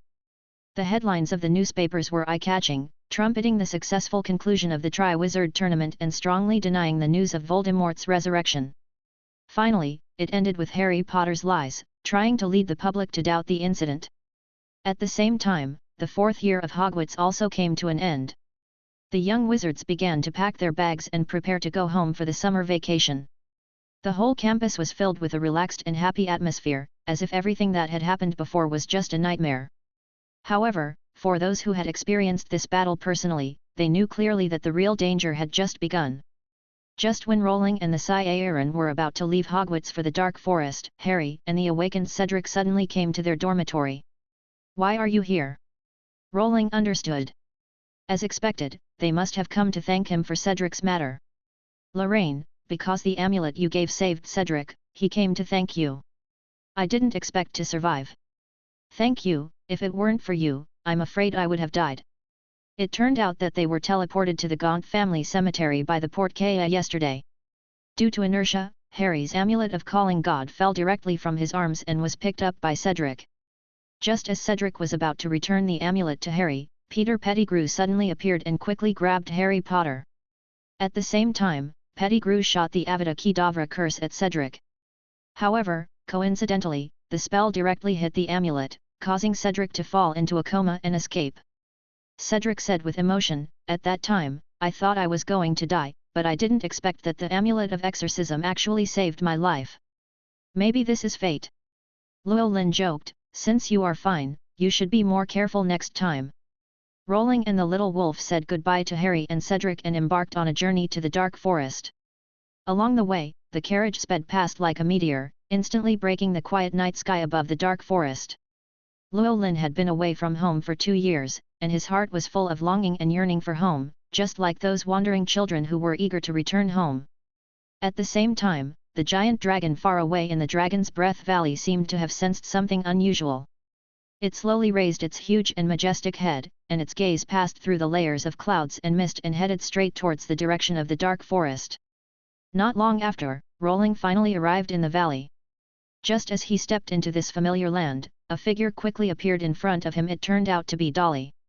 The little wolf also briefly introduced himself to Dolly. Then, they walked together into the depths of the valley. Originally, Rolling was looking forward to seeing that the egg condensed by the tree of life had successfully bred life, but to his surprise, the eggs were still lying there intact. Could it be that this life that is about to be born possesses unimaginable powerful power? With such doubts, Rolling opened his eye of elements, and bright light shot out from his eyes, shining directly on the giant egg. At this moment, an astonishing scene occurred. Tiny cracks gradually appeared on the surface of the giant egg, and these cracks continued to spread and expand, and soon covered the entire eggshell. Then, accompanied by a crisp cracking sound, 1, 2, 3, 3 cute little bears crawled out from inside with difficulty. Their furry, round bodies are so cute that people can't help but reach out and hug them. Is this the legendary druid? Rolling muttered in disbelief, his eyes wide open, his gaze fixed on the magical being before him. Dolly seemed particularly excited. For the past 2 years, she had always stared at these huge eggs in a daze, her heart full of anticipation and desire. The little wolf had already heard Rolling's detailed stories about this place along the way, but at this moment he was still looking around curiously. At this moment, the tree of life suddenly began to shake violently, as if a powerful force was surging out from within. Then, a will came into Llewellyn's mind. This is a giant bear druid. It is currently in its juvenile form and is only about 1 meter tall. When it reaches adulthood, it will be able to grow to 5 meters tall and have the ability to freely switch between human and beast forms. However, it is still in its infancy and can only move in animal form. It should have hatched several months ago, but because it did not wait for its master to return, it chose to continue sleeping out of instinctive protection. It was not until today when I returned that it woke up again. At this time, Llewellyn already understood, and looked at the little bear with more and more love. After asking Dolly to take care of it, he discussed the holiday arrangements with the little wolf. Now that Voldemort, who terrified the entire wizarding world, has returned from the dead, this undoubtedly means that the days ahead will be filled with more difficulties, obstacles, and crises.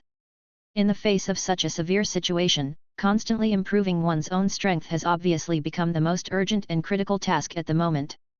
Because of this, it is imperative to go to Dragon's Breath Valley to find out what's going on, and Rolling is even more determined to try to perform the transformation of the dragon Animagus. Possessing such a strong physique as the water spirit body, one is destined to be extraordinary. As one of the most powerful creatures in the current magic world, the dragon has shown unparalleled strength in both magic and physical properties. Based on this, choosing the dragon as a breakthrough to further improve his abilities naturally became Llewellyn's first choice. After resting in the cabin for a day, Rolling and the little wolf resolutely set out for the mysterious Dragon's Breath Valley. As they moved forward, the closer they got to Dragon Breath Valley, the drier the air around them became, as if an invisible force had sucked away all the moisture. At the same time, waves of scorching air rolled in like heat waves, making people feel as if they were in a blazing furnace. Looking far away, a huge valley towered into the clouds like a pillar of heaven, magnificent and stunning. There was no vegetation growing around the valley, and it was a barren landscape. There was no doubt that this valley was an active volcano that could erupt at any time. Chapter 174. Withering. Llewellyn and the little wolf flew straight into the valley. Suddenly, the ground began to tremble slightly, and a loud noise came from a distance. A huge fire dragon roared down from the top of the mountain. Llewellyn recognized the majestic fire dragon in front of him at a glance. It was the Ukrainian Iron Belly Dragon that escaped from the arena before. Little wizard, you are here as expected. Follow me, the owner here has been looking forward to your arrival for a long time. After that, the fire dragon turned and flew towards the depths of the valley. Rolling and the little wolf looked at each other, and then followed without hesitation. The further he flew, the more doubts Llewellyn had in his heart. He had originally imagined that the valley should be a scene of giant dragons swarming and blocking out the sky and the sun. After all, this was the legendary dragon's habitat. However, what came into view were only a few fire dragons, and their body length was only more than 10 meters. Full of confusion, Luo Lin continued to move forward and finally reached the top of the mountain. This was the mouth of the active volcano, with hot magma rolling and emitting waves of suffocating sulfur smell. Although the harsh environment was unbearable, Luo Lin still endured the discomfort and looked around, trying to find more traces of the dragon. Unfortunately, apart from the fire dragons he had seen before, he did not find a second dragon. Just as Luo Lin was confused, the magma below suddenly began to bubble, as if something was about to burst out of it. Then, an extremely huge dragon slowly emerged from the magma surface. The dragon's entire body is a deep dark red, and its size is beyond imagination.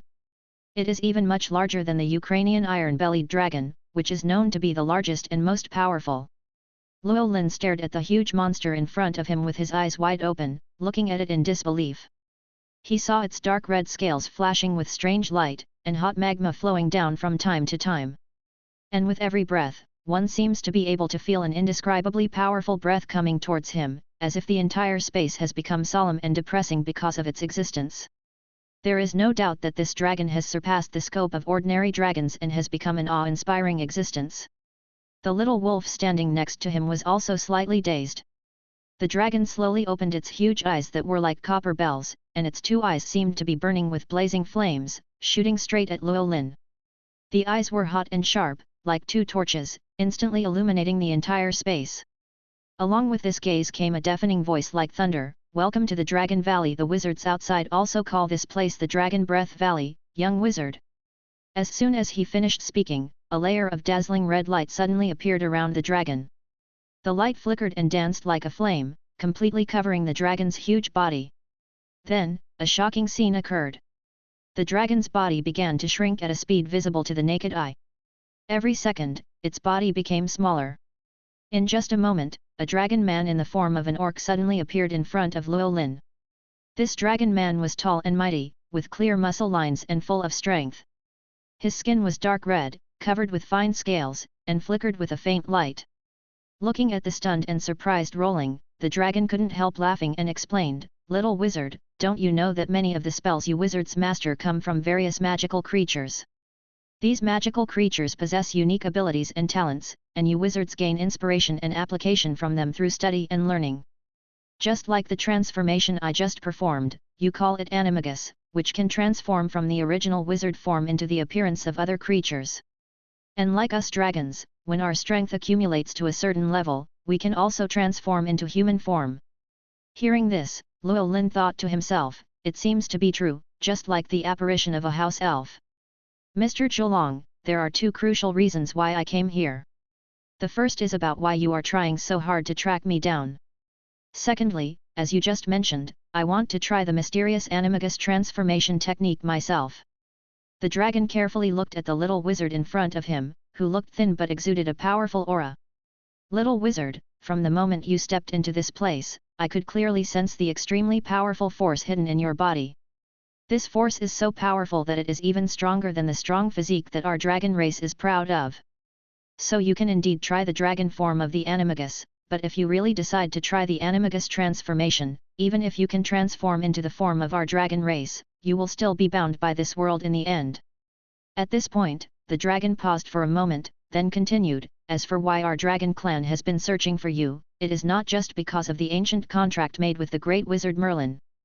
The more critical factor is that, if I am not mistaken, you must have noticed that the bloodline inheritance of our dragon clan is becoming increasingly thin and rare. Perhaps this is to maintain the balance of power among the biological races of the entire world. For a long time, the number of dragon descendants has always been extremely rare, especially in the glorious era of the great wizard Merlin. The situation has become more and more serious.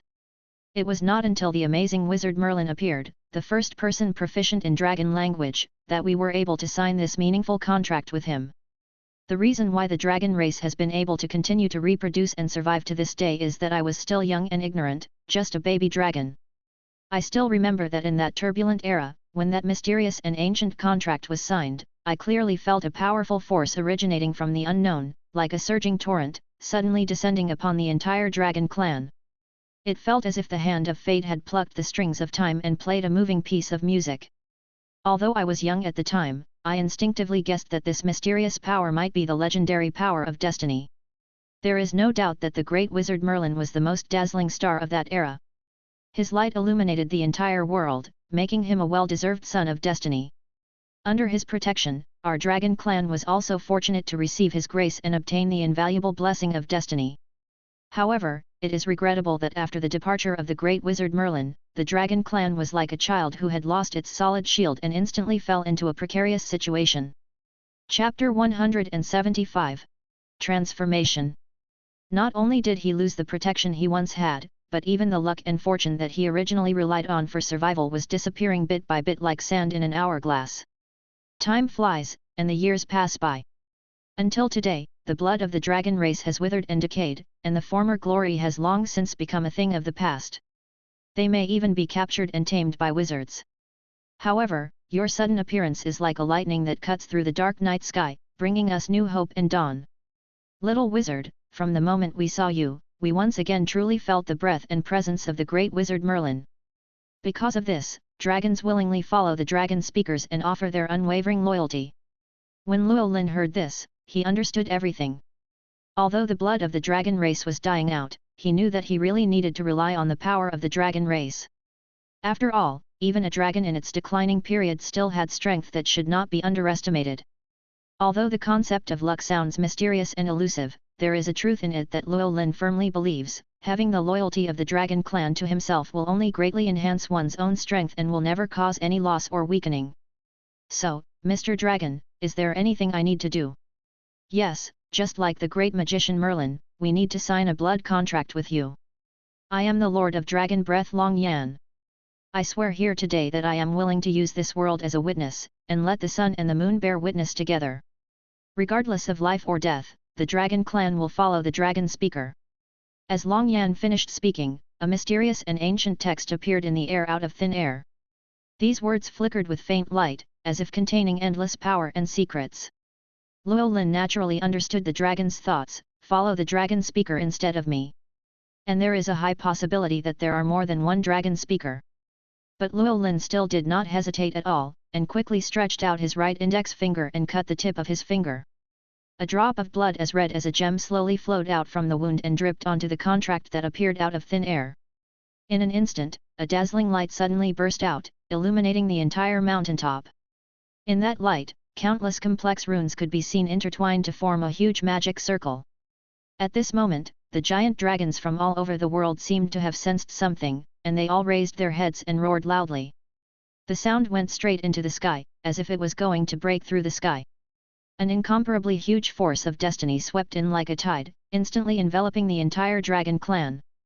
As the strongest of the dragon clan, Long Yan also clearly felt that the blood power in his body was boiling wildly. This feeling was stronger than ever before. Even when facing the legendary Merlin, he had never experienced such amazing pressure. Long Yan couldn't help but be secretly surprised, and he paid even more attention to the wizard in front of him. Long Yan had already keenly noticed the subtle changes in the dark forest several years ago. At the same time, he also noticed Llewellyn's quiet appearance. However, although Long Yan already knew it in his heart, he had never taken action to find out the truth. You know, in these long thousands of years, Merlin is not the only dragon speaker in existence. Of course, Rolling was not the second dragon speaker after Merlin. In fact, during this period, other people with the ability to speak dragons emerged one after another. It's just a pity that some of them were born evil, some were kind-hearted, but they were just ordinary little wizards after all. Because of the ancient contract signed with Merlin, when these later dragon speakers appeared, Longian and his tribe would still choose to abide by the provisions of the contract and respond and cooperate with them to a certain extent. However, this response is limited to this point and has not brought any substantial improvement or enhancement to the current situation of the entire dragon clan. And this time, Llewellyn, who signed a contract with Long Yan, was not found by the giant dragon in the Dragon Breath Valley, but was guided by the Ukrainian Iron Belly Dragon. At first, Long Yan was just fulfilling his obligations under the past contract. But who could have thought that such a seemingly ordinary contract behavior would lead to such amazing changes? At this moment, Llewellyn clearly felt that the mysterious and powerful connection between himself and the dragon clan was gradually deepening. It was as if there was an invisible bond that tightly connected him with these legendary creatures. At the same time, the fire dragon's innate talent for fire slowly seeped into Rolling's body like a trickle of water, subtly changing his perception and understanding of this power. For the next long month, from the time one full moon rose quietly to the time the next full moon hung high in the sky again, Rolling devoted himself to the difficult attempt of animagus transformation. Every day and night, Rolling would always have a single leaf of mandrake in his mouth. During this time, no matter when or where, the leaf could not be swallowed or taken out of his mouth. Once such a mistake occurred, all the previous efforts would be wasted and everything would have to start all over again.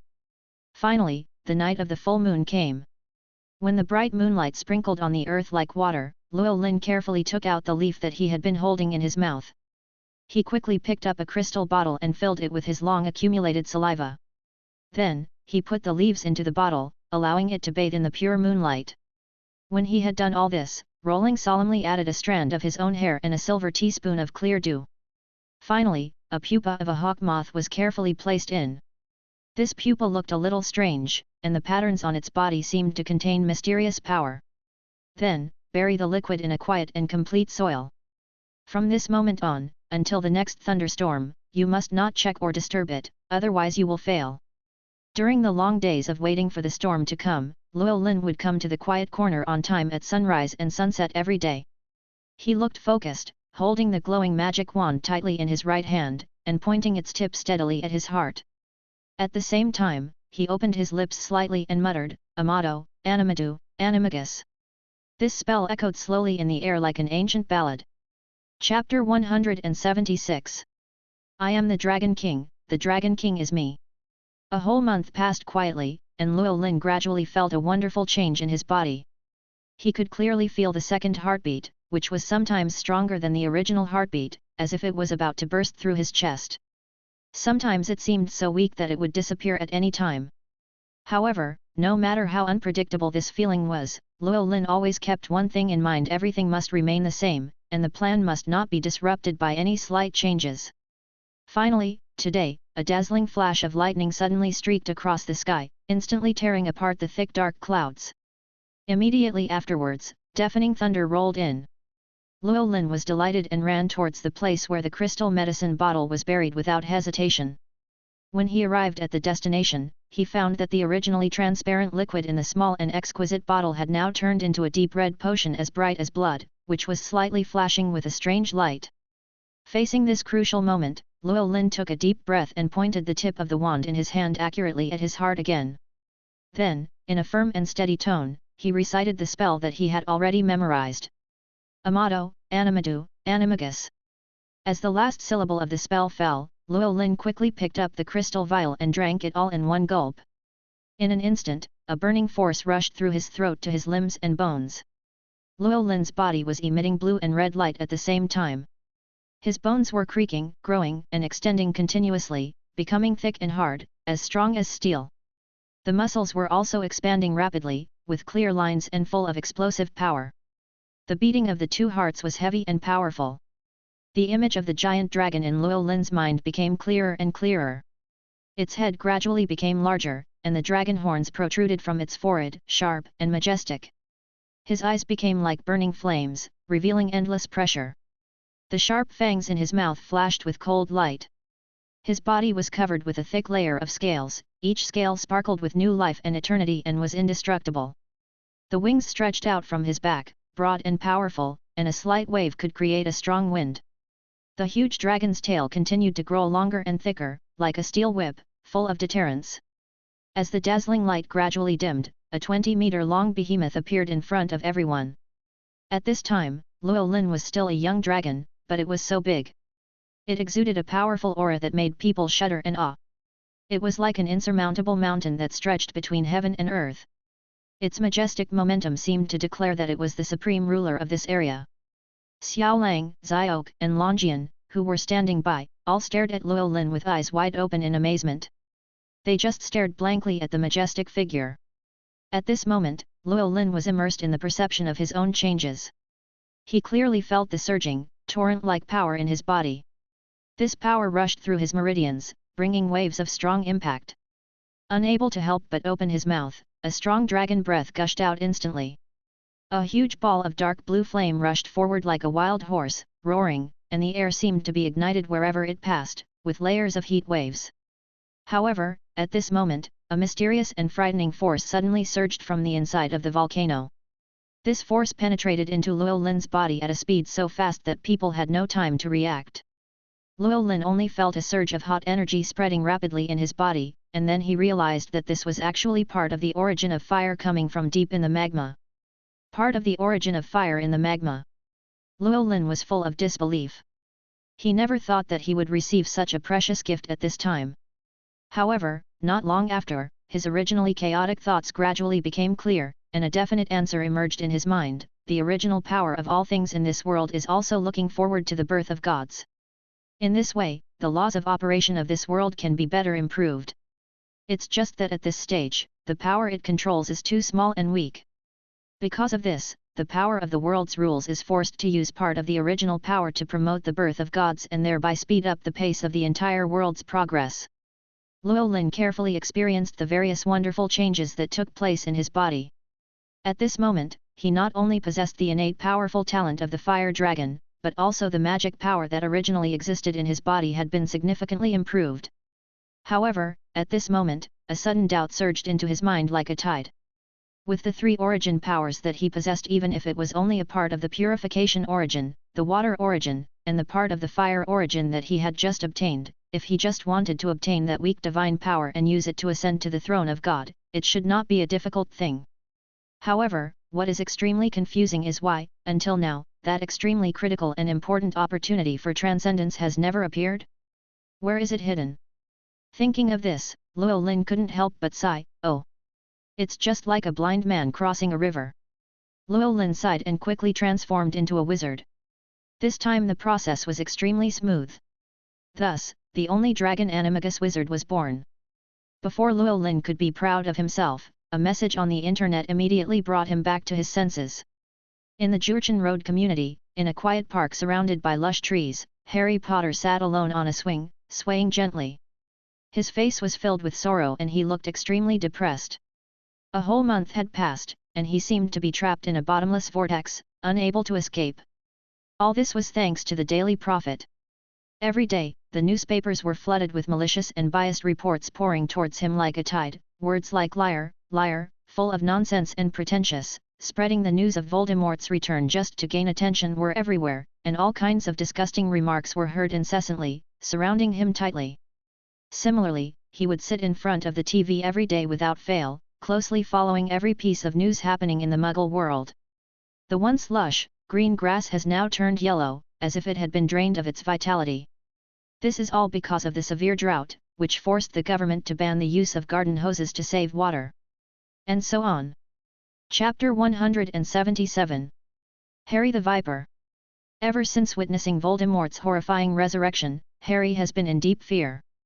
He was always worried that the vicious Death Eaters would extend their claws to the defenseless Muggle world and launch a brutal terrorist attack. This worry made him nervous all day long and his nerves were tense to the extreme. Just today, when he was sitting in the living room watching the TV news intently as usual, Uncle Vernon and Aunt Petunia beside him still looked very puzzled. In their opinion, a 15-year-old boy should be interested in various interesting cartoons instead of staring at those serious and stereotyped news programs all day long. Uncle Vernon finally couldn't hold back his dissatisfaction.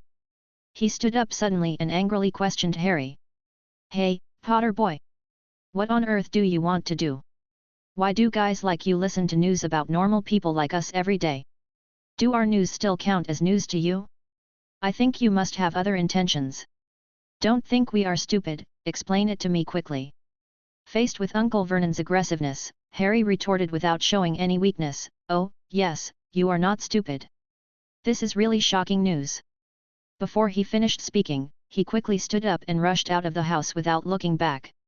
When he arrived at the park, Harry sat on the swing and swung hard, as if he wanted to vent his inner depression and anger in this way.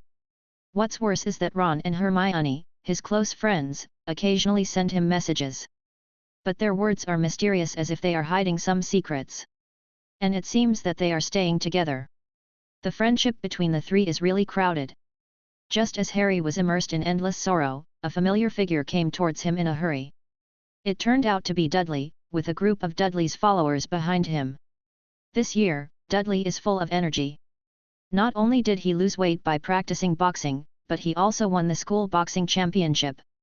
Even so, Dudley didn't dare to challenge his great wizard cousin Harry, and was even a little afraid of him.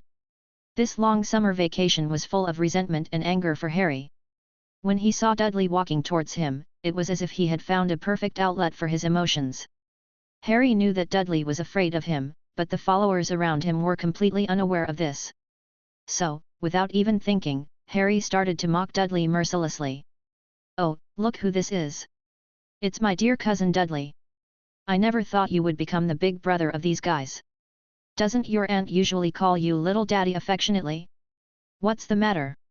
Are you out bullying the kids again today? Tell me, what age group of unfortunate children did you kill this time? Was it 9 years old? Or 10 years old? What was the reason? Could it be that someone told the truth, such as that you look like a fat pig standing up?" Dudley's originally calm face suddenly seemed to be under a spell, and his expression began to change constantly. Sometimes his face turned red with anger, and sometimes he looked anxious and uneasy. In the end, he fell into an awkward situation of being caught in a dilemma. However, Harry regarded Dudley's embarrassment at the moment as a wonderful performance, and watched it with great interest and enjoyed it. Seeing Harry's smug look, even though his ears were ringing with such sarcastic and mocking words, Darryl was unwilling to lose face in front of his little followers. He sneered loudly, "Oh, that's not like my dear cousin. He's more like a little child, always talking in his sleep about resurrection and running away, like a coward." Dudley's followers burst into laughter instantly. Faced with Dudley's provocation, Harry's anger was instantly ignited. He clenched his fists, ready to teach him a lesson. However, at this moment, the originally gloomy sky suddenly became gloomy in the blink of an eye, as if a black curtain was pulled across it by an invisible big hand. Then, the wind blew violently, and the cold wind swept in like the tongue of an icy snake. In this scorching hot summer, something strange happened. A thin layer of frost began to condense on the ground, as if time had been forcibly reversed at this moment. This sudden change caused Harry, who was already furious and on the verge of a fight, to immediately shift his attention to the sky. 2 ghostly black shadows were seen flying from a distance, and the eerie atmosphere they brought was creepy. The black shadows were Dementors. Dudley, who had no magical perception ability, was completely unaware of this. He stubbornly believed that all this was the magic created by Harry Potter. At this moment, when he was completely unprepared, Harry Potter was suddenly attacked by the insidious Dementors. They pounced on Harry Potter like ghosts, and began to suck the joy and pure soul from his heart with their claws and teeth. At the same time, Dudley was not spared. His eyes gradually became dull and lifeless, as if he was about to lose his mind. The whole scene was creepy and chilling.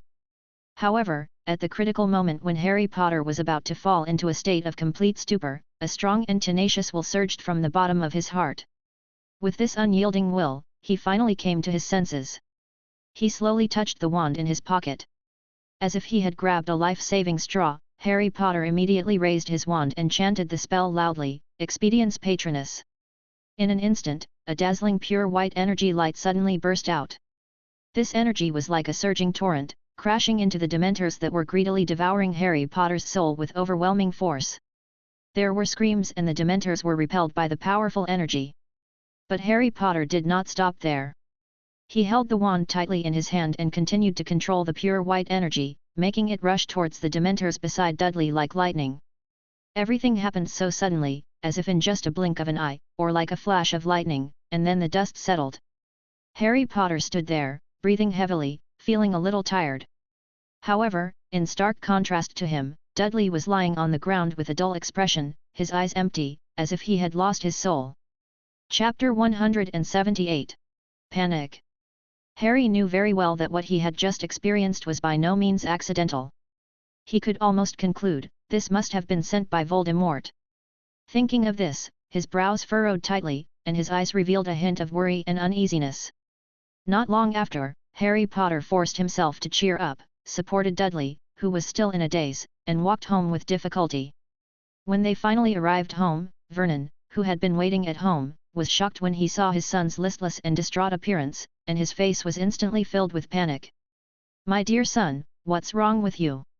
Vernon's voice trembled, and his words were filled with endless worry. However, Dudley seemed to have not heard his father's question at all. He was still in a trance.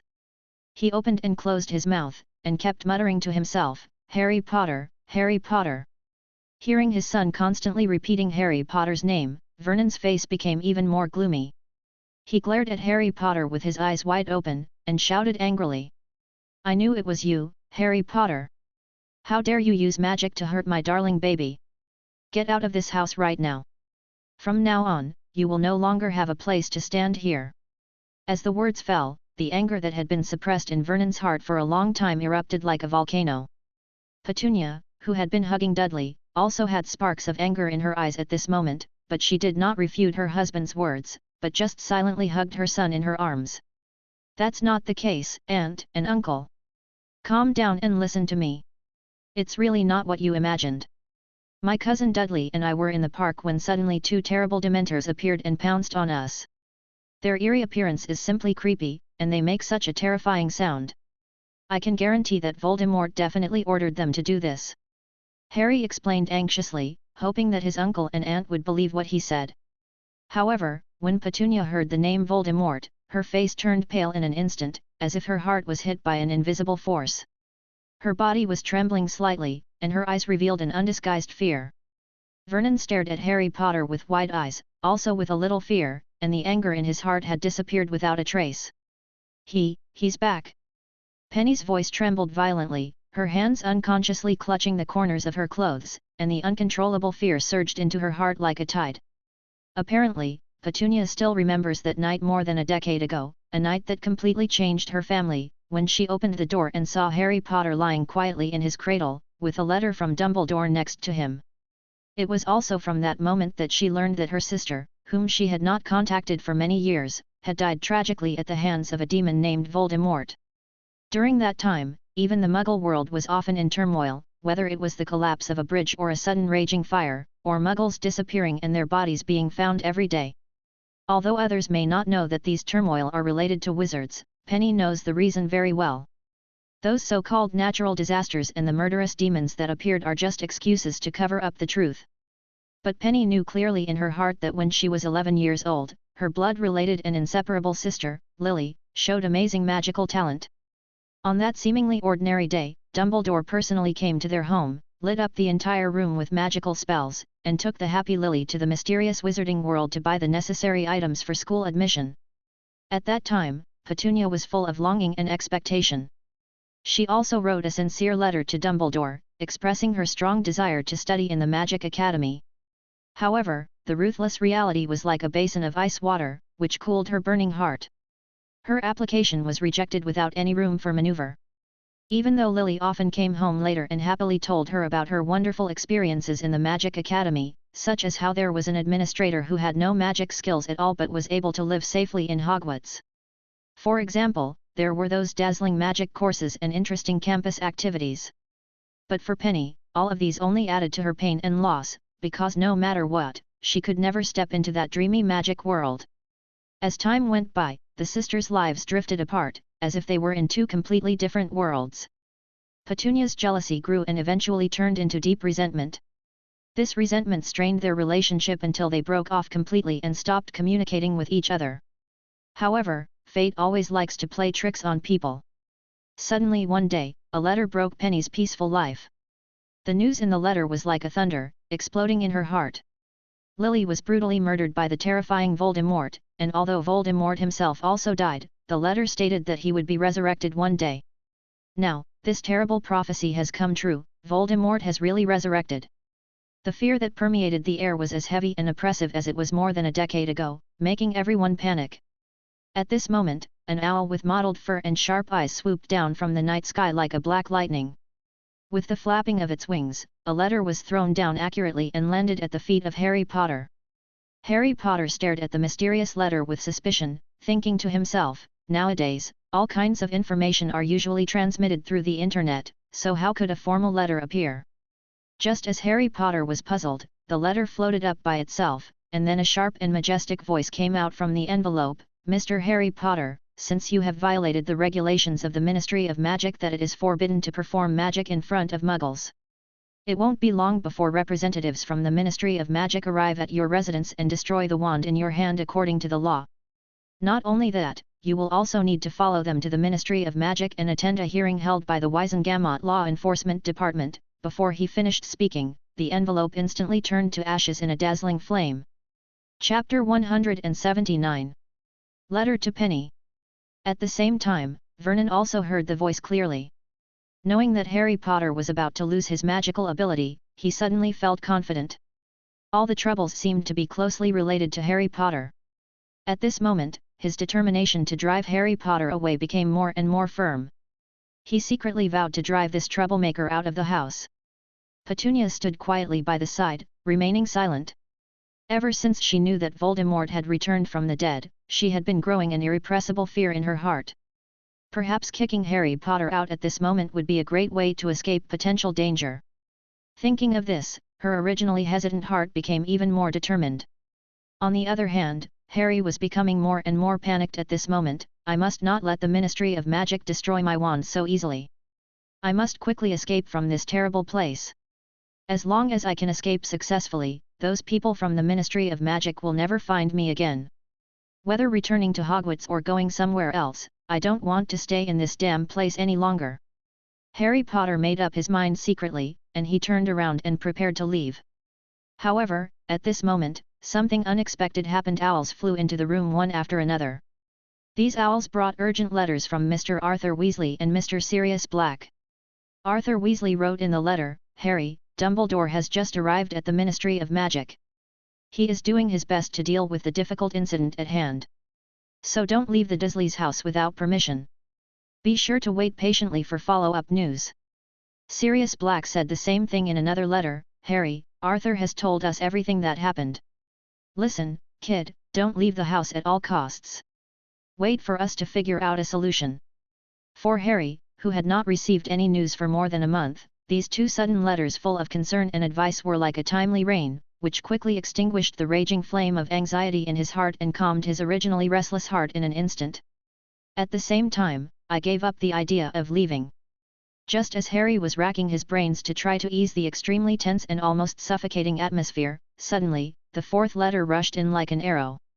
Harry looked closely and found that the envelope was printed with the Ministry of Magic's unique and eye-catching emblem. He quickly opened the envelope and the letter inside jumped out before his eyes. It read, "Mr. Harry Potter, after careful consideration, and with the advice of Headmaster Albus Dumbledore, you are permitted to keep your wand for now. However, please be advised that you must be present in person at the hearing on August 8, at which the Ministry of Magic will make a final ruling and decision on your case." Just as Harry was still immersed in the news brought by the letter and had not yet come to his senses, the fifth letter arrived. This time, the delivery owl did not fly towards Harry Potter as usual, but flew straight towards Petunia. After it arrived in front of Petunia, it dropped the letter neatly and flew away without looking back. Harry looked at the mysterious letter with suspicion, and saw a few big words written on the surface of the envelope sent to Petunia, "No signature." Harry couldn't help but be confused and puzzled. Who on earth would send a letter to his aunt who was a muggle from the magical world? This question kept circling in his mind, leaving him puzzled. At this moment, Penny had a thoughtful look on her face. After hesitating for a moment, she slowly reached out her hand to pick up the letter and carefully tore open the envelope. The moment she unfolded the letter, the envelope floated up. This was a rare roaring letter. A deep voice resounded throughout the room, "Remember the last one, Penny." As these 8 short words were spoken, the letter suddenly caught fire without any fire, and turned into a pile of ashes in the blink of an eye.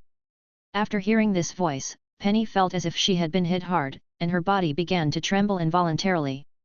Then, she seemed to have lost all her strength and collapsed on the sofa. After a long while, she came back to her senses as if awakened from a dream, and then shouted, "Vernon, Harry Potter must not leave here, he must stay no matter what." Only Petunia could understand the voice in the letter. Even Harry Potter couldn't tell the difference, only a vague sense of familiarity. This is a voice from the distant past, the voice of Dumbledore when he was young, exactly the same as what Petunia heard when she was 11 years old many years ago. And the words "remember the last" are like a key, opening the door deep in Petunia's memory, bringing her back to that sunny but gloomy day 2 years ago. After Harry Potter ran away from home, a mysterious letter arrived, with Dumbledore's name printed on it. The words in the letter were like a spell that was imprinted in Petunia's mind: Voldemort will be resurrected and will eventually be destroyed by Harry Potter, but by then, he will also pay the price with his life. Petunia, please accept Harry again. To Penny, who was stubborn by nature and knew nothing about the magical world, such a prophecy was simply nonsense. What resurrection from the dead? What magical power could control life and death? In her opinion, these were just foolish dreams. She had never really known that Dumbledore held such an important position in the wizarding world, and had always thought that his remarks about magic and fate were nonsense. Time flies. When Harry Potter said that Voldemort had been resurrected, the defenses in Petunia's heart collapsed instantly. Fear surged into her heart like a tide, drowning all her reason and judgment.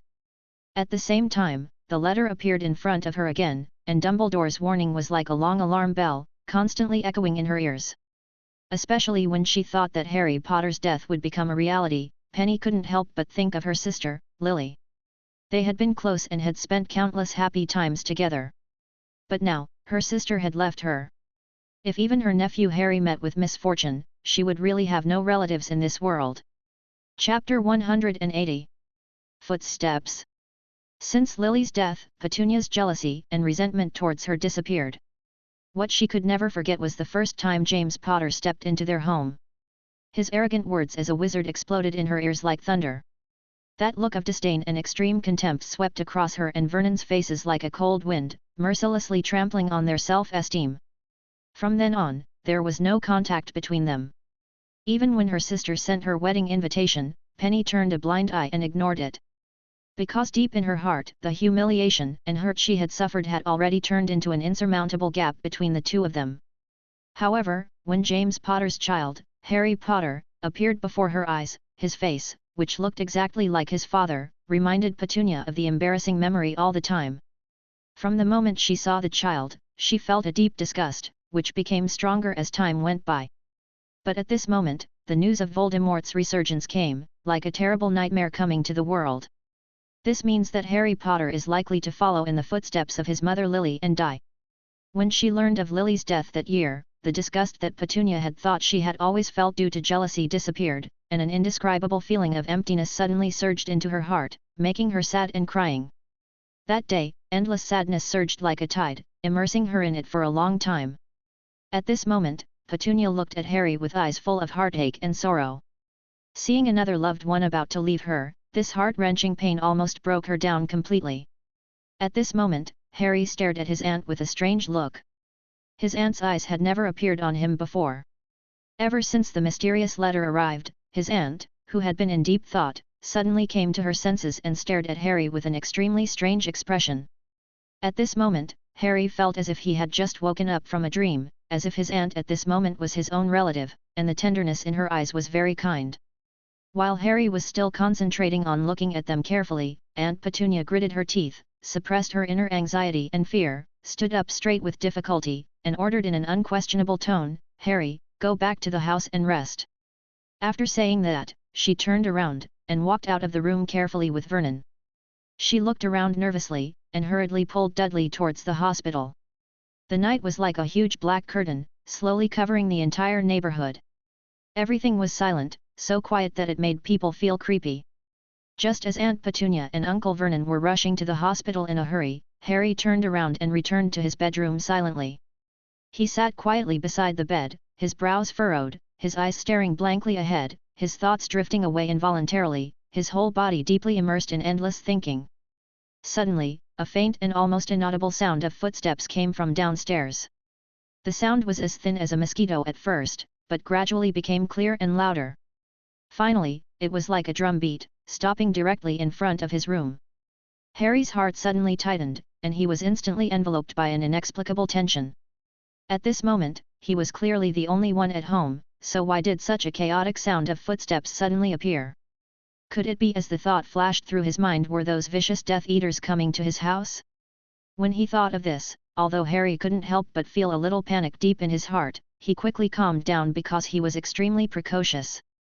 Harry reached into his arms without hesitation, pulled out his wand, held it tightly in his hand, stared at the door intently, leaned forward slightly, and was ready to fight at any time. At this moment, a clear opening curse sounded, and the tightly closed door opened. At this moment, Moody, Lupin and a large group of other wizards appeared at the door. When Harry saw the faces of these people clearly, his heart, which had been hanging in his throat, suddenly fell back into his stomach, and all his uneasiness disappeared in an instant, replaced by joy and surprise. He stared at these familiar figures in front of him with wide eyes, with a bright smile on his face. "Boy, good job. You're quite alert." Moody saw Harry, wand in hand, ready for battle, as soon as he entered the room, and couldn't help but praise him. "But don't worry, this is not a dangerous situation. It's just that the situation is urgent and we have to take you to a safer place." This is also what Headmaster Dumbledore meant. After that, Moody raised his chin towards Harry, signaling him to pack his luggage quickly and set off with everyone. At this moment, Harry's eyes slowly swept over the professors who were looking at him with concern, and the long-accumulated feeling of grievance in his heart seemed to be blown away without a trace by a warm spring breeze. When he looked at Professor Lupin again, he found that his face was even paler than before, and there were a few more conspicuous patches on his patched clothes. This kind of meticulous care from the elders became stronger and stronger like a surging tide. While Harry was quietly packing his luggage, the other 8 wizards who came with him could no longer hold back their curiosity and began to explore this Muggle family. They stared at the strange furniture and supplies with wide eyes and incredible faces. The TV that displayed clear images without the need for magic, the gas stove that suddenly started to burn, all of this was so new to them that they were amazed. "Hey, James, what are you writing so intently over there?" Tonks, who came here with everyone, noticed that Lupin was bending over the table with a serious look on his face and writing furiously, so she couldn't help but ask. Hearing Tonks' question, Lupin answered without raising his head, "I am leaving a message for Harry's aunt." After all, Harry's sudden disappearance is no trivial matter, and as relatives, they have the right to know where he has gone. After that, he continued to write with full concentration, and the feather pen in his hand rustled on the paper. Lupin stopped writing and carefully reviewed the message he had just written. After confirming that no important information was missing, he gently folded the message paper and placed it firmly in the most conspicuous place in the room. Chapter 181. Order of the Phoenix. Seeing Lupin's meticulous care at this moment seemed to touch Tonks' heart, making her yearn for the man in front of her. After doing all this, Lupin slowly turned around with a warm smile on his face and looked at Harry who was standing beside him. "Okay, Harry, everything is ready, we can set off now," Lupin said softly, his eyes revealing a reassuring power. Harry nodded vigorously, quickly picked up his packed luggage, and followed everyone's footsteps to the door. When they stepped out of the door, the scene in front of him made Harry's eyes widen. He saw several strange-shaped flying brooms neatly placed outside the door. "This is the means of transportation we will use to get to a safe place this time." Moody's low voice sounded, with a serious light flashing in his one eye, and at the same time he reached out and gently stroked a flying broom beside him. "However, before we officially take off, we still need to cast an illusion charm to ensure that we are not discovered by the enemy or Muggles during the flight." Before he finished speaking, Moody muttered to himself, and his wand drew strange tracks in the air. At this moment, Harry suddenly felt as if his head was hit heavily by an egg falling from the sky, and he felt a slight cracking of the egg and egg liquid flowing all over his body. Then, he was surprised to find that his body began to undergo wonderful changes, just like a chameleon adapting to the surrounding environment, gradually blending into the surrounding scenery. In the blink of an eye, Harry and the others merged into the night.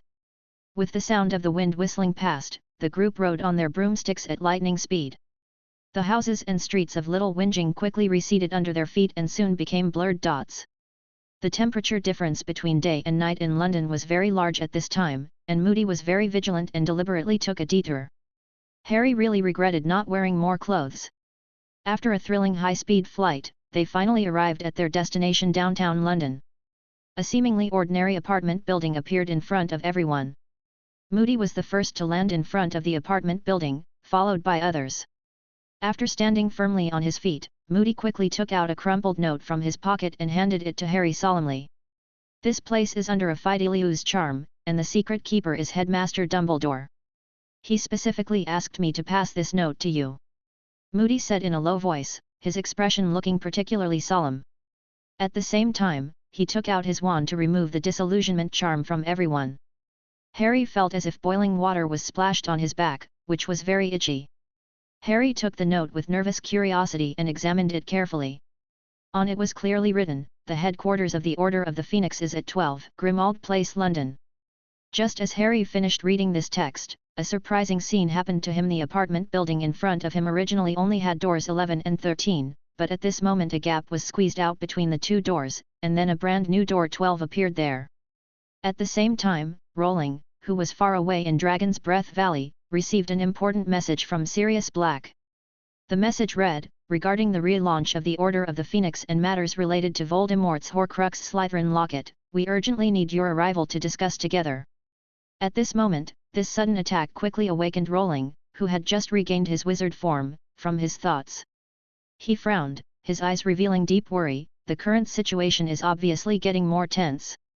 The secretive Voldemort is still nowhere to be found. What's worse is that the Ministry of Magic, which seems to be secretly controlled by the Death Eaters, is still making every effort to cover up the truth. After Rowling replied to Blake, he set off for London without hesitation. Time passed by, and an hour later, a black dog waiting quietly at the bottom of Grimmauld Place suddenly raised its head alertly. Then, a gorgeously decorated carriage appeared out of thin air. Then, the door slowly opened, and Llewellyn and Xiao Lang walked out one after another. Seeing this, Sirius quickly changed back to his wizard form and strode forward to greet him. With a long-lost smile on his face, he said, "Long time no see, Rowling." Llewellyn smiled and replied, "Yes, Mr. Black, it has been a while since we last met. But judging from your current appearance, it seems that you are not in a very good condition." Hearing this, Sirius's face suddenly turned gloomy. He complained indignantly, "Humph, it's all the fault of that abominable Peter Pettigrew. Because of his betrayal, I am still charged as a fugitive. And Dumbledore had to hide everywhere to protect me, and there was no way he could find the damn traitor to settle accounts." At this point, Sirius gritted his teeth tightly and his teeth chattered, as if he wanted to tear Peter Pettigrew into pieces immediately. "This is really frustrating." Rowling frowned and said, expressing his comfort, while walking towards door 12 with Black. Because Black was the person under the Fidelius charm, there was no need for a secret keeper to inform him of the relevant matters. Soon, Rowling saw the apartment building standing in front of him. When they stepped into the Black Mansion, Harry and others, who had already received the news, couldn't wait to come out to greet them. The very hospitable Weasley family stood in the crowd with smiles on their faces. Among the crowd, there was a slightly old house elf that was particularly eye-catching. Rowling recognized it as Creaker at a glance. After Llewellyn responded to everyone's greetings, he began to carefully observe the interior layout of the old house. What caught his eye were those peculiarly shaped handles, chandeliers and table lamps. They all appeared in the shape of winding snakes. There is no doubt that this series of decorations demonstrates the family's respect and inheritance of the Slytherin tradition, as if every detail is telling an ancient story. After casually looking around, Sirius invited Rowling to the living room. After Rowling entered the living room and sat down, Sirius turned around and asked Harry, Weasley, and several other young wizards standing nearby to leave. Even though Harry and the others were full of curiosity, they still nodded obediently and turned to leave the living room. Chapter 182. The Changing Sword. At this moment, a burst of hurried footsteps were heard coming from afar, and in a moment, Professor Dumbledore McGonagall and Professor Snape appeared at the door. When Black saw Dumbledore coming, a serious expression appeared on his face. He carefully took out an exquisite wooden box from a hidden cupboard and placed it on the long table in front of him. At this moment, all the wizards of the Order of the Phoenix gathered around, their eyes becoming solemn at the same time, staring closely at the wooden box in front of them. Blake took a deep breath and then lifted the lid without hesitation. As the lid opened, the wizards looked closely and saw a yellow crystal pendant box wrapped in gold rims lying quietly in the center of the wooden box, emitting an ominous aura. Is this Voldemort's Horcrux?" Arthur Weasley asked, unable to suppress his shock. "Yes, it was stolen by my brother Regulus and hidden in my home. I got to know it by chance and hid it," Blake explained perfunctorily but clearly. Dumbledore's wise eyes flashed with surprise, but it was just surprise. He knew that evil magic items like Horcruxes were extremely difficult and dangerous to make. He didn't expect that Tom, a crazy guy, could actually make more than one Horcrux. Thinking of this, his already serious expression became slightly solemn. At this moment, those who can stay here are the core members of the Order of the Phoenix. Each of them is battle-hardened, experienced, and was a member more than 10 years ago. However, when they heard the shocking news, their reactions were different. Some opened their eyes wide in disbelief, some frowned and fell into deep thought, and some began to discuss in low voices. Regulus Black, this name is not unfamiliar to everyone present. They all know that Regulus was once a loyal follower of Voldemort. But now, they learned that Regulus actually betrayed Voldemort and successfully stole his Horcrux. This is simply unbelievable and completely beyond their imagination. Just when everyone hadn't recovered from this shocking news, Dumbledore dropped another bombshell. According to my understanding, Tom has made far more Horcruxes than what we have discovered so far. If we cannot destroy all the Horcruxes, then even if we defeat his physical body, he will not be truly dead. When he said this, Dumbledore's expression was extremely serious. But Dumbledore did not tell anyone else that Harry was one of Voldemort's Horcruxes. He just glanced at Rowling, who was sitting silently and calmly. Seeing Rowling's calm performance, Dumbledore could not help but feel a little suspicious. At this moment, Rowling sat quietly aside, his brain working rapidly, trying to sort out his thoughts. Why didn't Harry attend this important meeting, but called himself instead? Was it simply because he was the first to tell Black about the locket? Perhaps this was indeed one of the reasons.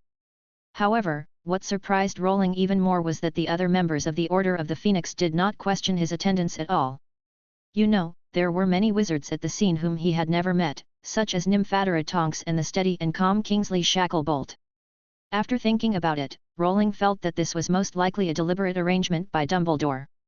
Headmaster Dumbledore pondered for a moment, then suddenly reached out from his sleeve and pulled out an Elder Wand. Then, he muttered something, and a powerful explosive spell instantly gushed out from the tip of the wand, hitting the locket in the middle of the table. Dumbledore, who was originally full of confidence, now frowned. He saw that the locket was still intact after withstanding such a fierce attack. Seeing this scene, not only did Headmaster Dumbledore hesitate, but even the experienced wizards around him were surprised. Rowling, who had been observing everything silently, was completely aroused by his curiosity. After a long while, Headmaster Dumbledore came back to his senses. He thought for a moment, then slowly spoke, "Generally speaking, it is not difficult to destroy an evil thing like a Horcrux. But this locket left by Salazar Slytherin is obviously very strange and unique." After saying this, Headmaster Dumbledore fell into deep thought again, and soon turned his attention to Rowling. Rowling naturally knew that he still had the sword of Gryffindor in his hand. "You know, this sword is not just an ordinary weapon, but it came from the hands of Godric Gryffindor, and it was carefully crafted by those elves who are skilled in forging." In the blink of an eye, Rowling's hand flashed with light, and the sword of Gryffindor appeared in his palm. Speaking of which, since the thrilling battle with Voldemort, Rowling has never taken out the sword again, but has kept it in his body to nurture it. However, at this moment, when the sword reappeared, Rowling was extremely surprised. There were faint red lights flickering on the blade of Gryffindor. Thinking back to the last time he used it, due to the emergency, he had no time to check it carefully. But now that he had calmed down and observed carefully, Rowling understood the reason. The close connection between him and the sword of Gryffindor conveyed a message to him. The reason why this sword was so powerful was not only because of the special material used, but more importantly, it had a magical ability, the ability to continuously absorb and attach various special powers to it. The faint red glow in front of him was caused by the blood of the basilisk being absorbed by the sword when Harry Potter killed it. You know, the blood of the basilisk that has survived for 1,000 years is poisonous. The fusion of the two makes the sword of Gryffindor even more corrosive. Rowling understood instantly, as if Hermione Granger had used the fangs of this basilisk to destroy the Hufflepuff Gold Cup. No wonder the basilisk in his space ring had never decayed, it turned out to be highly poisonous. Fortunately, he did not taste the so-called snake meat like other time travelers. Chapter 183. Eavesdropping. The crown of Ravenclaw, which symbolizes wisdom and erudition, was ruthlessly destroyed by the extremely terrifying fiend fire. You know, there is only one way to end this terrible fiend fire, and that is to cast the mysterious and powerful spell End of All Curses. The magic of this spell is that it can directly isolate all the magical elements around it, making it impossible for the fiendish fire to rely on or attach to anything.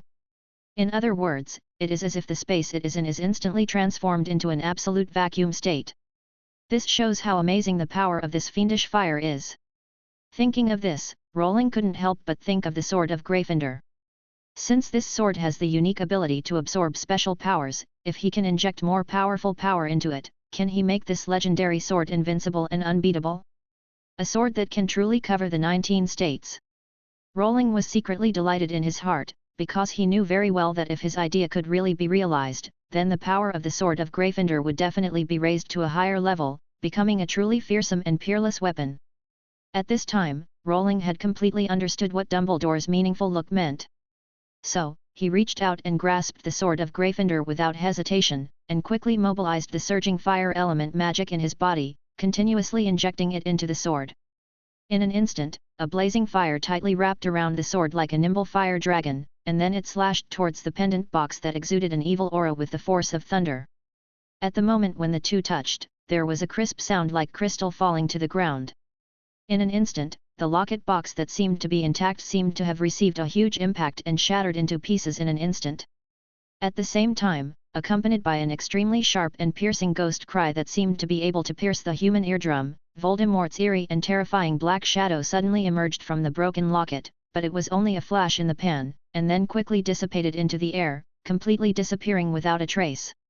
After witnessing Rowling's amazing move, all the wizards were dumbfounded and looked incredulous. Those wizards who had never met Rowling before could not help but focus their attention on this 15-year-old wizard and began to re-examine and value him. However, wizards like Snape, who knew Rowling's unique identity, were relatively calm. However, they were a little surprised in their hearts, but still thought to themselves, it seems that Rowling's strength has become even stronger. At the same time, these wizards also vaguely felt that Llewellyn standing in front of them seemed a little different from ordinary people. He always exuded an indescribable aura, as if he was beyond the mundane world and not like an ordinary person. Professor McGonagall, who was always known for her seriousness, suddenly frowned. Although she was relieved that she had just successfully destroyed one of Voldemort's Horcruxes, she still had some worries in her heart. So, she could no longer hold back and turned to Dumbledore beside her and asked, "Albus, we destroyed the Horcrux of this mysterious man, won't he notice it?" Professor McGonagall's words were like a huge rock thrown into a calm lake, instantly breaking the originally relaxed and joyful atmosphere. Upon hearing this, the smiles on the faces of the wizards around them suddenly disappeared, replaced by solemn and worried expressions. Facing everyone's doubts, Dumbledore seemed confident. He answered in a firm and steady voice, "I don't think Voldemort will notice anything. You know, his soul has long been broken due to excessive splitting to create many Horcruxes. In such a fragile state, he has no time to take care of the condition of each Horcrux." After hearing Dumbledore's confident explanation, the wizards present finally felt relieved. They exchanged glances with each other, as if they saw the dawn of hope in each other's eyes. Suddenly, Moody's weathered face became serious. He raised the wand in his hand, muttered something, and then a dazzling spell shot out like lightning, straight towards the closed door. In an instant, the atmosphere in the room became extremely tense, and the eyes of the wizards were involuntarily drawn to the door.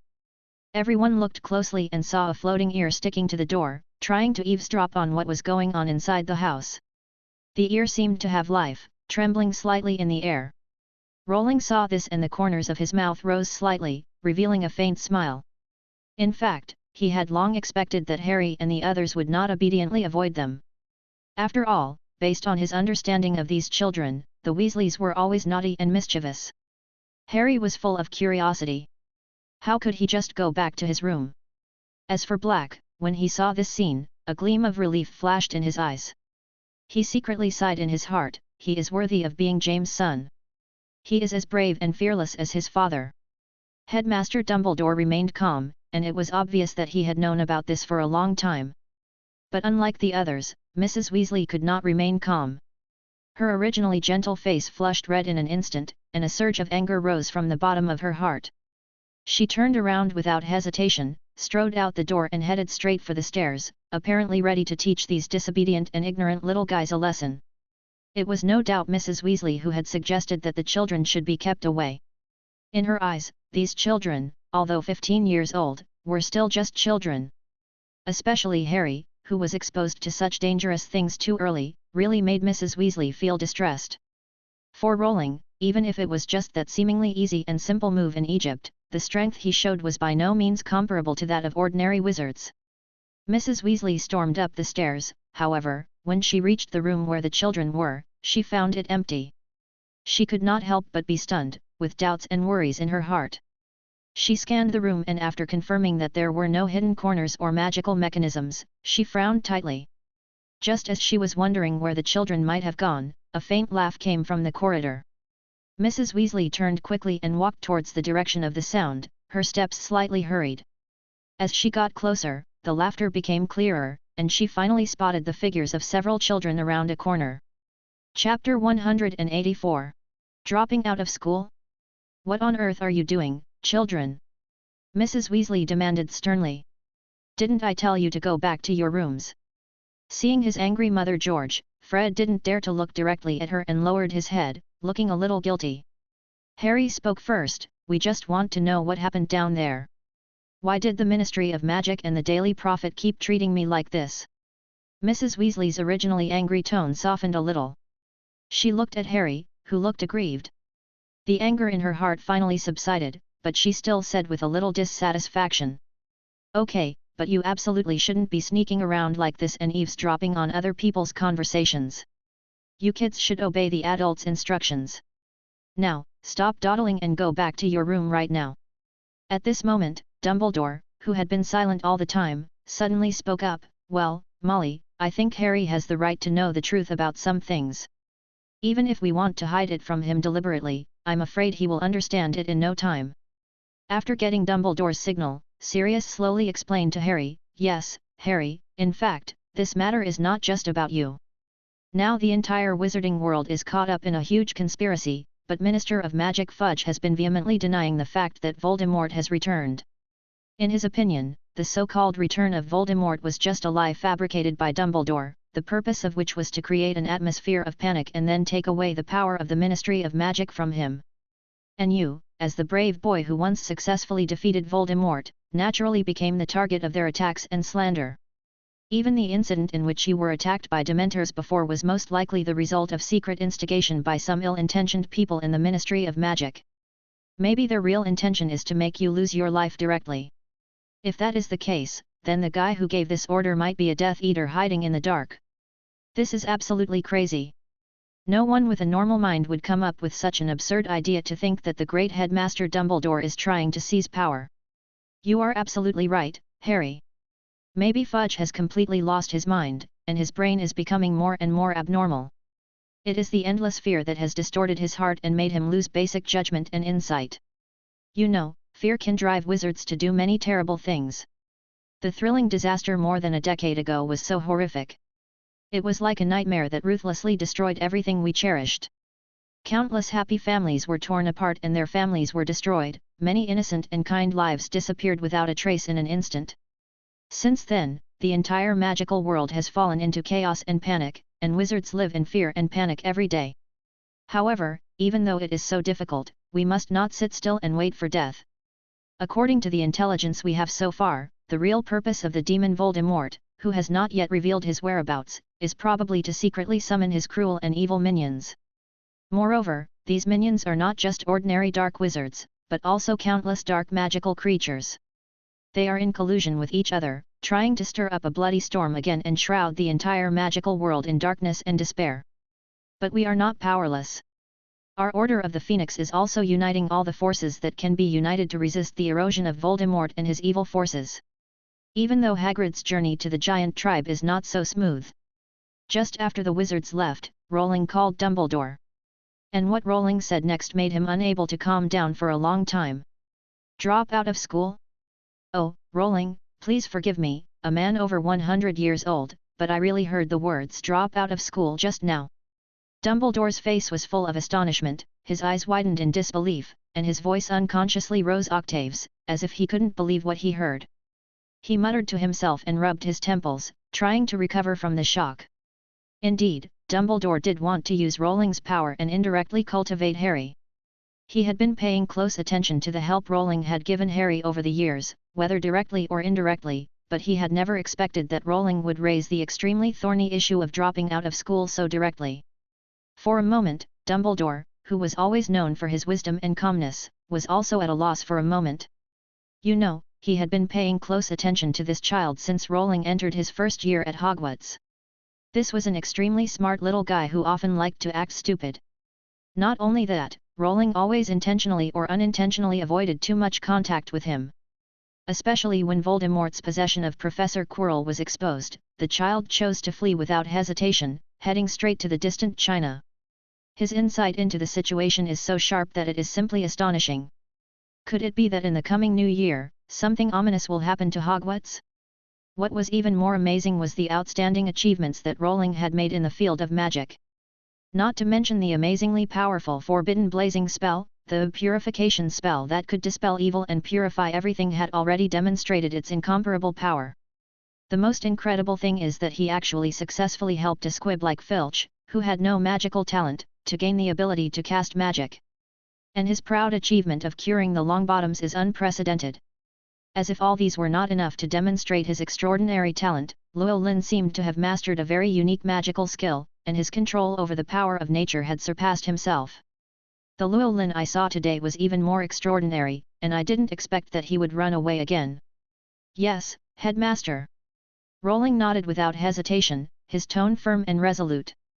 At this moment, his eyes were like torches, staring closely at Dumbledore in front of him, as if he was ready to deal with any objections. In fact, Rowling did not make such a decision on impulse.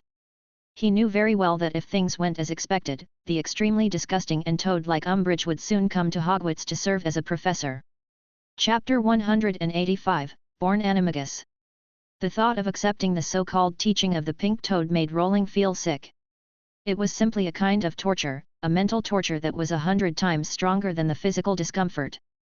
Moreover, judging from the current situation of Hogwarts, there was really not much here worth him staying to learn. At the beginning, when I had just entered the wizarding world, I chose to enter Hogwarts just to better understand the magical mysteries of this world. After this period of study and exploration, the knowledge that Hogwarts can give him has become increasingly limited, especially in the next few years. As the situation continues to deteriorate, the entire school may fall into chaos. Do I have to be like those mediocre time travelers, wasting precious time in Hogwarts just to make up the space and increase the word count? No, this is definitely not a wise move. Instead of wasting time here, now that the enemy is in the dark and I am in the light, I might as well hide in the dark and give Voldemort a fatal blow at any time. After hearing this exact reply, Dumbledore refused without hesitation, "Little Rowling, I really can't agree to your request. To be honest, I really don't know why you have such an idea. However, if you encounter some difficulties or problems, as an experienced old man, I am very happy to listen to you calmly." Facing Dumbledore's inquiring gaze, Rowling hesitated for a moment, and finally chose to respond in a perfunctory manner, "Mr. Principal, in fact, I think I have some talent in divination. Not long ago, my intuition told me that in the coming year, Hogwarts would probably be unable to escape from a constant stream of troubles." After hearing Rowling's words, Dumbledore frowned slightly and said solemnly, "I'm so sorry, little Rowling. Even if the situation is as serious as you said, the Ministry of Magic has clearly stipulated that underage wizards are strictly prohibited from performing any magic outside the school. If you insist on dropping out of school, you will most likely be hunted down and wanted by the Aurors. Besides, as far as I know, you have always been a good kid with a strong sense of responsibility and the courage to take responsibility. Professor McGonagall has mentioned to me before that she has decided to let you serve as the prefect of Gryffindor this year. So, I believe that even Professor McGonagall herself will definitely not agree with your idea of dropping out of school." When Rowling heard this, his brain suddenly stopped working for a few seconds, and he thought to himself, "How can I forget about the Ministry of Magic? Although I still have a spare wand in my hand, the Ministry of Magic has almost become the world of Death Eaters. If I drop out of school rashly, I'm afraid I won't have a peaceful day in the future." Thinking of this, Rowling could not help but frown, with a look of worry on his face. After a moment of silence, he finally spoke, "Okay, Principal. But forget about being a class leader. To be honest, I really have no interest in dealing with the trivial troubles between those children." After hearing Rowling's reply that he would not drop out of school, Dumbledore sighed. In fact, Dumbledore never doubted Rowling's divination ability. He had already seen many strange things. According to the intelligence provided by his spies inside the Ministry of Magic, it seems that the Ministry of Magic is planning to intervene in the normal teaching order of Hogwarts, but they are still in the discussion stage. And in some time, when I take Harry Potter to the Ministry of Magic to attend the litigation meeting, I believe everything will be revealed. In the next few days, Rowling stayed in the old house of the Black family. The reason was simply because a special person lived there, Tonks. This witch is a natural-born animagus. She has an amazing ability to change her appearance and form at will. No matter whether it is a gorgeous beauty, a kind and gentle old woman, a mighty beast, or a small and exquisite bird, as long as she has something in mind, she can complete the transformation instantly. This ability is truly jaw-dropping. You know, a disguised animagus like this is extremely rare. Generally speaking, ordinary animagus can only transform between specific animal forms, and it is not easy. But this witch is different. She seems to be free from any restrictions and can easily transform into any appearance, whether it is human or other various animals. Such an amazing ability naturally aroused Rowling's strong curiosity. In the communication and discussion with Tonks, Rowling gradually realized that the talent she possessed was beyond the imagination of ordinary people. According to Tonks, every cell in her body seemed to have the ability to think and act independently, and could quickly reorganize and arrange itself according to her wishes, thus achieving a perfect transformation of form.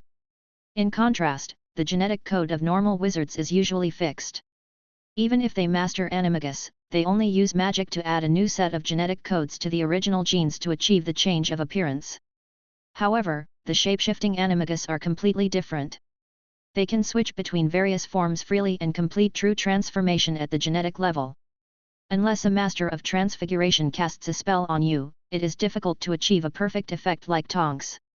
Even if you succeed in transforming, it is easy to be discovered because it is just a disguise on the surface, not a change in your internal genes. Although Rowling felt a little disappointed with the result before him, he knew very well in his heart that the magical world has always been full of endless wonders and mysteries. Looking at Tonks's unique ability, Rowling couldn't help but speculate, Tonks's ancestors must have the blood of shapeshifters. After all, her condition is definitely not a trait that ordinary wizards can possess. Just like Furong, who shined in the world-renowned Tri-Wizard tournament, the reason why she was able to display a charm magic power far beyond that of ordinary people was precisely due to the charm baby gene contained in her body. As for the respected Professor Flitwick, he has the blood of the goblins in his body, which gives him a unique advantage in controlling his own magic. It seems that these special blood genes will indeed bring extraordinary ability bonuses to magic users. Chapter 186, Words are like knives. Time is like a rushing river, always quietly passing by, leaving behind some precious traces, but also ruthlessly taking away some things that were once owned. While Rowling devoted himself to the in-depth study of animagus disguise, time passed quickly, and in the blink of an eye, he was about to usher in his 5th year at Hogwarts. During this period, Harry had a turbulent experience. He followed Arthur Weasley to participate in a crucial debate at the Ministry of Magic. However, who could have expected that this meeting, which was supposed to be solemn and serious, would turn into a farce full of drama and twists and turns.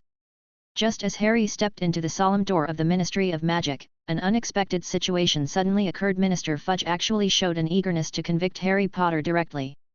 This minister, who seemed to be in a high position, completely disregarded normal procedures and regulations and arbitrarily held the trial of Harry Potter several hours earlier. His purpose was obvious, which was to avoid Dumbledore from coming to defend him. However, Fudge never expected that Dumbledore was much wiser and more alert than he thought. He seemed to have seen through Fudge's tricks and arrived at the Ministry of Magic earlier than him. So, in what should have been a serious trial, Fudge was like a ridiculous clown, struggling and making a fool of himself in front of Headmaster Dumbledore. In the end, as expected, with Dumbledore's righteous and persuasive words and the defense of a squib witness, Harry Potter successfully kept his wand. What surprised the Wizengamot wizards present even more was that when they learned that Harry Potter, who was only 15 years old, had already mastered the Patronus charm, a sophisticated defensive magic, they were all dumbfounded and amazed. This fact made these wizards begin to re-examine the negative comments about Harry Potter in the Daily Prophet, and they couldn't help but doubt the authenticity of these reports. As the trial was about to end, Dumbledore's sharp eyes pierced directly at Fudge's side, and his words became more and more intense. "Ladies and gentlemen, I would like to solemnly ask the Ministry of Magic a very important question. Why did the Dementors, who have always obeyed the Ministry of Magic, appear in the Muggle world? Is this due to serious negligence or someone did it on purpose? This remark was merciless and to the point. Faced with such a fierce attack from Dumbledore, Fudge was speechless and his face turned red. For a moment, he didn't know how to respond. He was originally arrogant, but now he was like an eggplant hit by frost, wilting there. After all, the question raised by Dumbledore was too sharp for him to refute. Just like that, Fudge's so-called majesty seemed to disappear at this moment.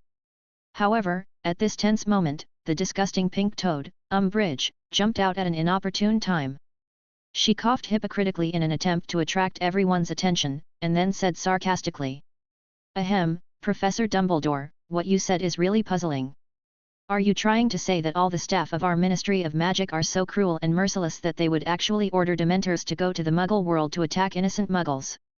This is obviously a malicious moral kidnapping, attempting to put Dumbledore in an unjust position." When Dumbledore questioned Fudge, he was only targeting some officials who had the authority to release Dementors, but Umbridge simply switched the concept and tried to turn it into Dumbledore targeting all Ministry of Magic employees. Dumbledore simply ignored Umbridge's nonsense. He raised his chin slightly, and continued to explain his point of view firmly and calmly. "What I want to express is very clear. This incident is by no means accidental. There are individual wizards and senior staff who can mobilize Dementors who are manipulating everything behind the scenes. Their actions are the culprit that caused this disaster." Dumbledore stressed righteously, not giving Umbridge any chance to refute. Obviously, he had already seen through the sinister intentions of this pink toad and would never let his conspiracy succeed. At this moment, the whole scene fell into a suffocating silence. Dumbledore's usually dignified face softened a little, and he gazed at Fudge opposite him with deep affection, trying to touch the other's heartstrings with their decades of friendship and make him change his mind. Dumbledore said earnestly, "Corneli, I sincerely hope that you can face this cruel reality. Voldemort has been resurrected." However, when Fudge heard these words, his emotions exploded instantly like a ignited gunpowder barrel. His face flushed red, his eyes widened, and he shouted at Dumbledore angrily, "No! This is absolutely impossible, he has not been resurrected at all." Fudge was so excited that he could hardly control himself, and even his voice trembled slightly. Before Dumbledore could finish his words, Fudge interrupted him impatiently and continued to shout at the top of his lungs, "Dumbledore, you keep saying that Voldemort has resurrected, but what solid evidence do you have? Can you convince people with just a few empty words?" Facing Fudge's intense reaction, Dumbledore remained extraordinarily calm. He quietly watched the Minister of Magic, who was losing control of his emotions, knowing that even if he produced more irrefutable evidence, it would be difficult to change Fudge's deeply rooted ideas. So, Dumbledore simply responded, "The evidence will appear sooner or later, Fudge. But I sincerely hope that you can wake up before the situation deteriorates further." After saying this, Dumbledore turned around resolutely and walked away from the spacious hall with firm steps, leaving behind only Fudge with an angry face and the wizards who were silent and looking at each other. Obviously, speech plays a vital role and has a great influence in any world. Even in the magical world full of fantasy, this situation still exists and cannot be ignored. When wizards with magical powers firmly believe in everything reported by the media, even if these reports are not the true picture of the matter, the general public will be misled unknowingly and gradually believe it. Chapter 187. Dumbledore deliberately avoids. It was against this backdrop that many employees of the Ministry of Magic firmly believed that the news published in the Daily Prophet was absolutely reliable. The once great headmaster Dumbledore had actually become insane, completely immersed in his own imaginary world and unable to extricate himself. This absurd rumor directly led to Dumbledore, who was supposed to appear wise, saying something that seemed to have nothing to do with the current case at this moment. However, perhaps only those who truly understand him can understand that every word of this wise man may contain profound meaning, but others have not yet realized it. Just like on the mysterious blue planet where he lived in his previous life, Rowling always maintained a strong interest and persistent desire to explore the question of whether ghosts really exist.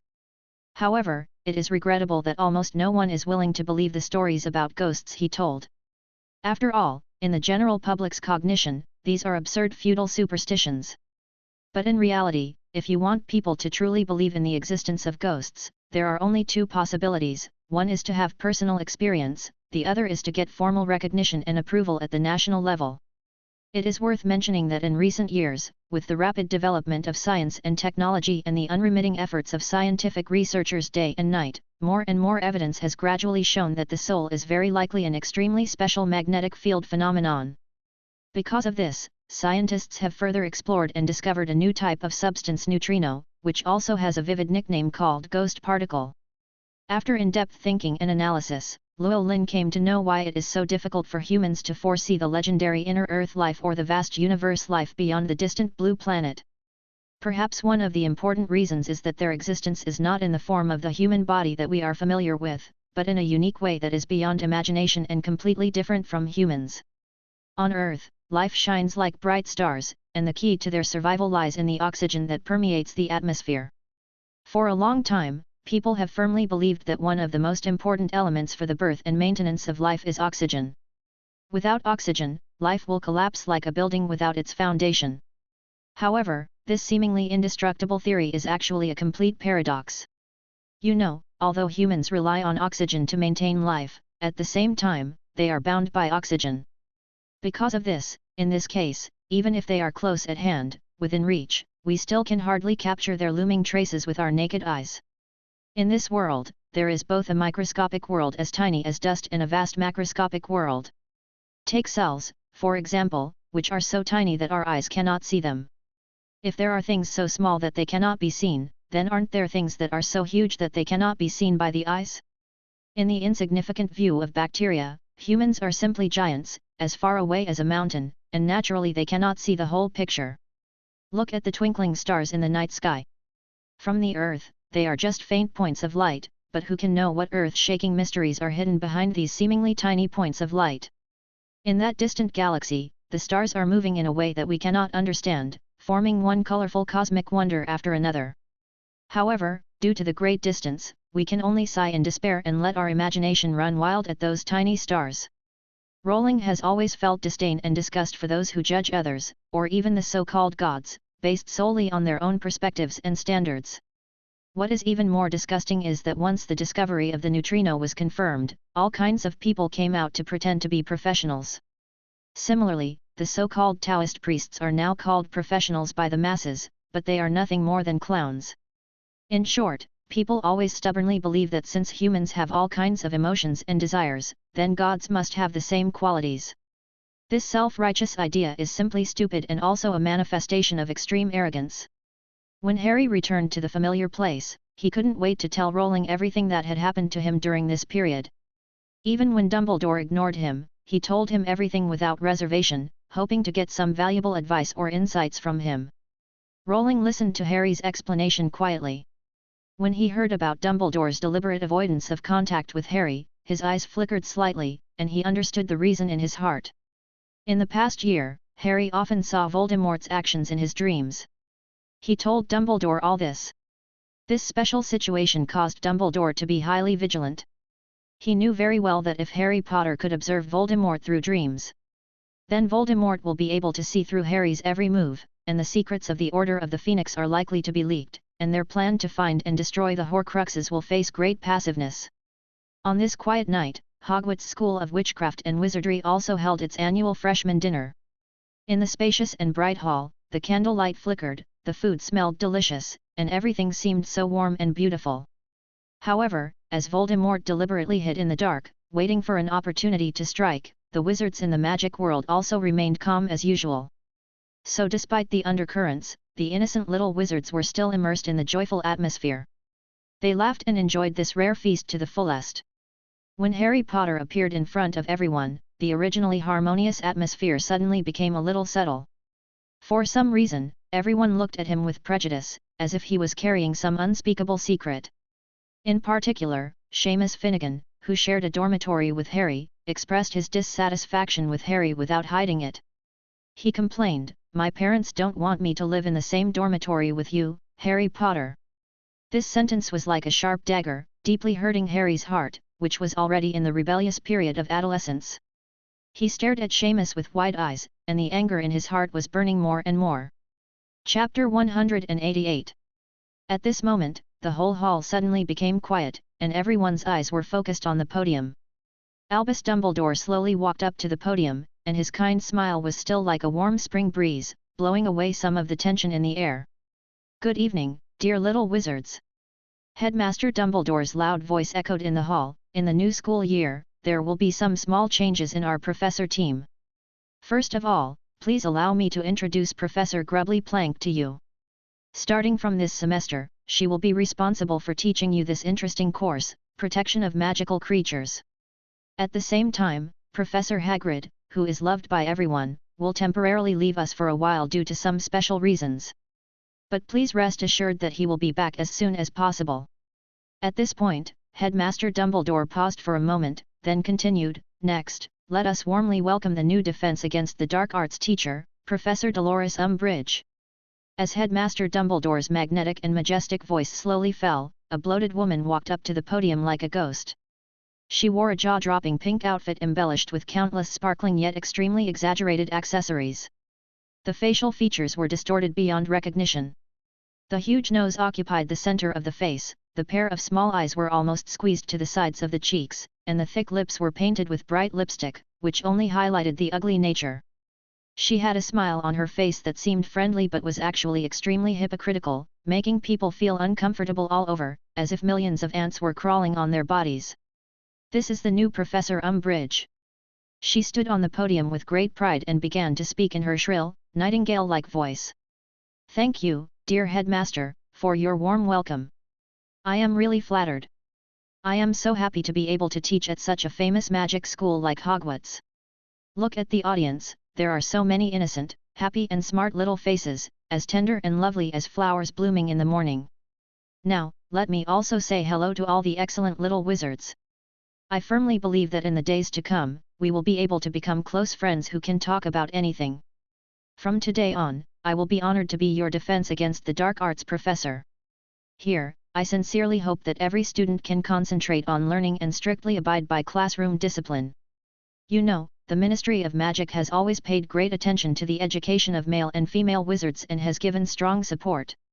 Of course, our Hogwarts headmasters also attach great importance to teaching quality. However, it is absolutely not advisable to blindly pursue superficial progress. Let us work together to improve those imperfect areas and resolutely eliminate those bad behaviors and concepts that should be banned. Only in this way can we continuously improve our magic level and become truly outstanding magicians." Her seemingly kind but actually hypocritical gaze slowly swept over the students sitting upright in the audience like a venomous snake. This creepy gaze finally settled on Harry, who looked stubborn. She raised her chin slightly and said in a tone full of sarcasm but self-proclaimed care, "Mr. Potter. As far as I know, your performance in previous classes was not satisfactory. Not only do you violate discipline repeatedly, but you also often cause unnecessary trouble. Here, I solemnly warn you that such behavior will never be tolerated in my class. If you do not repent and make mistakes again, I will be ruthless to you." After saying this, a smug smile appeared on her powdered face, as if she had already seen Harry trembling with fear. However, Harry just clenched his fists tightly, gritted his teeth and whispered angrily, "It's this woman. She is Fudge's lackey. What's more, she even tried to destroy my wand." At this moment, Dumbledore's gentle and steady voice came again, "Thank you, Professor Umbridge. What you said just now really benefited us a lot." Hearing this, Ron, who was sitting in the audience, couldn't help but show disgust on his face, and muttered in a low voice, "Benefit? It's just nonsense. It's all useless nonsense." Harry, who was standing by, was obviously still in anger and hadn't reacted yet. He asked in confusion, "What does this mean?" Hermione sighed helplessly, looked at Harry's ignorant expression and explained, "This means that the Ministry of Magic is going to intervene in the teaching affairs of our Hogwarts." At the same time, Rowling and Little Wolf, who were sitting in the corner, turned a deaf ear to everything that happened on the stage. They were concentrating on enjoying the rich and delicious food in front of them, just as if Umbridge had farted on the podium. Since coming out of Dragon Breath Valley that day, Llewellyn has been in deep thought. He has been searching hard for the key opportunity that can help him embark on the path of God, but he has found nothing so far. Is it really like the myths and legends he had heard in his previous life, that the gods and Buddhas must go through difficult hardships or severe tests to achieve godhood? Just like the 8 immortals had to cross the turbulent sea before they could become immortals, and just like in Journey to the West, Tang Monk and his 3 disciples had to go through 81 difficulties before they could become Buddhas. Now, the one standing before him seemed to be the extremely evil Voldemort. Perhaps only by completely destroying him could he hope to break the shackles that bound him and become a saint. When Luo Lin thought of this, he was no longer as anxious and worried as before. Because at this moment, he suddenly remembered the magical method of becoming an immortal that the powerful Bodhi Patriarch in Journey to the West taught to Sun Wukong. That incomparable method flashed through Luo Lin's mind like a ray of inspiration, giving him an instant epiphany. Great heavenly immortal secret. There is no other way of expressing the secret and tactful tactics. Everyone is always full of energy, and keeps the leak tight. Stop leaking, hide in the body, you will prosper by preaching by me. The formulas are so helpful to memorize them, and it is cool to ward off evil desires. Be cool, bright and clean, so that you can admire the bright moon from Dantai.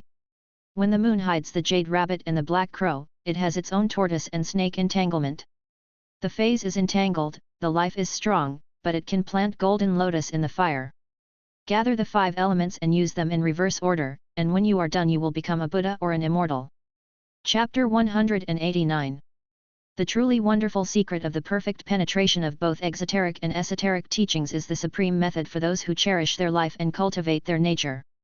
There is no other method that can compare to it. You must know that everything in this world is made up of essence, energy, and spirit, so when practicing, you must carefully consolidate and firmly hide your own essence, energy, and spirit, and never let them leak in the slightest. Remember, do not let it leak out. You need to keep this precious essence deep within your body, so that if you accept the teachings, you will naturally prosper. There will be many benefits to remembering these mantras. As long as you can abandon those evil desires, you will gain inner peace. When the body and mind feel this coolness, the light of the soul will become bright and clear, as pure and flawless as the bright moon hanging high in the sky. At this moment, it is like the jade rabbit hidden in the moon and the golden crow hidden in the sun, and inside our body, the wonderful scene of the turtle and snake entangled with each other will naturally appear. This mutually entangled state makes life stronger and more tenacious, and can even plant the golden lotus, a symbol of transcendence, in the midst of a raging fire. By skillfully gathering the 5 elements and using them in reverse order, when the practice is complete, one can become the revered Buddha or deity as he wishes. All things return to one is a true saying. Whether it is the mysterious magic of the West or the long-standing methods of our Chinese people, in the final analysis, they are just different ways for people to use their own power. If one wants to truly achieve transcendence and obtain the supreme state of freedom, one must achieve the 3 flowers converging at the top of the head and the 5 chis returning to the origin. However, it is sad and lamentable that many so-called muggles in this world today do not even know what the 3 flowers are, let alone what the 5 chi method is. These 3 flowers are actually essence, chi, and soul, which correspond to wool, chi and blood and soul respectively. Among them, wool is like an indestructible fortress, supporting us to move forward courageously. Chi and blood are like a surging river, nourishing every corner of the body. The spirit is like a heart lamp that never goes out, lighting our way forward. Only when these 3 are perfectly integrated can they converge into a dazzling 3 flowers. The first one refers to the 5 kinds of air in nature, namely wind, heat, dryness, humidity, and cold. These 5 airs are intertwined and together constitute the wonderful landscape of nature. In addition, there are 5 unique smells in the human body, namely, foul smell, burnt smell, fragrance, fishy smell and rotten smell. These gases each have corresponding internal organs, such as smelly air enters the liver, burnt air enters the heart, fragrant air enters the spleen, fishy air enters the lungs, and rotten air enters the kidneys. The human body inhales these external air into the body through the respiratory system and blends it with the original air in the body, thereby maintaining the normal operation of life activities. The human body is like an exquisite castle, and the nose is like the gate of this castle, becoming an important channel and key organ for receiving the 5 external chi. With every breath, the invisible and intangible 5 elements flow into the body through the nasal cavity like a trickle, injecting endless vitality into life. As we all know, the weather in nature is unpredictable, sometimes it is sunny and breezy, and sometimes it is cloudy and stormy. And this change in external weather is quietly producing a profound impact on the human body through our nose. When the weather is abnormal, such as wind and rain being out of balance, or cold and heat being out of season, the originally harmonious and orderly flow of the 5 elements will be disturbed and hindered. At this time, the circulation of qi and blood in the human body may become disordered, just like a river that was originally unobstructed suddenly encountered a huge rock blocking it. Moreover, such climate change will directly affect people's daily diet, because the imbalance of the 5 elements will lead to spleen and stomach dysfunction, resulting in loss of appetite or overeating. If this continues for a long time, the health of the human body will inevitably be in danger, and various diseases will have the opportunity to take advantage. However, in the ancient Chinese Taoist method, there is a deeper understanding and interpretation of these mysterious 5 elements. The 5 elements of gold, wood, water, fire, and earth that they mentioned contain the most primitive and powerful force between heaven and earth. The so-called 5 qis converging to the origin requires practitioners to use specific exercises and mental methods to guide this natural force to surge through the body like a tide, thoroughly cleansing the body and mind from head to toe and from the inside out, so as to achieve a state of transcendence and transparency inside and out. Once one successfully realizes 5 qis returning to origin, one will be able to comprehend the supreme Dharma, gain wisdom and abilities beyond ordinary people's imagination, and truly embark on the journey of cultivating immortals and seeking the truth. In this day and age, whether it is a living organism or a seemingly inanimate object, they are actually built up of tiny molecules. These molecules combine and arrange themselves in a wonderful and complex way, ultimately forming the various shapes and structures we see, which is the essence of all physical existence. However, the combination of molecules alone is not enough to drive everything to operate.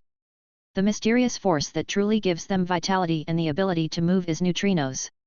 If we want to give the legendary aura a scientific coat, then neutrino is undoubtedly the most appropriate name. Some people may think that such a theory is too profound and difficult to understand, as if it is far away and elusive from our daily life. But in fact, if we look around carefully, we will find that the same experience related to it has happened to everyone, that is the birth process of a newborn baby. When a small life begins to grow in the mother's body will naturally attract a large amount of this magical neutrino energy to intervene. Through the nourishment and support of this energy, new life is filled with infinite vitality and vigor. A more obvious and intuitive phenomenon is that women generally have longer lifespans than men. This is not accidental, but because women's bodies are constantly exposed to and absorb the power of neutrinos during the process of giving birth to children. Especially mothers who give birth to multiple children, they gain more energy from each pregnancy and therefore tend to live longer. It can be said that for women, conceiving a child is not only a great mission to create new life, but also a unique experience of self-enrichment and continuation of vitality. Some people even eat the placenta after pregnancy, which is the so-called placenta. You should know that its most significant effect is that it can effectively replenish the body's qi and blood. Chapter 190. Cultivation of Immortality. As for why it has such a magical effect of replenishing qi and blood, it is also because of this energy. In the magical natural world, there is another item with the same effect as it, that is the root of the plant ginseng itself. Generally speaking, the older the ginseng is, the stronger its efficacy is, such as ginseng that has been baptized by hundreds or even thousands of years. This phenomenon occurs because these ginsengs absorb this special energy for a longer period of time, making its effects more significant. This energy can also be called soul energy. Because of this, there is a legend among the people that the 1,000-year-old ginseng can move on its own. As time goes by, these ginsengs continue to absorb soul energy, and gradually possess their own spirituality and wisdom, as if they have become beings with life consciousness. When people try to catch them, they may have already sensed the danger with their own intelligence and cleverly avoided it, leaving people with endless reverie and mystery. Of course, some people often say that the artificially cultivated ginseng on the market today has similar effects to radish, which is actually not unreasonable. You should know that ordinary artificially cultivated ginseng may contain relatively few effective ingredients due to factors such as the growth environment and planting methods, so its effects in some aspects are indeed not very significant or even non-existent. However, for those aged ginseng, the situation is quite different. When a person is on the verge of death, if he can hold the aged ginseng in his mouth in time, it can have a magical effect of saving his life.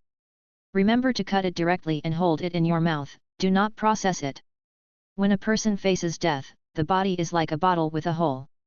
The soul energy will continuously leak out of the body, leading to the gradual loss of vitality.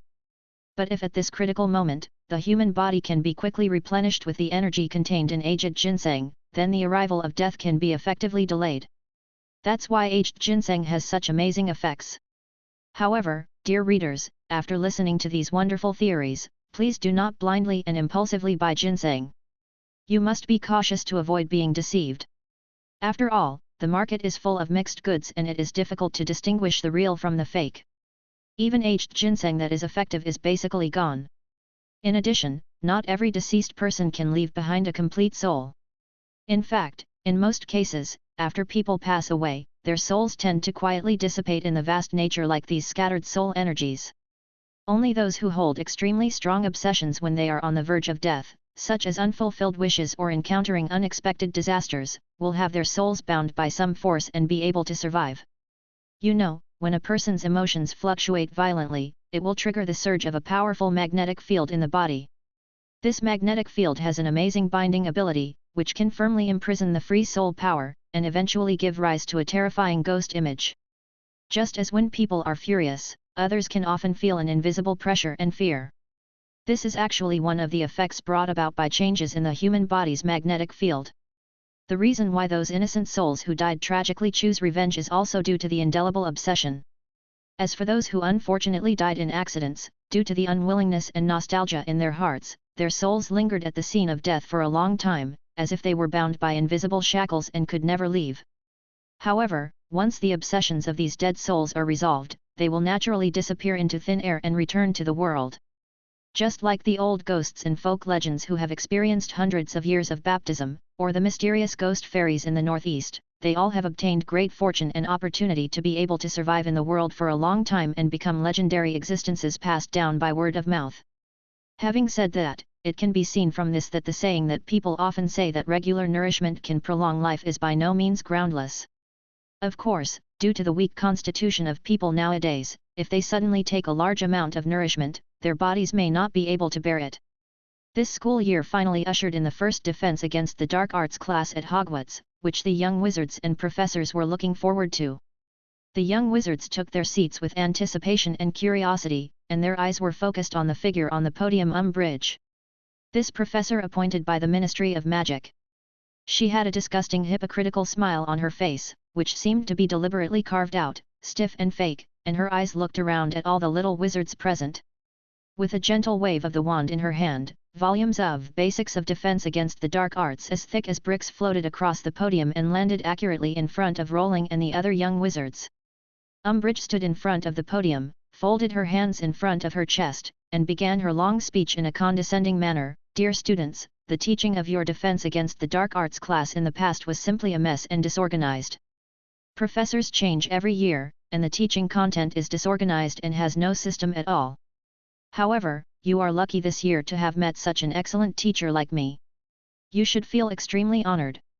Llewellyn couldn't help laughing as he sat in his seat, looking at the little wizards with a hint of expectation in their eyes. Lucky? Really lucky, W. From now on, you will study the new Magic Defense course carefully compiled and strictly approved by the Ministry of Magic. I believe that under my guidance, you will be able to become elite talents in the magic world. Her shrill voice was like a rusty saw pulling on wood, making people feel upset. However, just as Umbridge was talking and enjoying herself, a clear and loud voice broke the noise. Professor, why doesn't this book mention how to use magical defensive spells? Hermione Granger raised her hand and looked Umbridge in the eyes without fear. Her bright eyes sparkled with a desire for knowledge, but also revealed her doubts about Umbridge's words. For a moment, the whole classroom became silent, and everyone's eyes switched back and forth between Umbridge and Hermione. Use spells? Haha, I really don't see why you need to use spells in my class. Umbridge's round face slightly raised, with a hint of contempt and sarcasm at the corners of her mouth, and her sharp and piercing voice echoed throughout the classroom. Chapter 191. The Wailing Little Wizard. At this time, the little wizards looked at each other with surprise on their faces, and they couldn't help but start whispering to each other. Don't we need to learn magic? Ron suddenly asked with a puzzled look on his face, his eyes also full of confusion and doubt. Don't worry, kids. You will learn some defensive spells, but that's only a small part. After all, the wizarding world is very safe nowadays. I don't think you will encounter any danger that requires you to learn so many defensive spells. Umbridge folded her arms across her chest, full of confidence. How is this possible? If we are really attacked, there will definitely be danger.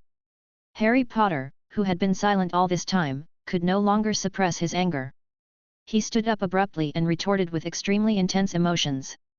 His eyes were burning with flames, as if they could burn this self-righteous woman to ashes. At the same time, they seemed to be releasing the anger of his wand being destroyed that day. Umbridge was obviously angered by Harry Potter's strong reaction. Her face turned gloomy in an instant, and a hint of imperceptible anger flashed in her eyes.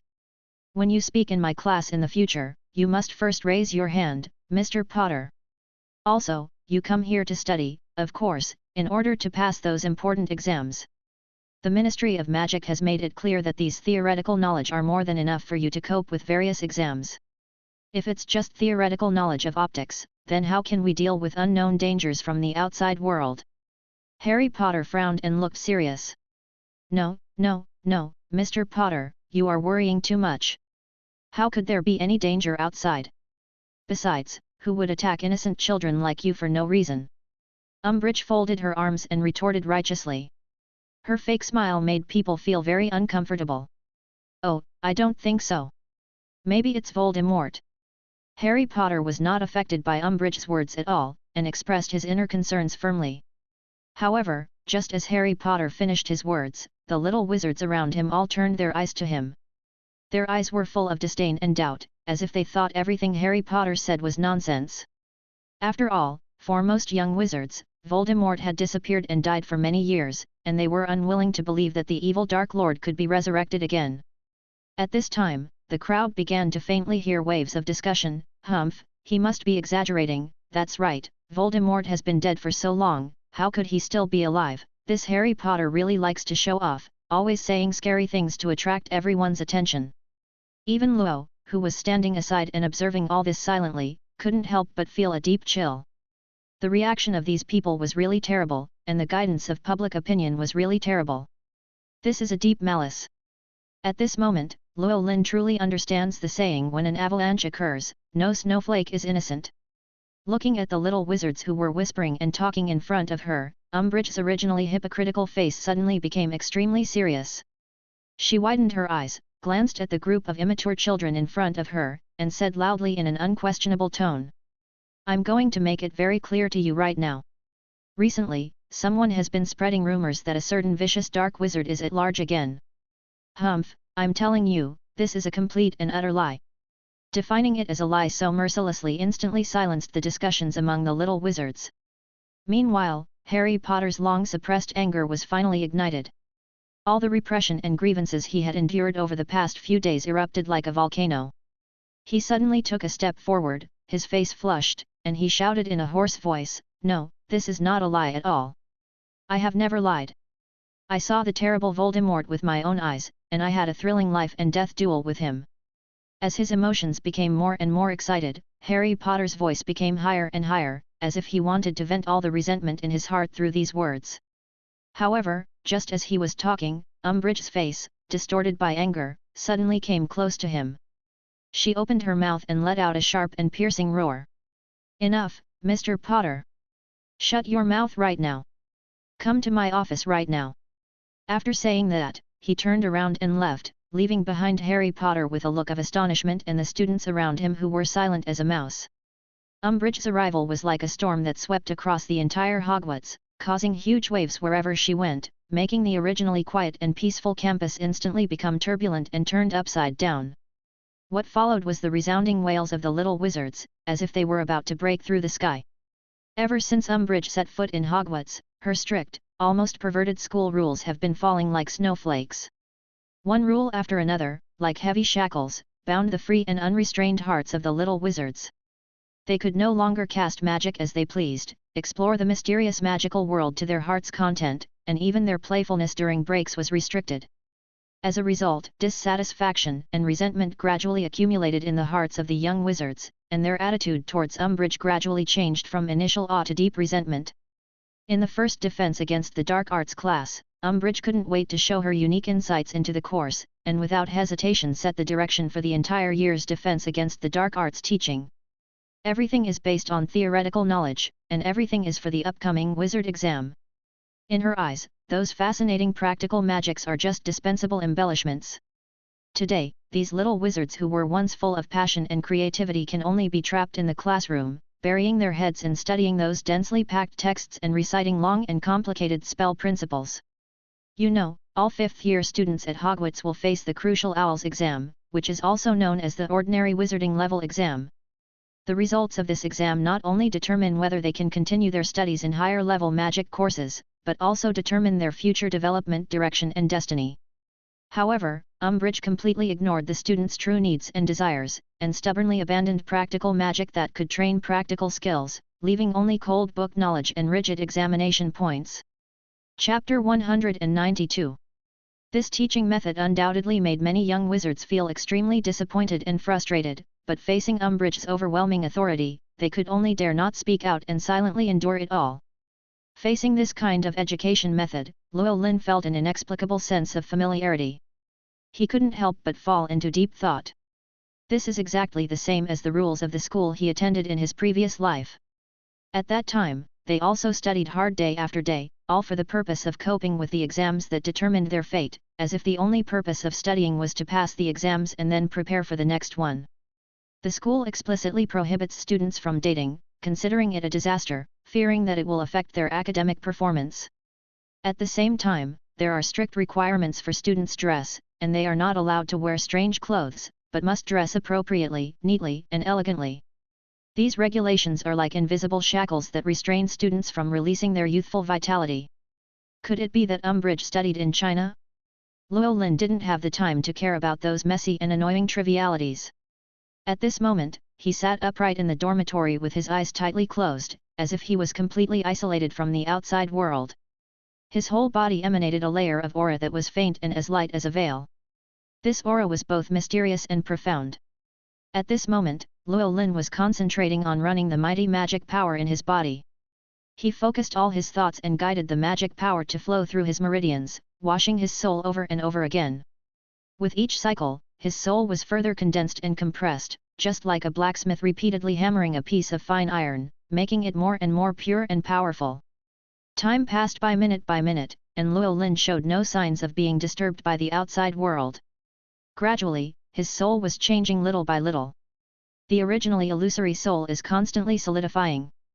At the same time, Llewellyn's blood was also boiling.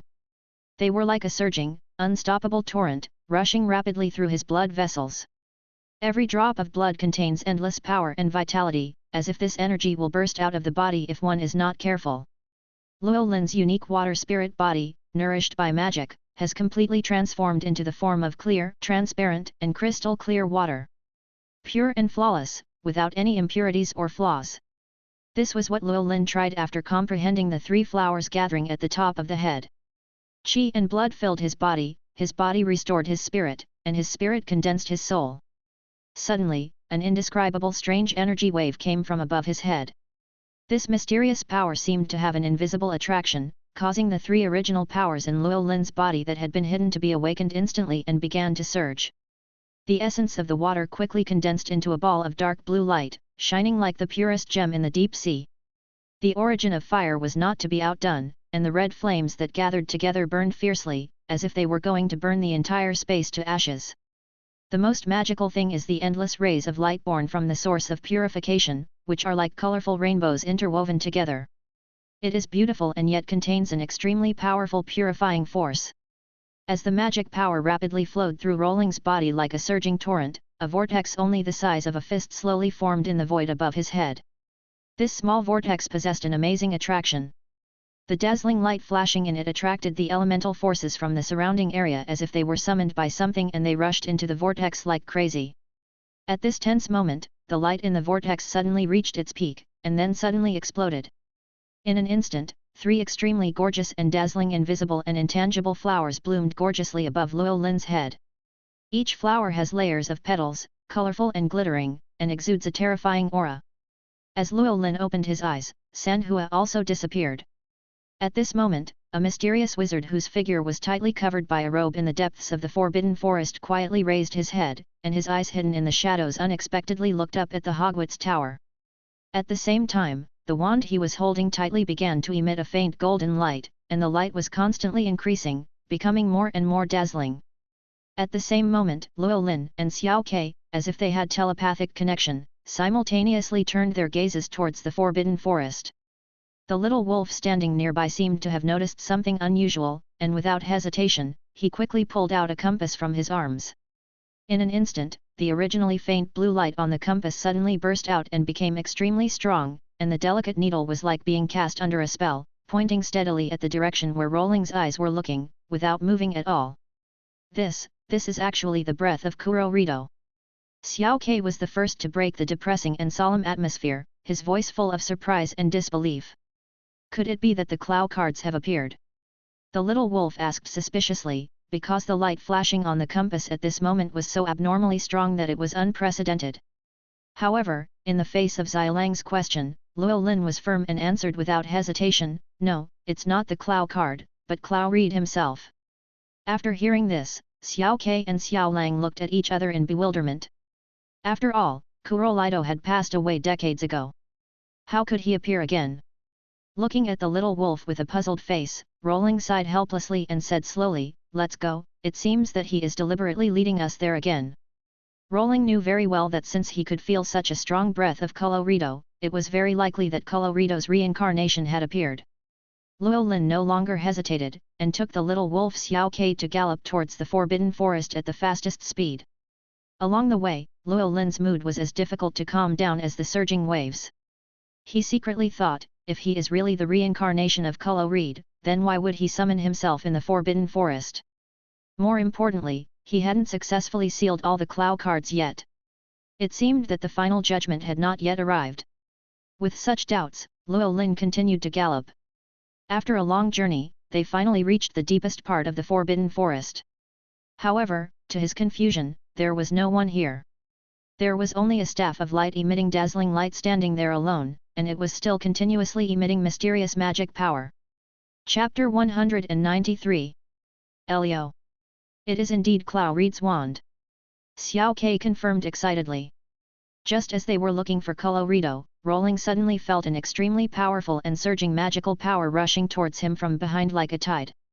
Almost at the same time, the ground beneath his feet began to tremble violently, as if an invisible giant hand was stirring the land frantically. Then, huge and sharp spikes broke out of the ground and rushed towards Luo Lin with fierce momentum. "Oh no, Rolling, this is the work of the Kuro cards." Xiao Ke came back to his senses from the excitement at the critical moment and reminded loudly. In an instant, Luo Lin's figure flashed, and he quickly soared into the air like a flash of lightning, flying straight into the air. Facing this tricky land card in front of him, Luo Lin had actually made full preparations. At this moment, he held the sealing staff firmly, muttering, "Tree spirits, respond to my call and bind this violent earth." As Rolling's spell chanting sounded, an extremely powerful magic power gushed out from the tree card like a surging wave. At this moment, Luo Lin clearly felt that his magic power had undergone a drastic change. This change was so obvious and strong that it made him feel a sense of wonder. The most direct and intense feeling surged into his heart. Luo Lin deeply felt the magic power he possessed, as if he was enveloped by a mysterious, deep, and elusive divine light. You know, his 3 flowers gathered at the top of the head is by no means comparable to the ordinary lead flowers, silver flowers, and gold flowers in the ordinary sense, but a more powerful flower of origin. Each flower contains endless power. It is because of the transformation of these original flowers that he was surprised to find that the original magic power was quietly transforming into divine power bit by bit. The change is slow, but real, and obvious. After being summoned by Rolling, the tree card instantly released a large amount of magic power and transformed into a tree elf. At the same time, countless thick branches rushed towards the ground card that had turned into a giant earth dragon with an overwhelming force. These branches seemed to have life. They intertwined and entangled with each other, forming a dense net that tightly wrapped the earth dragon. Under the powerful binding force of the grass and wood elements, the earth that was about to fall apart and collapse was now firmly imprisoned. The earth dragon twisted and struggled frantically in the huge cage woven by the branches. However, no matter how hard it tried, the seemingly fragile branches were as strong as steel and were not moved at all. At the same time, as the magic power continued to gather on the tree spirit, the light emanating from its body became more and more dazzling. Not only that, its roots were like countless strong and powerful arms, quickly and firmly digging deep into the earth. Under this powerful restraint, the earth dragon that was originally struggling to resist gradually lost its movement and became quiet. On the other side, Luo Lin was concentrating on casting the sealing spell. The magic runes in his hand were flashing with mysterious light, echoing with the ground cards. As the last bit of magic power was injected into it, the entire land instantly returned to its former tranquility. The dust and gravel that had been raised by the battle fell one after another, and the ground became flat and solid again, as if the thrilling battle had never happened. At this moment, a magic circle shining with strange light suddenly appeared under the feet of Xiao Ke, who was watching the battle. As the light of the magic circle became brighter and brighter, Xiao Ke's small wings began to grow larger at a speed visible to the naked eye, and finally completely wrapped his body. Just a moment later, when the light faded, a majestic and sturdy golden lion appeared in front of everyone. With the return of the power of the earth, Xiao Ke finally got rid of the restraints and restored his original form. While the little wolf was still immersed in the surprise brought by Xiaoke's change, Rolling inadvertently looked back at the place where the staff of light had just been placed, only to find that there was an extra figure there. He stood there quietly, with a faint smile on his face, looking at Rolling and his group with gentle eyes. "You are Colorito, right?" Rolling asked first. "You're very smart, Rolling. My name is Elio, and I'm the reincarnation of Clow Reed. I had a vague sense of it since those Clow cards chose their new owners. In the past few years, I have been living in seclusion in this mysterious forbidden forest. Today, I strongly felt the great changes that have taken place in you. That kind of change is exactly what I have been pursuing for a long time, but unfortunately, I ended up failing. It is for this reason that the Clow cards came into being." As Elio finished speaking, the Clow cards that had not yet appeared slowly emerged from around his body one after another. Luo Lin did not show the slightest surprise at the sudden appearance of the Clow cards before his eyes. The Earth card had just revealed its presence, and there was no doubt that it must have been released by Elio. Moreover, after such a long time, there have been no new Clow cards, but now, the creator of these Clow cards himself has appeared. In this case, it is not surprising that the Clow cards that have not been sealed yet appear on his body. "So, the mysterious voice I heard when I sealed the water card came from you?" "Yes. It was indeed me. What surprised me was that you were able to comprehend the essence of Yin-Yang Taoism at such an early age.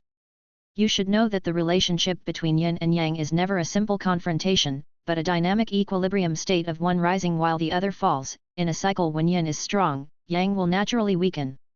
Vice versa, when the Yang Qi is strong, the Yin Qi will become relatively weak. This is also the way of Tai Chi," Elio explained with a smile. "Then why did you suddenly show up here today? What is the purpose of attracting me to this place?" "During those years, my magic power grew stronger and stronger, but as my understanding of power deepened, I gradually realized how insignificant I was in front of this world. Just like that arrogant and ignorant Yelang, even though I think highly of myself, in the end I am still just an ordinary person. However, even so, I can still suppress the entire era with my invincible posture, and it is difficult to find an opponent." Chapter 194. The Disappearing Moon. At the same time, he was also fortunate to receive generous gifts from the world, such as a portion of the power of origin. With these powers, he only successfully created 4 elemental cards symbolizing the 4 elements of earth, water, fire, and wind. When I really touched the 4 fundamental forces of earth, water, fire, and wind, I realized how small and powerless I was. Since then, I have embarked on a difficult road of exploration, trying to find a way to transcend. Unfortunately, time flows mercilessly, and even as a magician, he cannot escape the limitation of lifespan. As the years go by, the magic power in his body is also disappearing. In desperation, he could only choose to seal all the remaining magic power into the cards one by one. And these cards are now the Clow cards.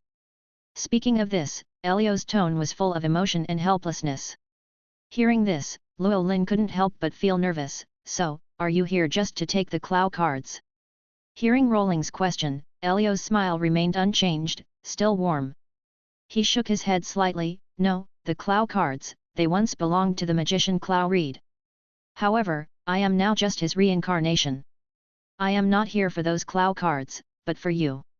You are their true master in this life, and I, Elio, will be the protector of you, the new Kuro magician. Let you truly gain their power, and they will give you great help when you take that step. In his previous life, after coming into contact with the realm of time, Colorito once attempted to step into the mysterious river of time to seek an opportunity to transcend the constraints of the world. But the answer we finally got was that the laws of the world we live in have many imperfections. Just like a deflated balloon, the power of the law continues to leak out. It is precisely because of this that a large number of magical elements were born and filled this world. That is why wizards, magicians, and warlocks were born.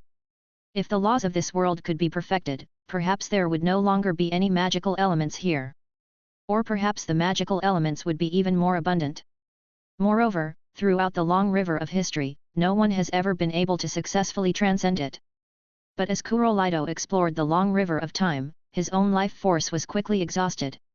Finally, fate favored him and gave him a vague guiding light. So, after reincarnation, I have been waiting here until you appear. The one whose destiny cannot even see through. You are undoubtedly the key to everything. Hearing this, Luo Lin's eyes widened in disbelief. So, you actually left the sealed book for me on purpose. Elio smiled slightly and nodded in response. Well, you can understand it that way. So that's how it is. Rolling muttered to himself, his eyes revealing a hint of realization and thought, as if he was trying hard to digest the shocking information he had just obtained. At this time, Elio, who was standing aside, smiled slightly. Now that you have fully understood the ins and outs of this matter, then next, I can finally hand over all the remaining Clow cards to you with confidence. After saying that, Elio gently raised one hand and waved it casually. At that moment, the Clow cards that had been flying around his body like butterflies suddenly changed their flight paths as if they had felt some mysterious force pulling them, and rushed straight towards Rolling like birds returning to their nests. These Clow cards drew colorful arcs of light in the air, so fast that it was almost impossible to see their specific appearance. However, when they finally arrived in front of Rolling, they miraculously slowed down and finally stopped steadily just a few feet away from him. At the same moment, something unexpected happened. Two dazzling lights suddenly burst out from Rolling's body, one as black as ink, and the other as white as snow. The two rays of light intertwined in the air, and eventually transformed into two identical twin figures. They were the mysterious and beautiful Light Elf and the dark and profound Dark Elf. Luo Lin stared at the scene in front of him with wide eyes, surprised. He couldn't help but take a deep breath. In fact, he had already had a guess in his mind about this situation. After all, these two extremely special Clow cards may have been hidden in his body all along. Just like what happened to Sakura Kinomoto, this is also a test for himself. At the same time, Rolling stretched out his hands without hesitation and gently greeted the Clow cards that were emitting strange light. An indescribable feeling surged in his heart. He clearly felt that a strong wave of magical power was continuously transmitted from these Clow cards. What shocked him even more was that within this magical power, there actually lay the most mysterious card. Clow Reed. You are such a scheming guy, you are so annoying. But where is you? All the Clow cards have appeared, but he still hasn't shown up. At this moment, Xiao Ke, who was standing aside, suddenly asked loudly. Hearing Xiaoke's words, a hint of sadness flashed in Elio's eyes. Isn't he always by your side? As he spoke, Elio slowly raised the shining staff of light in his hand and waved it gently. As Elio moved, a mysterious force poured out from the staff and instantly enveloped Luo Lin's body. Then, the sealed book that was originally sealed in Luo Lin's body appeared out of thin air in mid-air. A faint but extremely pure ray of moonlight slowly escaped from the sealed book. Under the reflection of this ray of moonlight, a lifelike stone statue that looked like a real person gradually appeared clearly in front of everyone. The stone statue is pure white, as if it were carved from the finest white jade. It is dressed in a gorgeous moonlit robe, as if it has life. The long silver hair that falls like a waterfall, twinkling with starlight, adds a sense of mystery. The most eye-catching thing is the huge wings behind the stone statue, like the wings of an angel, exuding a holy and majestic atmosphere. Chapter 195. Grievance. However, when Xiao Ke saw the stone statue, he was instantly shocked and flew towards the place where the moon was without hesitation. When it touched the cold and hard surface of the stone statue, a chill spread through the fingertips and spread throughout the body. At this moment, Xiao Ke finally realized that Yu had really turned into a lifeless stone statue. Even Luo Lin, who was always calm and composed, could not help but frown after seeing this scene. He thought to himself, what happened to Yu? Why did she become like this? No wonder I haven't felt the presence of the moon. It turns out this guy lost his magic power and turned into a stone statue. Xiao Ke looked at the cold stone statue, muttering to himself with a hint of sadness in his eyes. Your magic power comes not only from this world, but also from Clow Reed. However, after his death, your magic power began to slowly fade away. The same is true for the Clow cards. Without a new owner, they will eventually become ordinary cards. You, Xiaoke, as the guardian representing the sun, possess powerful strength, just like the scorching sun, and do not rely on any external things. However, Yu's magical power is entirely dependent on his master. Now that I have reincarnated, I am no longer your master, so Yu's magical power gradually dissipated, eventually causing him to turn into this lifeless stone statue. Xiao Ke listened to these words quietly, with mixed emotions in his heart.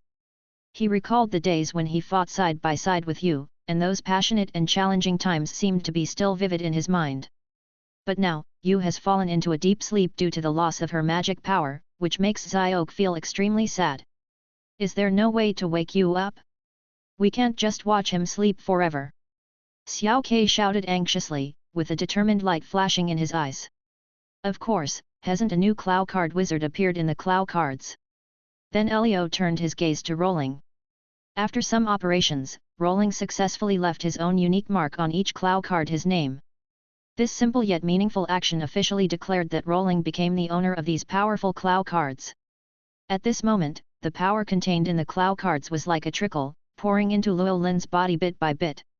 This feeling was both warm and energetic, as if the long-dormant power was reawakened. At the same time, Rolling's own powerful magic power surged out like a tide, flowing towards the Clow cards and Xiao Ke and Yu who were guarding them. In an instant, 3 gorgeous and dazzling flowers of origin appeared out of thin air, emitting dark blue, red and dazzling light respectively. These lights reflected each other, making the entire Forbidden Forest look like a dream. Then, all the Clow cards broke free from the sealed book as if they were summoned, and danced happily around Rolling. As Luo Lin's magic power was constantly absorbed, they began to undergo amazing changes. The originally dark red surface of the card gradually glowed with a new color, the border turned into a bright red color, and the runes engraved on it flashed a faint blue light. The background color of the card is as pure as the bright moonlight, and the mysterious formation is blooming with dazzling golden light. Various elements are intertwined and integrated with each other, all of which are manifestations of power. It only took Roland a moment to convert all the Clow cards. Elio watched it all from the side, from which we can see how powerful and special the magic power in Roland's body is. At this moment, an extremely powerful purifying force shot straight at Yu, who was still in the state of a stone statue, like lightning. In an instant, this originally lifeless stone statue actually began to emit a faint light. The light was very dim at first, but as time went on, it became stronger and stronger. Tiny cracks also appeared on its surface, and these cracks quickly spread, covering the entire stone statue like a spider web. At the same time, Yu was slowly waking up from his deep sleep. His tightly closed eyes were trembling slightly, as if they might open at any time, his stiff body was gradually relaxing, and he began to show signs of life. In the ever-increasing magic power, the sound of the stone statue breaking became clearer and clearer. Pieces of stone peeled off and fell to the ground. Finally, when the last piece of stone fell off, a cool, handsome, lively and energetic figure appeared in front of everyone. Yu was completely awake. At this moment, the bright moon hanging high in the night sky seemed to be shrouded by a thin layer of mist, looking a little blurry and confused. It stared at the world around it quietly, as if trying to find some clues to solve the mystery in its heart. Yu had fallen into a long sleep. To him, this period of time seemed like endless years, but also like it happened only yesterday. The vague feeling made him feel very confused, and he desperately wanted to find the answer to figure out why he woke up and how the world had changed. Yu looked around and finally found Xiao Ke standing not far away. Xiao Ke's big, lively eyes looked at him excitedly, as if he was also looking forward to his awakening. At the same time, he also felt the fluctuation of power coming from the same source in his body. Following the guidance of this power, he saw rolling. At this moment, all the doubts were cleared up, and Yu immediately understood the situation. However, when his eyes inadvertently shifted to the figure beside him who was smiling and watching him quietly, a trace of doubt surged in his heart again. Elliot, judging from the magical aura emanating from him, he is a powerful magician, and this magic is exactly the same as Clow Reed's. However, Yu knew very well that Clow Reed had been dead for many years. Who are you? Yu, who had just woken up from a deep sleep, asked without hesitation, with a bit of vigilance and confusion in his voice. My name is Elio now, and I used to be Clow Reed. When these words came into Yu's ears, it was like a thunderclap exploding in his heart. In an instant, Yu felt his heart tremble violently, and an indescribable shock instantly swept over his body. The familiar magical fluctuations surged like a tide, and Yu could not have the slightest doubt. He stared at the man who called himself Elio with eyes wide open, full of astonishment, doubt, and deep nostalgia. Chapter 196. People's hearts are always changing. It took a long time for Yu to come back to his senses from his shock, but his eyes still looked a little dazed and blurred. Finally, he took a deep breath and spoke slowly, since you can reincarnate, why do you still let us decide the new master? At the end, Yu's voice trembled unconsciously, and his originally calm face became distorted because of his inner agitation. At this moment, he was like an abandoned child, full of grievances and unwillingness. So much so that Dang Nian Yu slowly closed his eyes, his body gradually became stiff, he fell into a long sleep, and finally turned into a cold stone statue. Yu seemed to be questioning, but this question seemed so powerless and helpless. Even Luo Lin, who was standing by, clearly felt the grievance. Finally, Elio sighed deeply, and began to tell the story of the past in a heavy and slow voice. At that time, he was about to die, and with the fading of his life, the powerful magic that Clow Reed had given them would also dissipate.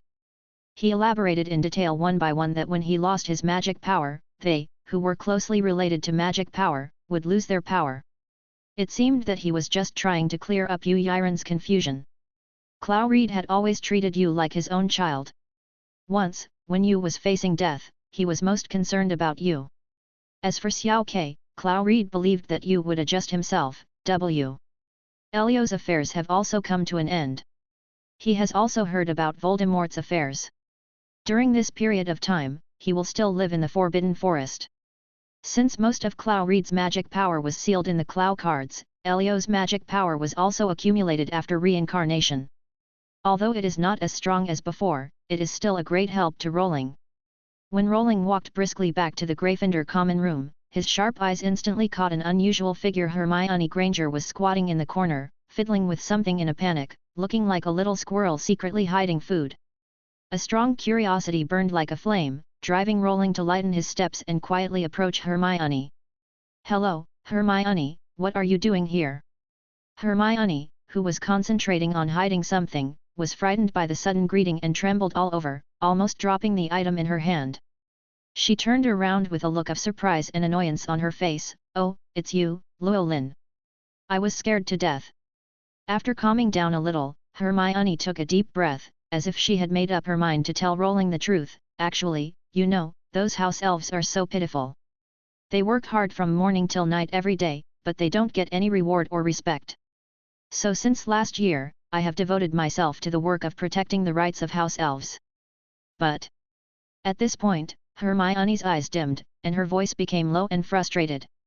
"But every time I tried to communicate with the house elves in Hogwarts and persuade them to fight for their freedom, they ignored me one by one." At this moment, Rolling was staring at Hermione with an extremely strange look, and he was complaining in his heart, "Why is this little girl so idle? Isn't there anything more meaningful to do?" However, despite this, I would not give up.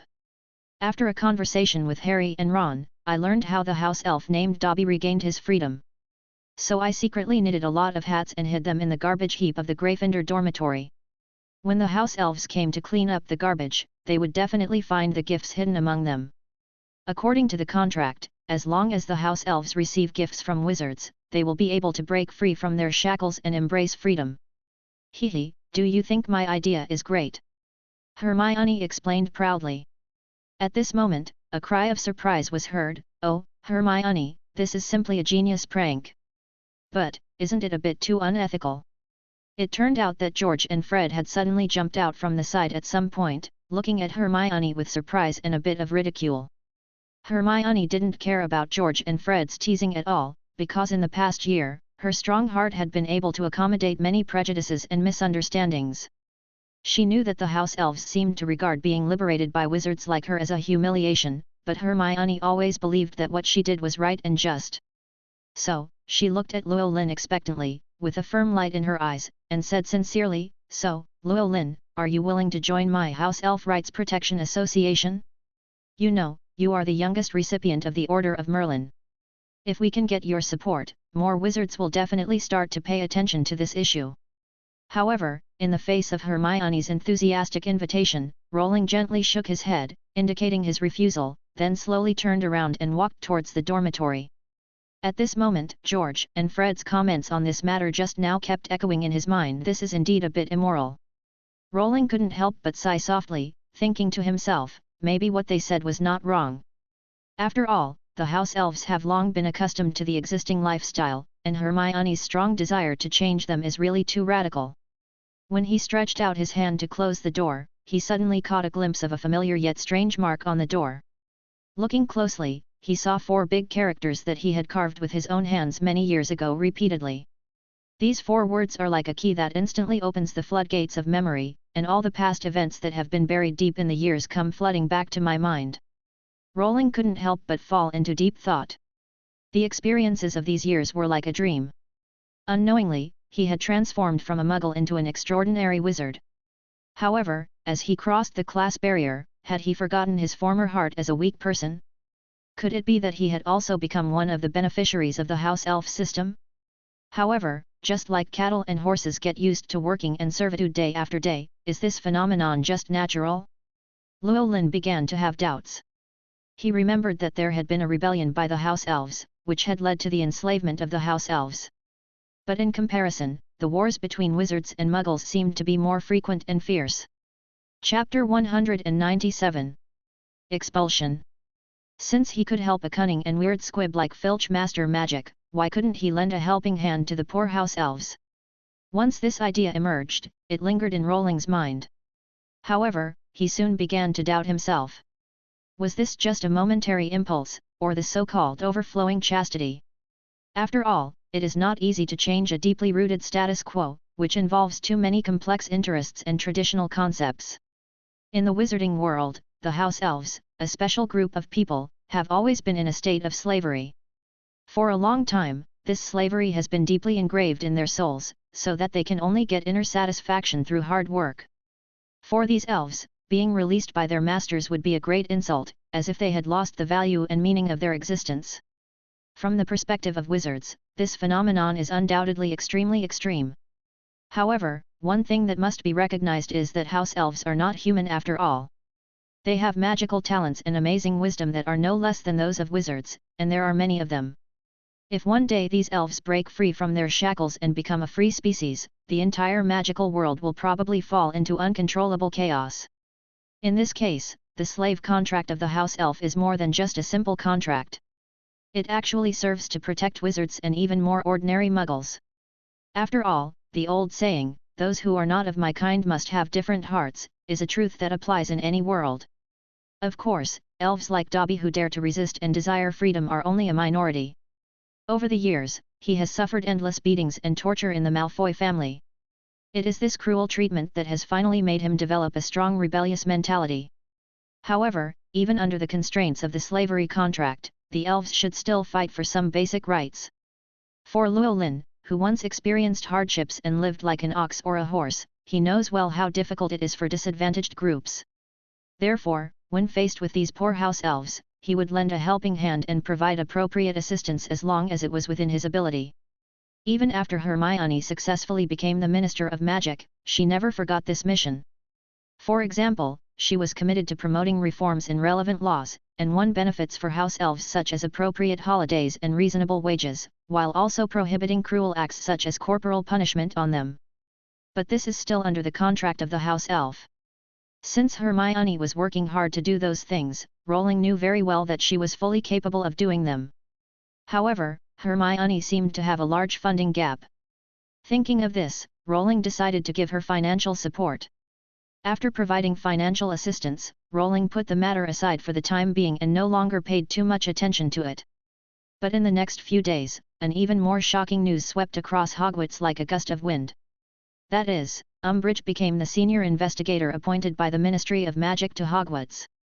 According to the power granted by Education Order No. 23, she has the qualifications and rights to investigate any teacher at Hogwarts at will. This sudden news was like a huge rock thrown into a calm lake, instantly causing 1,000 waves and making all the teachers and students in the school deeply worried. Because every wizard knows what kind of person Umbridge is. Not only is she narrow-minded and intolerant of others' disobedience, but she is also keen on abusing her power without restraint. As expected, in the following days, Umbridge took ruthless action. She began to conduct extremely strict reviews of the courses taught by each professor one by one, which undoubtedly put tremendous pressure on the entire school. Oh, this is such a huge trouble. However, it would be great if Umbridge could go and investigate Professor McGonagall as soon as possible.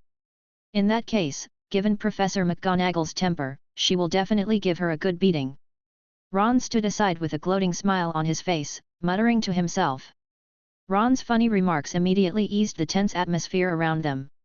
In the following days, Umbridge frequently appeared in the classrooms of various grades and professors like a ghost.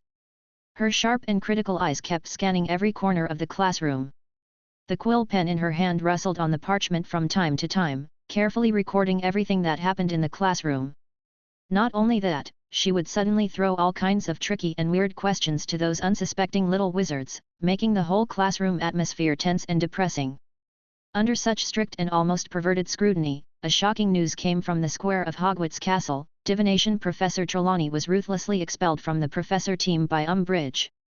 The reason for this result is due to Trelawney's unique and somewhat magical teaching method. Young wizards who have taken Trelawney's divination class all know that in order to learn this course well, it depends almost entirely on personal talent. However, the tragedy is that, except for Rowling, other young wizards seem to lack the potential to become prophets. Facing Umbridge's relentless pressure, Trelawney is forced to make a prophecy for her. But as we all know, Trelawney often talks nonsense and makes irresponsible remarks on weekdays, and this time is no exception. Although she racked her brains to make up a series of seemingly mysterious prophecies, there was nothing in them that could really trigger the prophet's ability. In the end, under Umbridge's high pressure, an absurd prophecy that Umbridge will be in danger came out. Regardless of whether Umbridge believed or doubted the prophecy, she had made up her mind at this moment and was determined to expel Trelawney from Hogwarts. At this moment, Trelawney was sitting in the middle of the square with tears and snot, looking as miserable and pitiful as a flower ravaged by wind and rain. She sat with her tattered and slightly messy luggage, and kept complaining about her inner resentment and grievance to Umbridge, who was standing in front of her with a haughty look on her face. 16 years. I have been living and teaching here for such a long time. Hogwarts is like a warm home to me and is irreplaceable.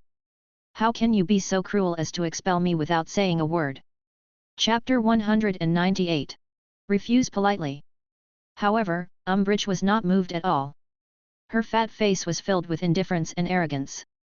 She tightly grasped the appointment letter from the Ministry of Magic in her hand and responded with a disdainful tone, "Humph, if you are obedient, perhaps you can leave with a little more dignity." Just then, Professor McGonagall hurried to the scene. She first bent down and softly comforted Trelawney, who was almost emotionally broken. Although she usually thought that Trelawney's divination classes were always weird, she had deep prejudice and dissatisfaction with Umbridge's cold-blooded and inhumane behavior from the bottom of her heart. Umbridge raised her eyebrows when she saw this, and said sarcastically, "Why, Professor McGonagall, do you have any other opinions on this?" "Oh, yes, I do have a few things to say." Professor McGonagall straightened up, her eyes firm and sharp, looking directly at Umbridge without fear, as if a fierce verbal battle was about to break out. But just as the tense atmosphere became more and more intense, a familiar figure slowly walked out of Hogwarts Castle. It was Headmaster Dumbledore. He looked calm and composed, his deep blue eyes seemed to be able to see through everything. His gaze passed directly past Umbridge and fell directly on Professor McGonagall, and he ordered in a calm tone, "Professor McGonagall, please accompany Sybil back to the house first." "Dumbledore, I must remind you that, according to Educational Order Number 23, issued by the Minister of Magic himself, I have absolute power." Umbridge's shrill, triumphant voice echoed in the air. However, before she finished speaking, Dumbledore ruthlessly interrupted her. Dumbledore's blue eyes flashed with determination and majesty. He said in a calm and powerful tone, "You do have the right to fire my professors, but Ms. Umbridge, please remember that you have no right to expel any professor from Hogwarts. The only person who can exercise this power is me, the headmaster of Hogwarts." Hearing Dumbledore's decisive response, Umbridge's smile instantly froze. But soon, she returned to that disgusting fake smile and became sarcastic. "That's right, Mr. Principal, but this is only temporary." After saying that, she raised her fat head, turned around and left arrogantly like a rooster that had just won a fight. Her wide skirt swayed with her steps, as if showing off her so-called victory to everyone. The farce finally came to an end. Llewellyn stood quietly by the side from beginning to end, silently witnessing the occurrence and development of the entire incident.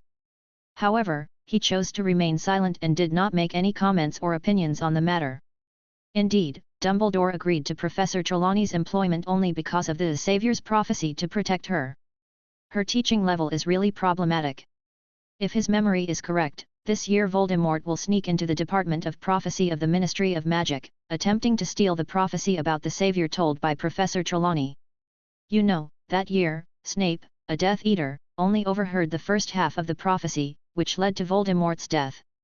So Voldemort was eager to know the full content of the prophecy, because all true and valid prophecies would be properly kept in the Prophecy Department of the Ministry of Magic. For Rowling, that moment would be his perfect opportunity to attack Voldemort again and destroy him once and for all.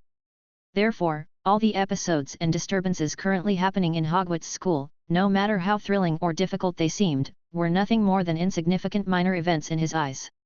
This was actually one of the important reasons why Rowling did not choose to drop out and leave Hogwarts. Because he knew very well that the only person who could know Voldemort's specific action plan and time schedule was Harry Potter, or more precisely, the remnant of Voldemort's soul hidden in Harry's body. It was precisely because of this special reason that Rowling did not use the Imperious Curse to directly destroy Voldemort's remaining soul. Just when Rowling and Aaron were about to turn around and leave, suddenly, the three giants of Hogwarts School appeared beside them like ghosts. "Hey, Rowling, little wolf. Are you two free right now?"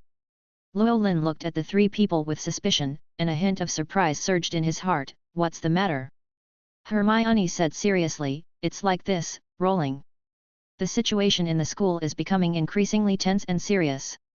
That damn Umbridge has started to expel professors at will. It's simply too much. Moreover, we are also deeply aware that relying solely on so-called theoretical knowledge is simply not enough to cope with the current crisis. Therefore, we want to create a special organization to study defense against the dark arts in depth. After all, everyone knows that you have mastered some magical powers that even the professors may not know. So, we sincerely hope that you can teach us some practical defensive magic skills, okay?" Harry, who was standing aside, remained silent. Ever since Aaron moved into the same dormitory with him, the boy seemed to have become a different person, always avoiding him intentionally or unintentionally. Rowling muttered to himself, "I heard that Harry seemed to have developed a crush on a little witch named Chu-Jong. Well, this is a good start." Thinking of this, Rowling couldn't help but laugh secretly in his heart. After some thought, Llewellyn said, "I am indeed willing to help you, but at present, the magic levels of you are uneven, in a state of confusion and unclear hierarchy. Faced with such a situation, if you want to carry out effective teaching, I think the first thing you need to do is to lay a solid foundation. And I guess the club you want to create should be much more than just the three of you, right? Based on this situation, I feel that Hermione and Harry, the two of you will be more qualified for this job of teaching others. Once you have achieved certain results in this task, then, both I and Little Wolf will discuss the mysteries of magic with you." After hearing what Llewellyn said, knowing that Llewellyn was rejecting them tactfully, the three little ones who were originally full of expectations couldn't help but reveal a little frustration on their faces. Chapter 199. Arthur is attacked.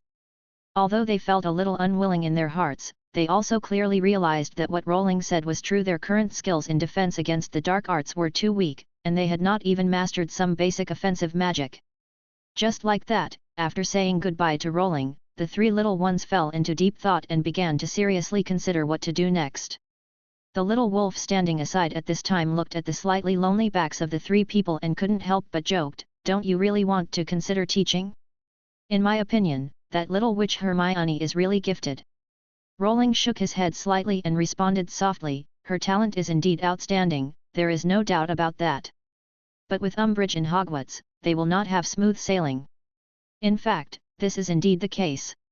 Ever since Umbridge ruthlessly expelled Professor Trelawney from the school, her arrogant and domineering attitude has become even more arrogant." At the same time, Harry, Hermione, and their friends were actively preparing to establish a club in Hogsmeade Village, and it didn't take long for Umbridge to hear about it. Faced with this situation, Umbridge certainly would not sit idly by. Under her strict supervision, the Ministry of Magic quickly issued Education Order No. 24, from now on, all groups organized by students must be disbanded immediately. Any student who dares to disobey this order will be expelled. Harry and others, who were originally full of enthusiasm and ready to show their talents, felt as if a bucket of cold water was poured over their heads after hearing the news. The confidence that had just been ignited suffered a heavy blow in an instant. In desperation, they had to abandon their plans for public activities and instead chose to continue the operation of the society through secret meetings. After learning the whole story, Hermione immediately took defensive measures. In order to prevent internal personnel from leaking the secret, she carefully prepared an alchemical prop, a seemingly ordinary parchment that concealed a mystery. A powerful curse magic was cast on this parchment, which was similar to the confidentiality spell. Once a wizard takes the initiative to leak relevant information about the secret gathering, disgusting pustules will immediately appear on his/her face, and these pustules will automatically arrange themselves into three eye-catching characters: Leaker. When Rowling learned about this, he couldn't help but admire Hermione's wit and talent. With such talent, she is worthy of being recognized as a top student.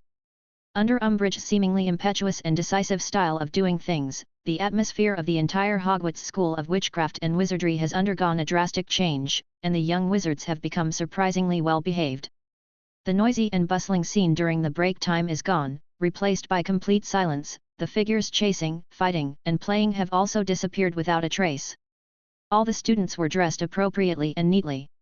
Even those young lovers who always secretly kissed when the professor wasn't paying attention didn't dare to show any intimacy at this moment. However, at the same time, the innocence and liveliness of the little wizards in the past seemed to gradually dissipate with this sudden change.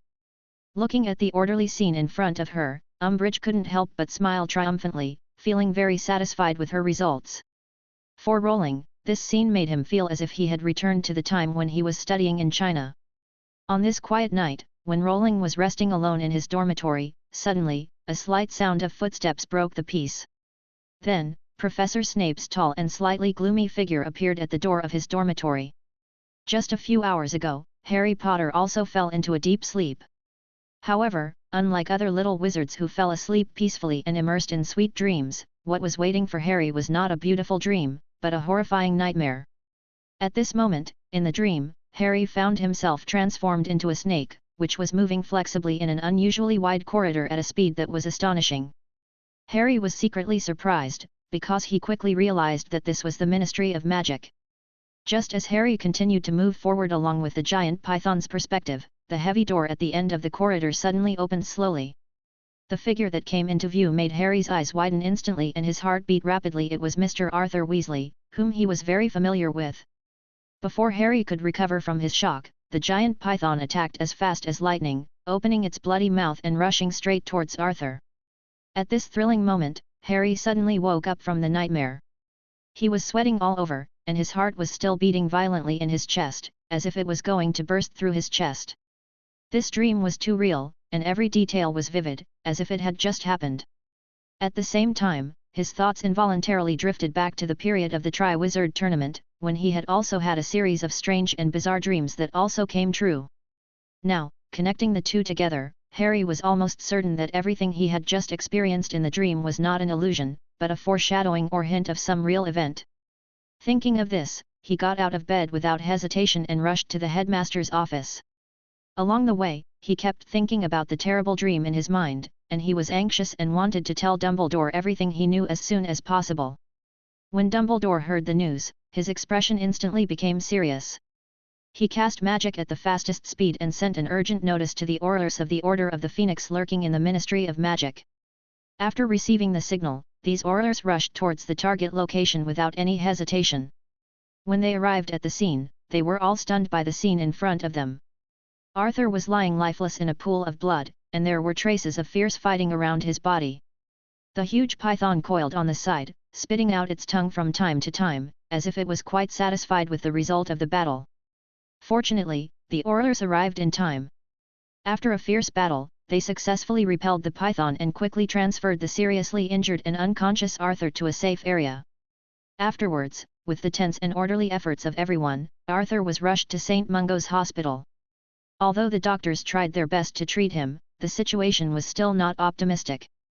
It turned out that when the giant python attacked Arthur, it not only caused serious external injuries, but also injected its highly poisonous saliva into his wounds. Chapter 200, The Stingy Snape. The venom was so stubborn that even the experienced wizards of St. Mungo's could not completely remove it. As a result, Arthur's wounds could not heal and his life was in danger. Just when everyone was at a loss, Professor Snape rushed in. He frowned as he looked at Arthur, who was pale and dying on the bed. After a little thought, he decided to use the purification spell he had learned from Rowling. As the spell was chanted, a mysterious force enveloped Arthur's wound, which did have some effect at first. The spread of the venom was significantly slowed down, and no more blood flowed out. But Snape's purifying power is obviously a little weak to remove the poison. So, Snape returned to Hogwarts through the fireplace and headed towards Rowling's dormitory. Today, Rowling has reached an amazing level in terms of the sharpness of his senses and his ability to capture the fluctuations of magical aura. As Snape slowly walked towards him, the looming fluctuation of his thoughts and consciousness, like a ripple on the surface of a calm lake, was quickly noticed by Rowling. Almost in an instant, Rowling, who was lying on his side on the bed, suddenly opened his eyes. This extraordinary perception ability is not only due to Rowling's own talent, but also due to the fact that after he successfully transformed all the Clow cards into his own unique cards, the card called Silence gave him a powerful perception of the surrounding environment. At this moment, Rowling can clearly feel the changes in the magic power in his body every day, even every minute and every second, as if a thrilling magic feast is being performed inside his body. Therefore, when Snape just arrived at the door of Rowling's dormitory, before he could raise his hand to knock on the door, he saw that the tightly closed dormitory door suddenly opened as if it was cast by magic. At the same time, Llewellyn's figure appeared at the door like a ghost, and the speed was jaw-dropping. "Good evening, Professor. I wonder what brings you here so late at night." Llewellyn greeted the serious professor in front of him with a smile and in a neither humble nor arrogant manner. When the tightly closed door opened without warning, a figure appeared at the door like a ghost. It was Rowling. A hint of surprise flashed across Snape's deep eyes.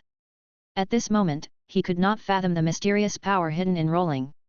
"If Mr. Llewellyn is willing to spend some time browsing the information on the internet, I believe you should be able to understand the reason why I came here." Snape's tone was still low and magnetic, as if it had never changed after years of vicissitudes. However, at this moment, Rowling noticed that this familiar voice no longer had the indifference that it had when they first traded. "I'm really sorry, Professor.